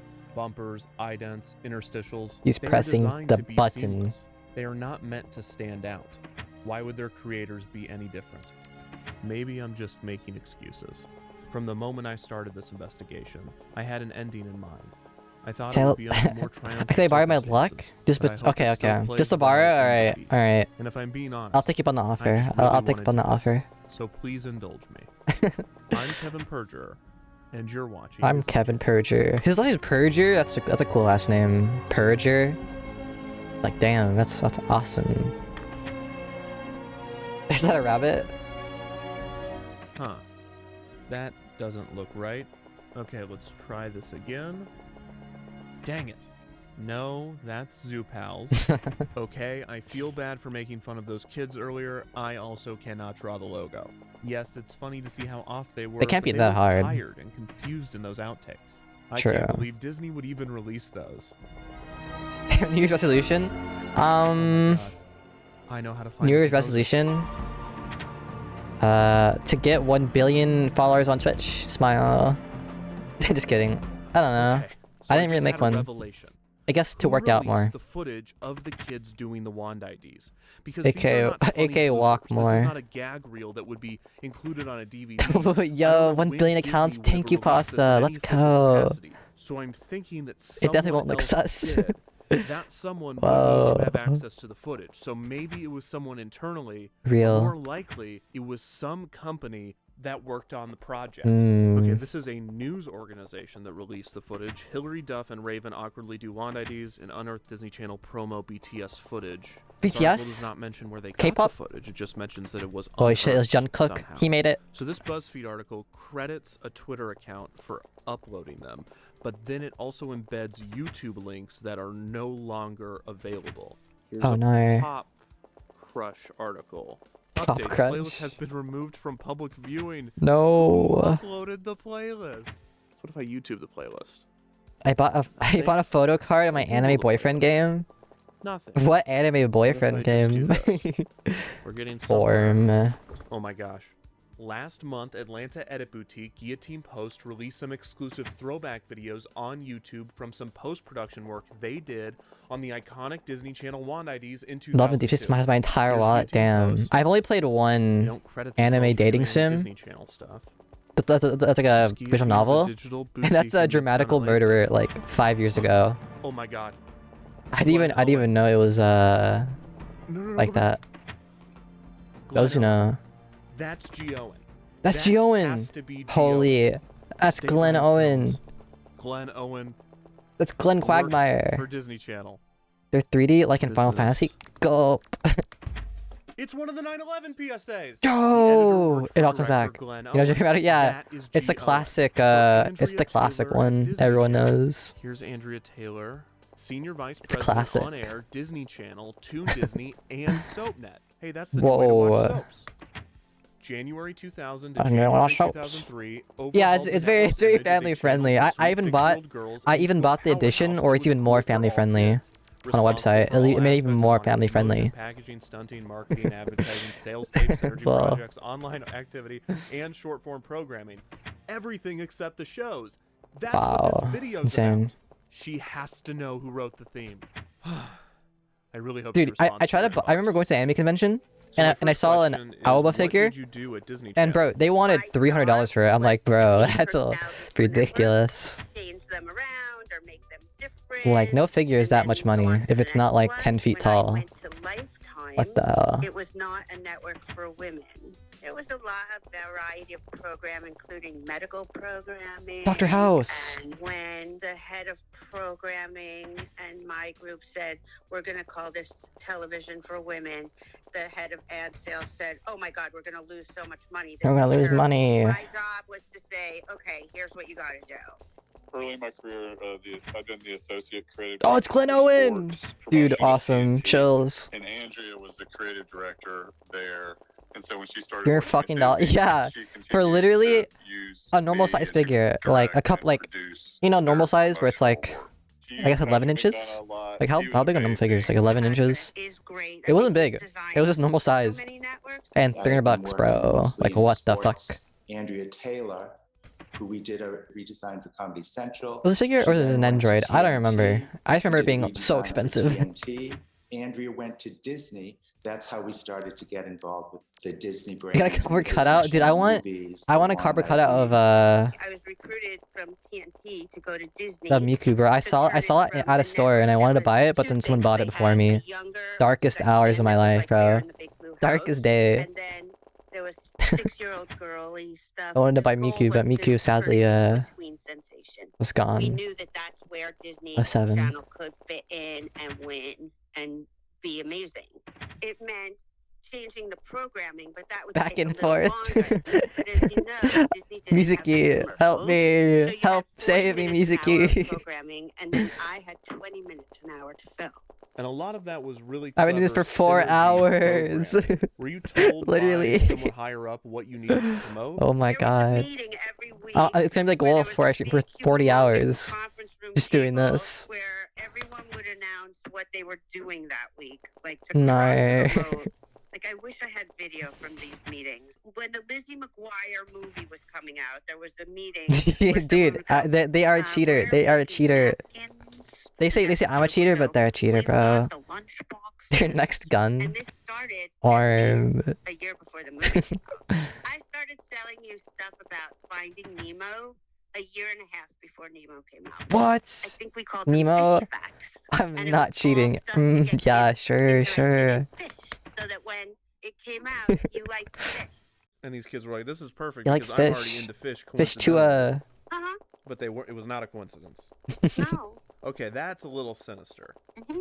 What is a network That's personality? a little sinister. It's She the does. feeling that you get that relates to Awesome. that channel or that brand, and whether that's based on pacing or tempo or instrumentation or color or typography. Dude, what's that one scene from animation. So Far all Cry these where different he's like elements definition of come insanity? together I think to this is create actually this vibe, the actual feeling, insanity. essence.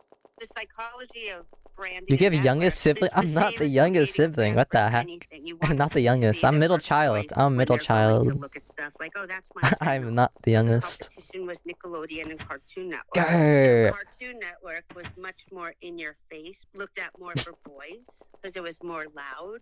The philosophy at Nickelodeon was us versus them, kids versus the rest of the world. Kids versus the world. Never an us versus them. Parents Us. always felt better about Disney. What do you remember about Zoog Disney? Oh my god, Zoog. Wait, every time Mizuki's in the stream, Zoog appears. What the hell? What the heck? It's the third time, I swear. And creating sort of this Dude, Zoog Disney is... Zoog. wasn't necessarily where we It's like some Disney Channel old television show. Do you remember Zoog? Oh yeah. It was... we did. Is that Martin Scorsese? I just missed out. What the hell? We did the Zoog. What the heck? We got Martin Scorsese in the YouTube video? Do you remember Holy Zoog shit. movie? Like, yeah, I think we did. We do Zoog. We did Zoog. Dude, wait, it's literally the Kino guy. It's the same kids jumping on that trampoline. It's literally Kino. Boo boomers? Yeah, literally boo boomers. Came first, and then all of a sudden, I don't know. Like, I don't know. Ask Wolf. I bet Wolf knows. Lol. Zoog movie, but it should be just like this. Yeah. XD. We always would say, like a jumping movie opening. Those kids are probably all like parents and decrepit old people now at this point. We worked on promises. I'm trying to remember what they were. Like one was express yourself. Dude, where's the shrimp? I swear to God, it's been actually 4 hours. Guys, you know what I did today? I woke up, and for an hour, I was like just like waking up slowly, and then I just streamed. That's all I've done today. I've done this for like 4 hours. It's actually insane. On the channel. It looked like these kids all lived in the same house, and they all knew each other. They all knew each other. They're all best friends. Did things together. Guys, we're all best friends. None of these kids lived Excuse together. ya. None of these kids did anything. Like a few of them did stuff together, but not that many. The only times they ever really got together was when I said, "Okay, there's going to be a shoot. You're all going to be here. You're all going to do this, and here's what you're going to say." They watched Lizzie McGuire, and they didn't watch Tom Cruise and think he was amazing. They did think that she was more of a big thing to them. So the fact that they could get an insight into what these stars felt about their mother or their brother was a bigger deal. That was their only. Got lost 2 points. And the Wait. weirdest thing that happened was then they became the most famous people Gamble in the world. 4. Was that weird to see? No! Were you like, "Whoops?" I know, it's pretty funny. What the heck? I blame What you. was the vibe? I mean, it was poppy. Like, what was it? What could you describe it for Disney Fun. Channel? Fun. It was fun. Fun. Fun. And kind of magic. I mean, it makes me think about what the scenario of the kids in the cafeteria line, grays and neutrals and But who drabs wrote to, the like, damn in theme? comes the Disney logo, and it's glitter and candy and pink and everything, delicious and syrupy. They were just these fun, funny little stories that were incredibly complicated and time consuming to produce. I bet. Hensley and I had come up with the wand idea because we love Tinkerbell. The wand thing came during lunch or so, like, because we had the Disney Channel logo, so that's where the wand came from. Bro, please. Stars to understand what the hell we were doing, because remember, they were literally holding a stick. Some were way off. You'd have to do it again. And then I would always say, okay, one more, which was a lie. We'd do 10 more. Very good. One more. Ooh, none of that. They got tired of me fast, I'm sure. It's another annoying thing we're having them And that. do on their day off. What were the wand IDs shot around the same production of some of the Express Yourself? It would be like a Lazy Susan. We would do the interview, then we'd have Gravity Falls? What? We'd have like that B-roll set where we have the strands of different colored plastic. So we would bounce them around and get B-roll on these different sets, and that would be one of the stops through their little. Okay, dude. So all these iconic, classic, recognizable. 1 minute things until for it's 4 generations of hours. children That's were in the same XQCL room. moment. Correct. Not only were they shot at the same time or the same production, they were probably shot within 30 minutes of each other. 100%. So the big question I've been asking throughout all of this research, and the question that I really hope you have an answer to, is who wrote the Disney Channel theme? That Who wrote it? mnemonic Who wrote that it? started appearing when you were redesigning. Tell us, the you channel. bastard. Do you have any idea who could have written that? I worked with a guy, Alex Lesarenko. Oh, who no, it's is that not guy. alive anymore. He worked at a company called Tonal. No. He created that sound. I had worked with him for a long time. Like, I'd worked with him at TNT. I'd worked with him at Comedy Central. So that 4-note mnemonic, that was definitely Alex Lasarenko. Yeah, it was Alex. Remember anything No. from production when he was writing the theme? He probably did it in like a day or two. It's like things came to him. He's amazing. I mean, he probably wouldn't have said he wrote it in a day. He probably would have said, "Oh, I struggled over it for months."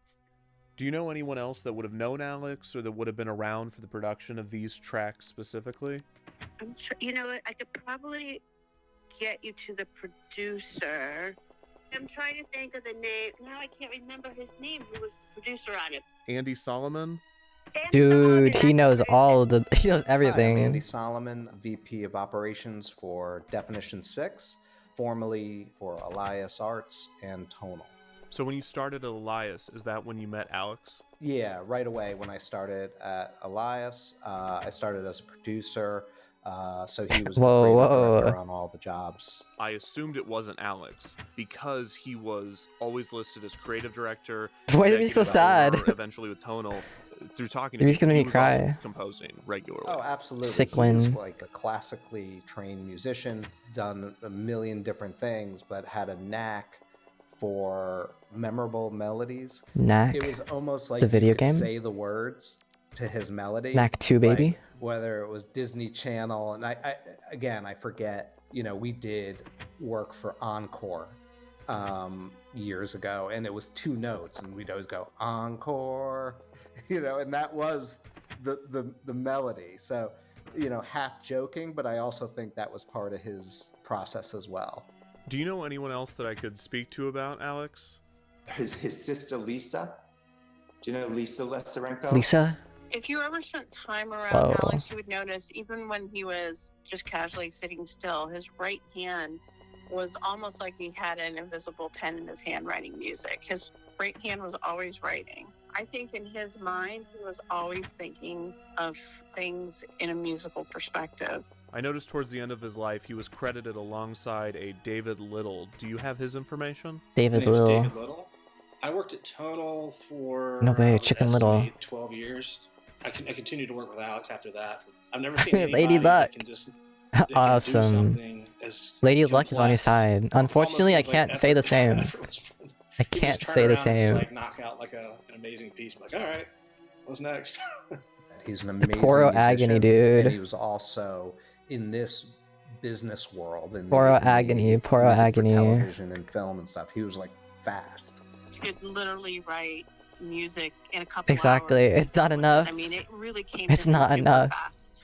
The thing that I'm struggling with most right now is lack This of emote sucks. What photos is this of Alex. emote? I found Bag of only memes. one. Do you have This any? Do emote's you know awesome. of any? You know, I knew him for probably about close to 20 years or whatever, and I had 0 photos of him. Average friend group moment. He was like, if a camera came out, he was like, I'm out of here. But Andrea Taylor told me that the theme was written by Alex Lazarenko. How not surprised am I about that? A genius composer and a good friend. He's no longer with us. But he No. was really the sort of ringleader of all of our composers at Elias. It's tough when you have a boss who's a genius and who's just an absolute music prodigy, and you're just a dumb rock bass player trying to, live in the same, breathe the same air as him. As a young Damn. Actually, so person. It was sad. incredibly intimidating, but hugely inspiring, and he was a great leader and boss as well. He was wonderful,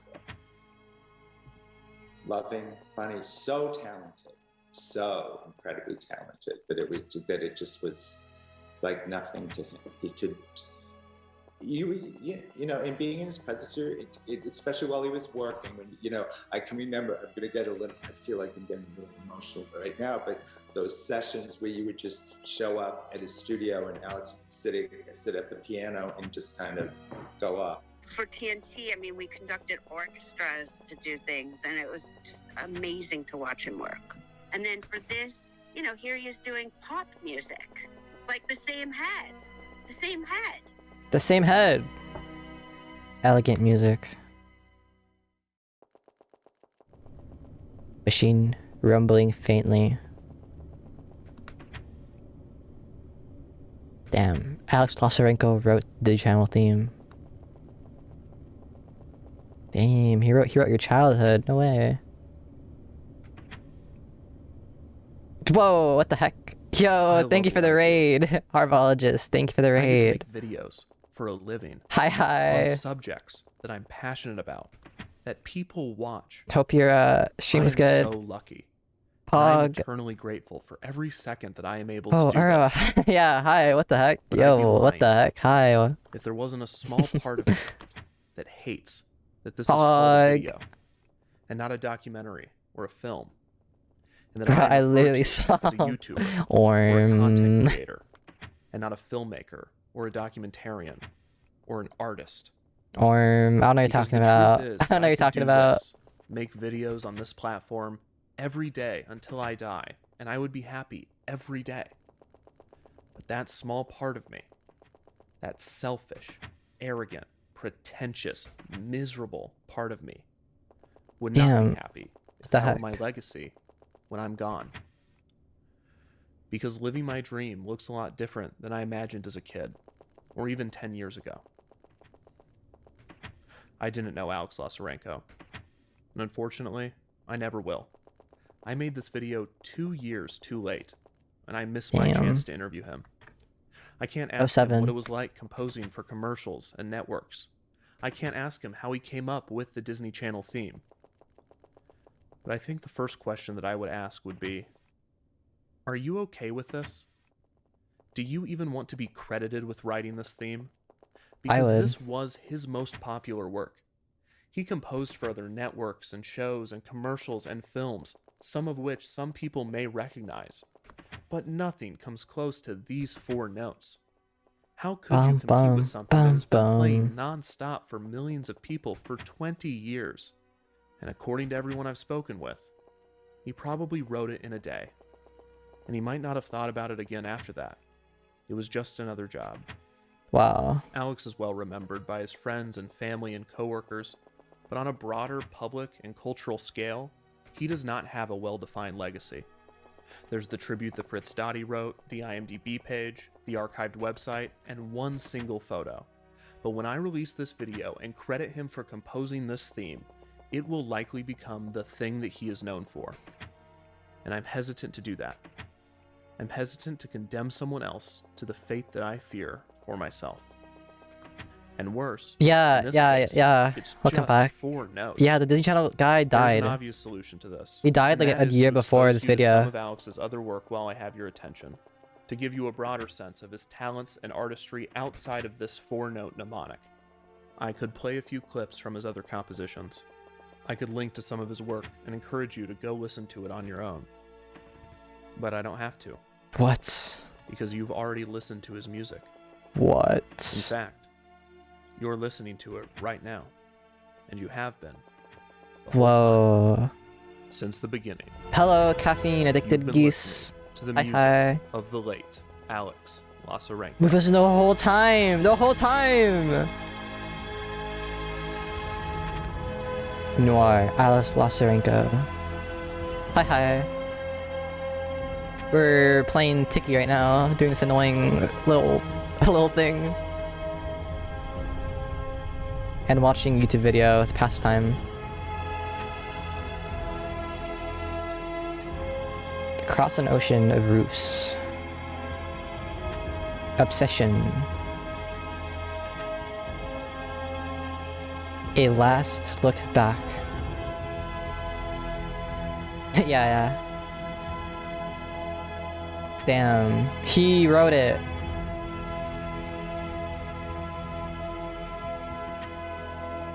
Do you ever think about your legacy as an artist at all? I have lots of thoughts on the subject. You know, I asked my wife.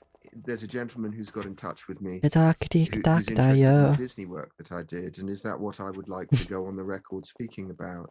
You know, when I have these other parts of my work and all of this kind of Come stuff. on. And then I thought, well, you know, I brought to it everything that I bring to everything that I do. Perhaps there's a sort of a grandiosity in the artist, in all of, probably in every artist that Dude, this is how I feel right now. This is how I feel right now. is remembered as This is how I feel right now. the great, the serious, the world changing. Maybe humility is accepting that we're not going to be in charge of how we're seen by posterity, and actually it doesn't matter, and that the work will speak for itself. Aliens coming from outer space without our preconceptions of what makes great art, or what our preconceptions of what our best work is, may have a completely different idea of what's valuable in terms of, you know, human creativity. A 4-note mnemonic that in its beautiful minimal simplicity completely encaptures an entire world of feeling and associations for millions of people across generations and around the world. I think that's a pretty outstanding legacy. Damn. He was just good at understanding the big picture of a lot of things. So when he wrote the music, I think he knew in his mind that something as simple as that 4-note mnemonic could have a shelf life of 20 years. I really do.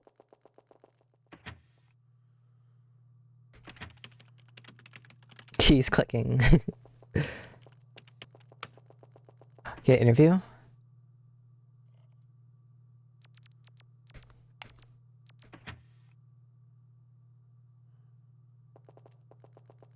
I'm at Alex's studio in Tonal Studio. So tell me about Elias Studios.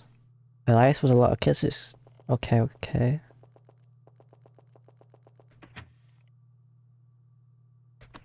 Forsen, alright. One final question. Would you do anything differently? No. No regrets. Damn.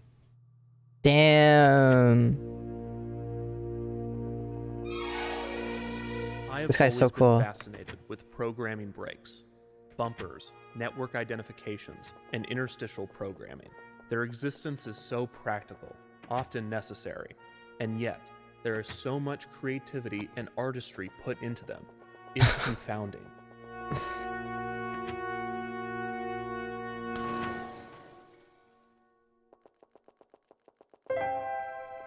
Me when the cops get me for murdering that shrimp, dude. I'm gonna, yeah. When I see this shrimp, I'm killing this goddamn shrimp, bro. Art the most worthy. This shrimp the is most not important, living is after the I'm art done with which is it. created purely out of love for the form, the art that takes This the fucking longest to shrimp that I create, hate, and the bro. art that has the most to say. That the music played in concert halls must be better than the music written for commercials. That the films that play in theaters must be more important than those uploaded to the internet. That the programming must have more merit than the programming breaks. But I've never fully believed this. In truth, I am more drawn to the unsung artists, those whose work often goes overlooked. Whenever I have the opportunity to speak to these people, there is no shortage of passion, intent, or pride in what they do. It doesn't matter if it was just a job, or if they completed it in a day. It doesn't matter what platform it ended up on, or what they are referred to as. Damn. These are artists. They brought everything they had to whatever True they were artists. doing, and it showed.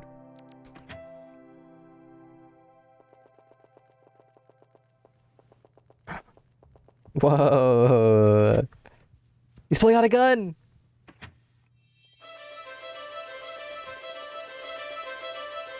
No way.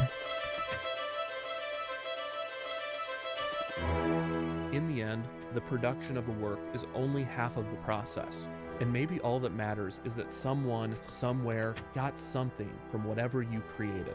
And in the case of the Disney Channel mnemonic, that is indisputable. In the minds of thousands, if not millions of people, this music evokes feelings and memories, often long lost. This sound has the ability to bring back anything from the feel of carpet to the color of walls. It could return one's mind to a happy childhood, or represent a safe reprieve from a difficult one. It could be a symbol of a relationship with a sibling, or a parent, or a friend. It could even inspire future artists. All from a sound. Any one of us, artist or otherwise, would be fortunate, blessed even, to be remembered for a single note. So what a monumental achievement it is to be remembered for 4.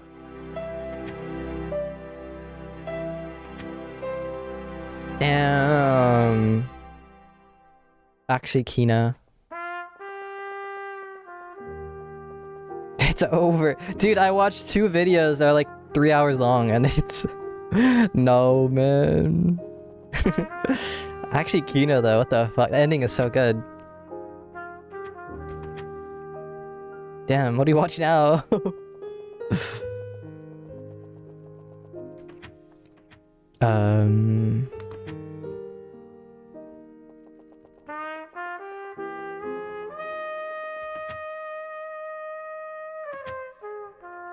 Worm. Okay. Okay, one more time, then I'll switch video.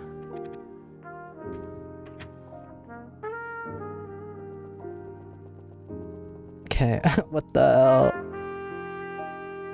Dies, bro. Alright, should I watch? Worm. Guess. I guess there's this one. Another one from him. Okay.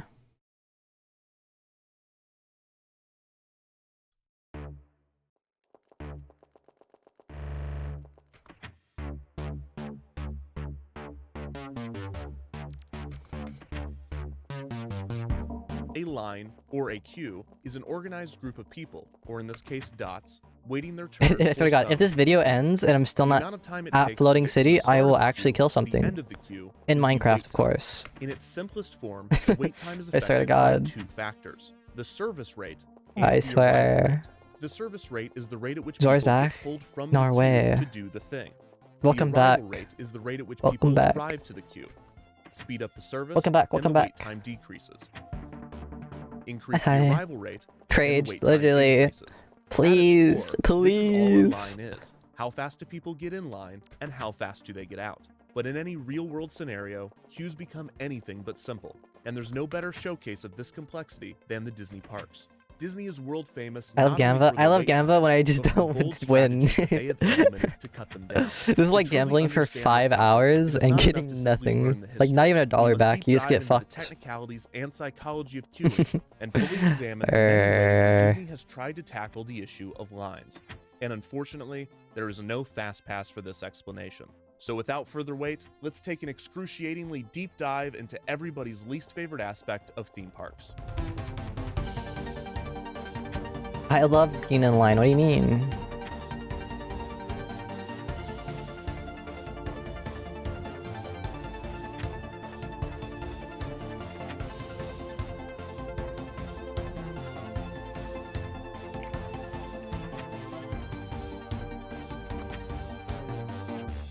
Kevin Perger. On October 1st, 1971, Walt Disney World opened to the public, with 2 resort hotels and 1 theme park, the Magic Kingdom. Within the first year of opening, Walt Disney World began to experience the problem that had long plagued Disneyland Park in Anaheim: long waits for attractions. 2 of the most dreaded waits were for the 20,000 Leagues Under the Sea ride and the Country Bear Jamboree show. The Country wait for Bear 20,000 Jamboree. Leagues consistently sat at 1 hour, and the wait for the Country Bear Jamboree could go over an hour on busier days. What This the might hell? be surprising to you if you visited the parks recently. Today, the Country Bear Jamboree almost never fills its theater, and 20,000 Leagues no longer exists. However, when Damn. Magic Kingdom opened, these 2 attractions had some of the longest waits in the park. This can be explained by looking at the arrival rate and service rate of these attractions. The service rate for theme park attractions is generally measured in hourly capacity, or how many guests can board an attraction within 1 hour. 20,000 Leagues was a low-capacity attraction, only able to accommodate around 1,200 guests per hour. Compare this to the Haunted Mansion, which can accommodate around 2,800 guests per hour. This difference was due to their ride systems. The Haunted Mansion is a continuously operating Omnimover system, while 20,000 Leagues could only seat 40 guests in each submarine and could only operate up to 9 submarines at a time. So in a 12-hour day at the park, over 33,000 guests could ride the Haunted Mansion, while only around 14,000 guests could ride 20,000 Leagues Under the Sea. Looking at this difference another way, if 1,000 guests were in line for both attractions, the wait time for the Haunted Mansion would be 35 minutes, while the wait time for 20,000 Leagues would be 1 hour and 20 minutes. The Country Bear Jamboree had an even lower capacity than 20,000 Leagues, but its issue was less in its service rate and more in its arrival rate. While the capacity of a ride is determined by design and operation, the arrival rate is mainly determined by guest demand. This demand can be influenced by such factors as the quality of the ride and the marketing done for the attraction. The demand and capacity relationship is somewhat similar to the relationship between the supply and demand of a product, except rather than determining price and quantity, demand and capacity determine wait times and number of riders. This makes Today, yep, once a guest has entered a total Disney theme sense. park, they are able to ride any attraction they choose, but there are only so many operating hours each day, so time becomes a currency that they must spend. For instance, a guest might want to ride the Jungle Cruise if the wait were 30 minutes, but that same guest might not want to ride the attraction if the wait was 1 hour. In queuing, this is called balking, when someone decides not to wait in a queue due to Balking? its length. This Balkan can reduce rage? wait times by turning people away that were not determined to experience the attraction. The situation becomes even more complicated when guests are spending both their time and money to ride rides. When it opened, Walt Disney World utilized a ticket book system, in which guests needed to purchase tickets both to enter the park and to ride the majority of the park's attractions, with each attraction distinguished with a letter A through E, with E being the most thrilling and popular attractions. This was the same system used at Disneyland, and it became so well known that the term e-ticket became a common phrase to refer to something as premium or exciting. By charging guests more to ride the popular attractions, Disneyland was able to curb demand for these rides. However, at Walt Disney World, this system often had the opposite effect. When the resort opened, guests knew little about the park's unique attractions, but they already understood the A through E ticket system. So when visitors made Where their is the decisions, shrimp, they often looked bro? at how Disney I ranked think and this is priced just a their own lie, attractions. chat. The Country The Bear shrimp was Jamboree, never real. a musical show with animatronic You're just characters insane. unknown to guests, was listed as Where? an e-ticket, while the Mickey Mouse Revue, a musical show with animatronic characters well known to guests, was listed as a D-ticket. This led many guests to assume that the Country Bear Jamboree was the better show, resulting in a false demand. Maybe the shrimp was a leading friend to of me along the longer way. lines. This Yeah. false demand was recognized Yeah, by a Disney the employee videos we named watched along Bruce the Lavelle. way. Lavelle graduated from the University of Florida with an MBA specializing in operations research, and he joined Walt Disney World right as the resort opened in 1971 as an industrial engineer. Industrial engineers are specialized in studying and optimizing complex systems and processes, finding ways to make systems more efficient, a field that Disney was increasingly relying on as their theme parks became more complex and brought in more people.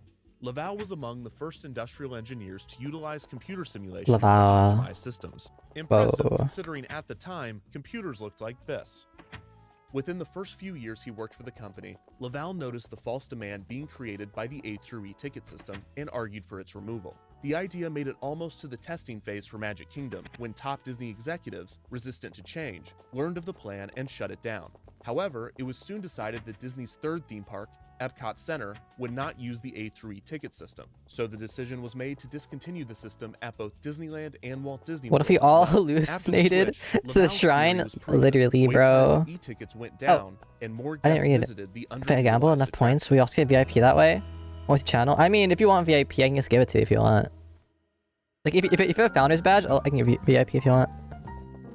I have a lot of slots. Long lines were by no means eliminated from the guest Nah, I experience swear to God, it after never the happened. A3 We all just ticket system hallucinated was donating to that discontinued. shrine. In fact, lines We were actually the did. #1 guest complaint We at all actually all 3 did. Disney parks. This is why when Disney opened its first international park, Tokyo Disneyland, in 1983, many within the company were surprised at the patience and endurance of Japanese tourists to withstand long lines, Of course. especially when compared to Americans. This is because different cultures have different reactions to queuing, with Americans tending to be some of the most impatient, right up there with the French, which Disney Whoop, whoop, whoop. The heck? Subs? Gift favorite Destiny streamer? Golden Hour Emblem. Bro, they got Niche Penguin? What do you mean? They got Niche Penguin?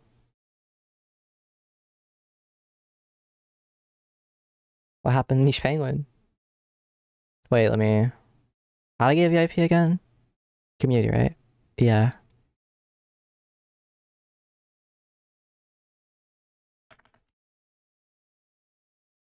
Or...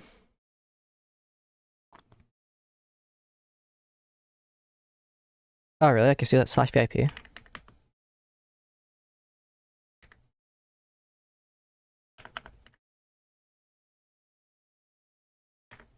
That work? Did that work?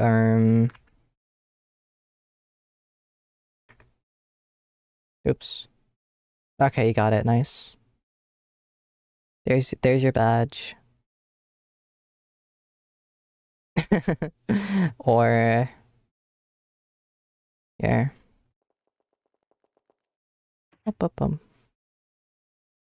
So, people's reactions to queues change significantly over time, and the Disney parks have played a major role in this evolution. The most common type of queue at Disney is called the switchback queue, in which guests snake back and forth in a zigzag motion. This was pioneered by Disney's Imagineers at the 1964 New York World's Fair. The lines for Disney's attractions at the fair were long and out of control, so Disney developed the switchback concept, which organized and condensed the line. Reportedly, Walt Disney himself also felt the concept had a psychological benefit. Because guests were moving back and forth, they were face to face with other guests, allowing them to interact with strangers back when people were into that sort of thing. Switchback queues were soon implemented throughout Disneyland, then at Walt Disney talking World, to people. Epcot Center, and eventually everywhere. But since queuing is always evolving, by the mid-1980s, distaste for the switchback queue had grown. People were no longer tricked by its condensed nature, and the endless zigzagging soon became grating. To combat this, Disney went back to the drawing board, coming up with a simple 3-tiered strategy to improve guest time in line. Number 1, keep waits to a maximum of 15 minutes. Number 2, if a guest must wait more than 15 minutes, give them entertainment, such as immersive queues and pre-show videos. Number 3, hide the queue from view, sectioning off different parts of the queue so the guests can't see how long the line really is until they've already waited in it. This strategy really came down to one basic principle. If you remove the guest's ability to visualize the wait itself will feel shorter. In 1987, Bruce Laval was named the director of the studio tour for the soon-to-open Disney MGM Studios. The new theme park was designed to focus primarily on the tour of the new film and television production facilities being constructed alongside the park. So when Disney MGM I have 30 opened in minutes left. 1989, Oh, it had no. few attractions, and worse, few Chat, productions. no. What it did have was an excess of people. Crowds flocked to Disney MGM to find long lines and little to do. The issue was widely reported on, and when asked about the crowds, Laval said, quote, "You could have the greatest show in the world, but if you have a 3-hour wait out there, people are going to leave the park dissatisfied." Immediately after the article was published, the Orlando Sentinel received a call from a man named Michael Eisner, who was the CEO of Disney at the time. Michael Eisner assured Eisner. the public, as well as the Disney Gamers, I don't employees think we're gonna quoted in get. Sunday's Me paper, neither. I that the don't think park we're would gonna be get here expanded today. with more attractions, stating, Dude, I just quote, "We do wasted not want 5 the lines to be hours. that long. We are trying to rectify Focus. that Yeah, as soon yeah. as we Actually, can." you're right. Control. In No, you're right. 1995, You're right. You're right. Lavelle You're was right. promoted to executive vice president of operations. Yeah, we gotta lock it. Now I gotta lock assumed in. responsibility for all park and resort operations at the Disney parks. Lavelle had held many different positions at the company, but his industrial engineering background had stayed with him, and the mounting issues with wait times led Lavelle and his team to develop something big. In the mid-1990s, Lavelle and his team began experimenting with the idea of transitioning certain attractions at the Disney parks to a reservation-only system. The idea was to give guests a reservation time for an attraction, so that they would not have to wait in line. Similar to a restaurant, guests would simply arrive at the attraction for their reservation and would be seated immediately. While the idea would eliminate waits for guests at the park's most popular attractions, there were obvious issues with the concept. First, it was nearly impossible to ensure that park guests arrived for their reservations on time. Often they would be doing something else around the park. When a guest would miss their reservation time, this would leave empty seats on the ride, therefore reducing the total capacity of the attraction. Second, if the attraction experienced downtime for any reason, then the guests holding reservations during this downtime would no longer be able to ride, as reservations for the rest of the day would already be filled. Or, if they were allowed on, the ride would now have a line of people for the rest of the day, defeating the point of the system. The idea was abandoned for these reasons, and it seemed that reservation-based attractions was a dead concept. This was until Lavelle had an epiphany, not while at work, but while on vacation. In 1997, Lavelle went on a skiing vacation in Colorado. While on the slopes, he observed the queue to get on the ski lift. Each lift chair held 4 people, and the queue was split into 2 lines, a regular line and a single rider line. Lavelle viewed how the single riders were squeezed into the empty seats on the ski lift when a party did not fill an entire chair. He realized that this was the compromise to the reservation-based system. Rather than a regular line and a single rider line, Lavelle could have a reservation-based system and a standby line. Whenever a guest would be late for the reservation, operators could take someone from the standby line so that the attraction would never lose capacity because of the ebbs and flows in guest behavior. Plus, if the attraction did experience downtime, then the ratio of reservation-based guests to standby riders could simply be adjusted to favor those that had reservations during the downtime. Despite the idea coming from the initial reservation-based concept, what Lavelle was proposing was closer to a virtual queue. A virtual queue functions similarly to a normal queue, just without the physical line. A common example of a virtual queue can be found in many quick-service restaurants, in which guests take a number and wait for their number to be called. Unlike reservations, this still retains the first-come, first-served nature of a physical line, but it removes the ability to visualize the wait, therefore increasing the quality of it. After returning from vacation, Lavelle pitched the concept to other executives, but he was met with skepticism. Believing in the idea, Lavelle proposed that he test the concept to prove that it could work. Using the newly opened What I do? What the heck? Testing began with a select group of guests who were given paper diaries to keep track of their day, including how long they waited in line. Let me out of the back and forth. Split into 2 groups. No, I don't think so. That would use the virtual queue system. The control group simply logged their day at the park, while the other group were told to approach cast members at attraction entrances, who would hand also them a mean ticket with a return time. This Scoot. return time was equal to the time True. guests to wait in line for the I bet playing Tarkov would be more fun than this. To explore the park And I don't even play Tarkov. Ticket, where they would then be allowed to skip the line. The test was a huge success. The virtual queue subjects were able to experience 25% more. I'm gonna eat dinner. Alright. Enjoy your dinner. I haven't even eaten anything all day, bro. When I get off stream, I'm actually gonna eat like a big ass turkey. That's how hungry I am. I could eat an elephant, bro. I'm so hungry I can eat a horse. Using the virtual queue system spent more of their time at gift shops and dining locations, resulting in And more also your spending lunch. when compared to That's the control group. that's fair. That's fair. Executives approved the concept for further testing, which continued throughout early 1999, Arm, nom, both at nom. Disneyland and Walt Disney World. That summer, testing focused on Space Mountain at the Magic Kingdom, which often had the park's longest wait. In these early tests, cast members were physically writing return times on cards and giving them to guests, while using handheld clicker counters to keep track of how many were handed out and how many guests returned. The tests were often haphazard and chaotic, but they were successful enough to prove that not only the system could work, but it would make guests happier and more likely to spend money. Many within the company, including Lavelle, felt that the system should be free and available to all visitors so as not to create different classes of park guests, citing Walt Disney himself, who was known to wait in the park's lines with his guests. With the test labeled a success, executives approved the permanent installation of the new virtual queue system, officially titled Fast pass. Oh, we're finally here. Hey! Did you know that you don't have to wait in line to ride some of your favorite attractions? Just look for the signs of selected attractions and insert your park ticket. You'll get a complimentary Fast Pass with the return ride time stamped right on it. Guests who entered a Walt Disney World park in late 1999 were met with a brand new system, Fast Pass. On the surface, the system was simple.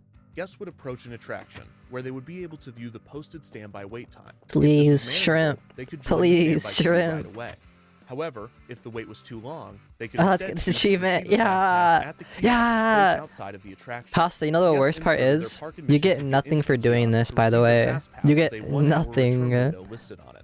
They could then Shrimpy, enjoy the rest of the shrimpy. park, and once the return Shrimp, window arrived, they shrimp. would hand their ticket to an attendant and enter Say the Fast Pass JK.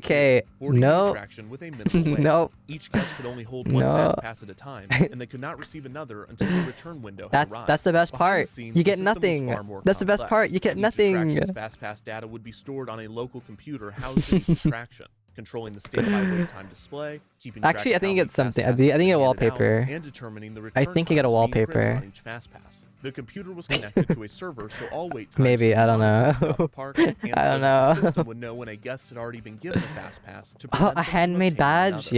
Yeah. The system also allowed Let's ride operators to go. tell the computer when an That's attraction worth. was That's worth. experiencing That's worth it. downtime. And in response, the kiosk would slow down or cease dispersing Fast Passes until the attraction was operating again. Some cast members reported this feature not working properly or not implemented on some rides, resulting in Yeah. ride operators Please be a having to dead go to the shrimp. Fast Pass kiosk, manually disperse a Be- stack this of shrimp paper shall Fast die. Passes so the Shall return times were die. pushed back, and then immediately throw those Fast Passes in the trash. When news broke I'm on at Fast PTSD Pass in after this, summer bro. Of 1999, any Val said, quote, "We are going to use it on any 3, shrimps, 4, or 5 bro. attractions that historically I'm scared have of the shrimp longest now. lines at each park." By the end of the year, 13 attractions at Walt Disney World utilized Fast Pass, 5 at Magic Kingdom, 2 at Epcot, 5 at Disney MGM, and 3 at Animal Kingdom. In early 2000, Fast Pass was implemented in Disneyland on 3 attractions: Space Mountain, Splash Mountain, and Roger Rabbit's Cartoon Spin, Wow. with plans to expand the program. One way to keep it moving is called Disney's Fast Pass. Mi un favorito. Check this out. Favorito. Fast Pass kiosk. Boom. This guy is so cool. Back to the ride time. Then you just come back to the ride at that time and giddy up. Pretty sweet little invention. Let's hit it.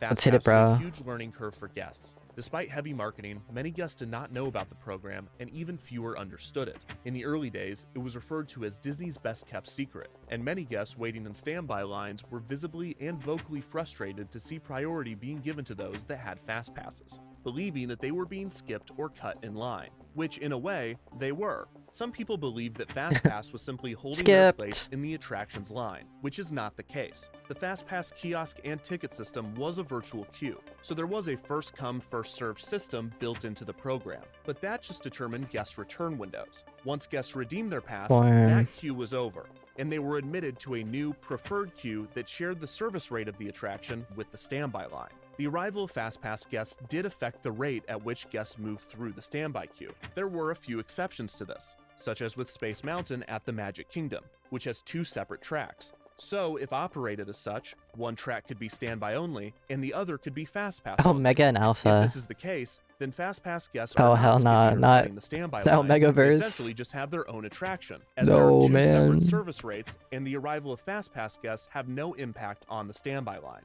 The main issues with implementing Fast Pass beyond the learning curve for guests was perfecting the technology for the kiosks and finding space in each attraction for 2 lines. Luckily, many attractions already had 2 lines, and guests were given the choice of either the left line or the right line when they entered. A common advice from left or the vacation right? planners was to always go left, because the majority of people are right-handed and thus tended to go right, a phenomenon found outside of Disney's parks and studied by queuing experts for some time.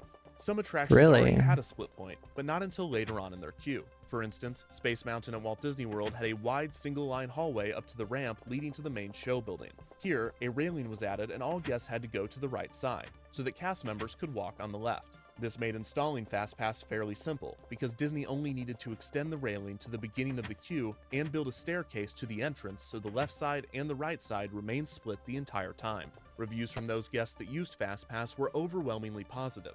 On average, guests that utilized the system waited 75% less throughout the day. A few skeptics believed that the system would increase standby waits significantly throughout the park. Laval responded to this concern saying, quote, "It's only a problem if they don't self-select. The only challenge has been getting people to understand FastPass." He added that, quote, "People go on to what you might consider the secondary attractions in that area of the ride they have FastPass for. We found that these were typically attractions that they didn't go on before because they were spending too much time in line. This does increase rides per capita by backfilling less attended attractions."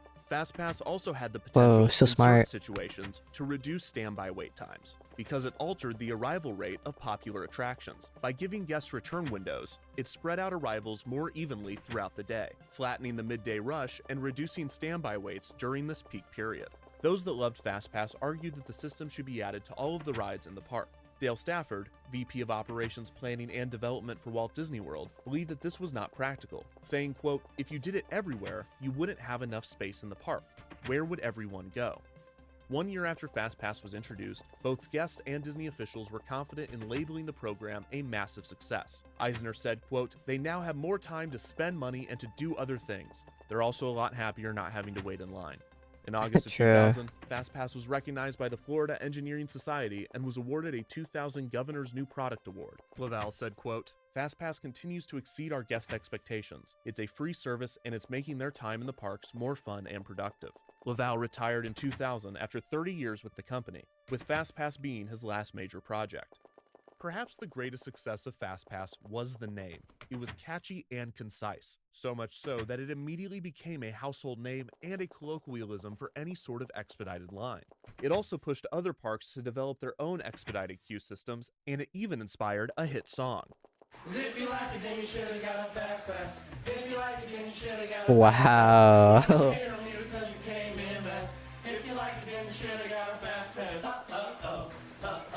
These guys are awesome. It was not long until touring experts started to learn the best practices for the FastPass system. For instance, guests still needed to arrive earlier in the day to receive FastPasses with optimal return times. If a guest arrived at the park's opening, they could receive a FastPass with the return window only an hour away. However, by midday, many FastPass return times could be 4 to 5 hours in the future. On busier days, FastPasses for popular attractions would run out by 1 or 2 o'clock in the afternoon. While the system itself worked well, there were a few issues. One was the decision to not allow guests to receive another FastPass until the return window arrived. This left many guests upset when they went to get a FastPass for an attraction, only to realize that the return window was hours away and they could not get another FastPass until then. The solution to this was allowing guests to receive an additional FastPass 2 hours after receiving their initial one. Some less than honest guests found that they could simply keep their FastPasses from previous days or trips and reuse them over and over again. Evil people. Evil. Disney changed the design of FastPass tickets to more clearly show the date, although this did not entirely curb the practice. Others found ways to best the system to get as many FastPasses as possible. Guests found that some attractions did not communicate with the rest of the park's computers. So if they were to get a FastPass from one of these rogue attractions, they would not communicate that the guest already held a FastPass and they could therefore obtain another. FastPass kiosks were also used in creative ways. For instance, guests obtaining a FastPass for Who Wants to Be a Millionaire Play It. I'm gonna do it 5 more times, right? We have 5 more times. If it doesn't work, then Sometimes the kiosks were used to direct people to explode. other attractions by giving them a bonus FastPass, such as the Many Adventures of Winnie the Pooh, which sometimes dispensed bonus FastPasses for Mickey's PhilharMagic. On February 17, 2003, the 100 millionth FastPass was distributed to the Dillon family of Atlanta, who were given a special golden FastPass that allowed them FastPass access to all attractions at the resort. Mike Dillon said, quote, "Things like this don't happen to the Dillons." They don't happen to the Dillons. The Dillons? On a particularly What? stormy night in the year 1871, The hell? Jebediah Dillon stowed away on a cargo ship named the Queen Marge, which What? would soon navigate the tumultuous What waters of the the heck? Atlantic Ocean. Bound for the... Whoa, I think I lost my thread here. Sorry about that. Where was I? By 2003, FastPass had grown True. significantly to 26 attractions. Alright, one more at Walt time. Disney World, Chat, this is the 5 at last Animal one. Kingdom, 6 at Disney Alright. MGM, 5 at Epcot, and 10 at Magic Kingdom. This is the last one. Alright, this is the last one. Please? Please? Please? No. Damn it. Alright. Worm. I didn't get it. Unironically, I think this is impossible to get in within like a 5-hour time span. So that is unlucky. Alright. I guess that's the end of the stream for today. Yeah. Well, thank you everyone for watching and lurking, even though this is probably the worst stream of all time. Yeah. So stream on Wednesday or Thursday. Good nachos. Arm. Yeah, I'm gonna go eat something after this. I'm starving. Alright, chat. I'll see you guys then.